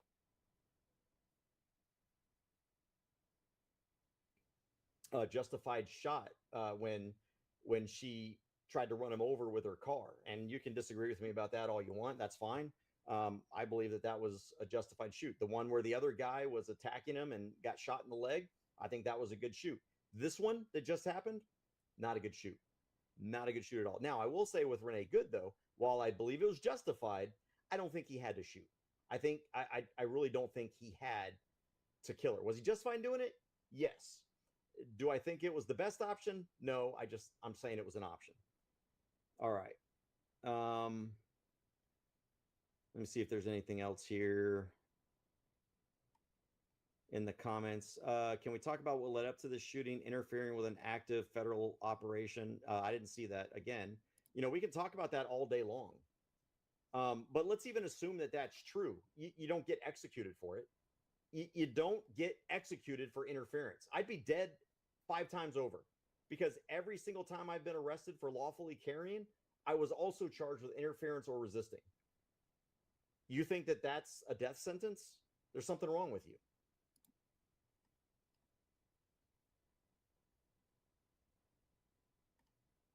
I don't see anything else here.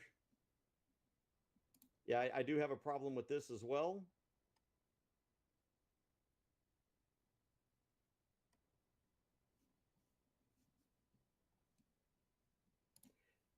Yes, the problem is the left. It was the left that allowed millions of illegal immigrants, criminals, to flood into this country. And now they're whining because the right is getting rid of them when they should have never been here to begin with. So yes, the problem is the left. Now, the problem is the government, regardless of who's controlling it, but the problem is the left. They created this issue, and this is just responding to the symptoms.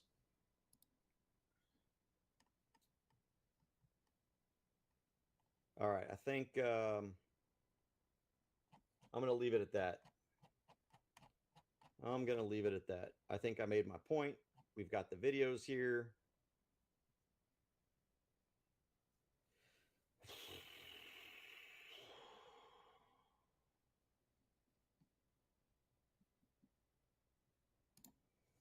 This is an operation that was put in place by the Biden regime. And now you've got the Trump regime actually enforcing the laws that the Biden regime refused to enforce. That said, I will also say that ICE has been using excessive force. They've been unprofessional. They've been incompetent, and they've been violent as well. Not all the time, but enough that I don't blindly support anything that they do, or at least the way that they do it, because I've seen them just throw women against walls for no reason, just for being there. And that's just uncalled for. That's just absolutely uncalled for. But we would not be where we are today if it weren't for the fact that you've got all these sanctuary cities, these sanctuary states, these left-wing communist politicians who did everything possible to destroy this country by allowing people who have no allegiance to this country to come into this country and start killing us and taking our money through the form of government funds and all that kind of stuff. All right, so you guys take care. Be safe, be free. I'm going to end this so that you can go back and watch those videos. Again, I'm not happy that we've got a government that's lying to us. You guys take care.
Dude, how would you feel? That's pretty bad. How would you feel? Dude, betrayed. Yeah, absolutely. Anyway, this is Huawei once again. And as we know, it's very patriotic to buy Huawei and then quietly stop using it because it's junk and then buy Apple. Yeah. But you see this kind of scene. But this is a big problem. Re-uploaded to Douyin and Jiangshu and all those platforms. And what people were saying before the comments were turned off, you can pause it probably right there. Yeah. They started saying comments about bringing awareness to all of the vehicular manslaughters that are happening, which is really domestic terrorism. It's why we have the Bollard report in the first place. Yes. And guys, sad to say, but there have been more incidents in the past week. I sometimes share them on my Twitter/X feed, sometimes share them, but a lot of the times I don't because they're too vile. But this is a big, to be honest with you, like you said, the vast majority of Chinese people don't have the English ability to understand English. They wouldn't understand her anyway because her English was so bad and her accent was terrible. Correct. So you'll see why in a second. Yeah. Number 4, it's low cost and high yield. Even with a bad question, it still produces clips and headlines. Yes. What did it cost to ship out her to Davos? It's nothing, right? Nothing, yeah. $1,000. Yeah. And then roommate was attacked. I know it. I heard it. She's screaming. She was thrown to the ground. Do me a favor. Calm down. Calm down. Other than your roommate, is there anybody else inside the house? I don't know. This is Michael Herman. The footage you are about to see was filmed just minutes after he claimed he heard his roommate get thrown out of a window. So where's your key at? Inside, downstairs. The back door's open. Michael leads the police to the back of the house. At this moment, they have no way of knowing if there is someone violent still on the premises, or if Michael is lying. Sir, come here. Relax. Take a seat. Oh my God. On the ground, 38-year-old Amy Harwick is covered in blood and barely breathing. Do you know if there's anybody else inside the house? I don't. Anyone else inside? It's the LAPD. Come out with your hands up. Hey, somebody pat him down, please. Hey, stand up. He might be a son or something. He's got blood. Anyone else inside? It's the LAPD. Come out with your hands up. Go back here. I got an open room. There's a balcony to the top. As it becomes clear that no one else is on the property, police see Michael as the only suspect. What was going on tonight? I was asleep. I've been asleep all night. Nobody in this house is doing drugs. I smoke pot and stuff. Yeah. Okay. What do you mean and stuff? Well, I smoke pot. That's it. Every now and then. Yeah. Michael appears nervous, jittery. His answers are suspicious, and his hands are covered in blood. I don't know, dude. Something's off. As Amy clings to life, cops immediately bring Michael into the police station. Can you remember? Do you still hear screaming? I still heard screaming. But there is only one problem. Michael is innocent, and the only person who can reveal the truth is Amy herself. The paramedics render as much aid as they can to Amy Harwick. She has an incredibly low pulse, so they're rushing her to the hospital. 38-year-old Los Angeles resident Amy Harwick, who had just spent Valentine's Day. And if detectives want to believe Michael, all of the evidence so far seems to incriminate him. However, if he's innocent, the real suspect is still out there. Detectives decide to broaden their search to the surrounding area, hoping someone saw something on the night Amy was attacked. Fortunately, Amy's next-door neighbor has exactly what they're looking for. We locate 2 relevant pieces of video. First is from the front doorbell camera. February 15th, 1:08 a.m. The first camera captures their prime suspect, Michael Herman.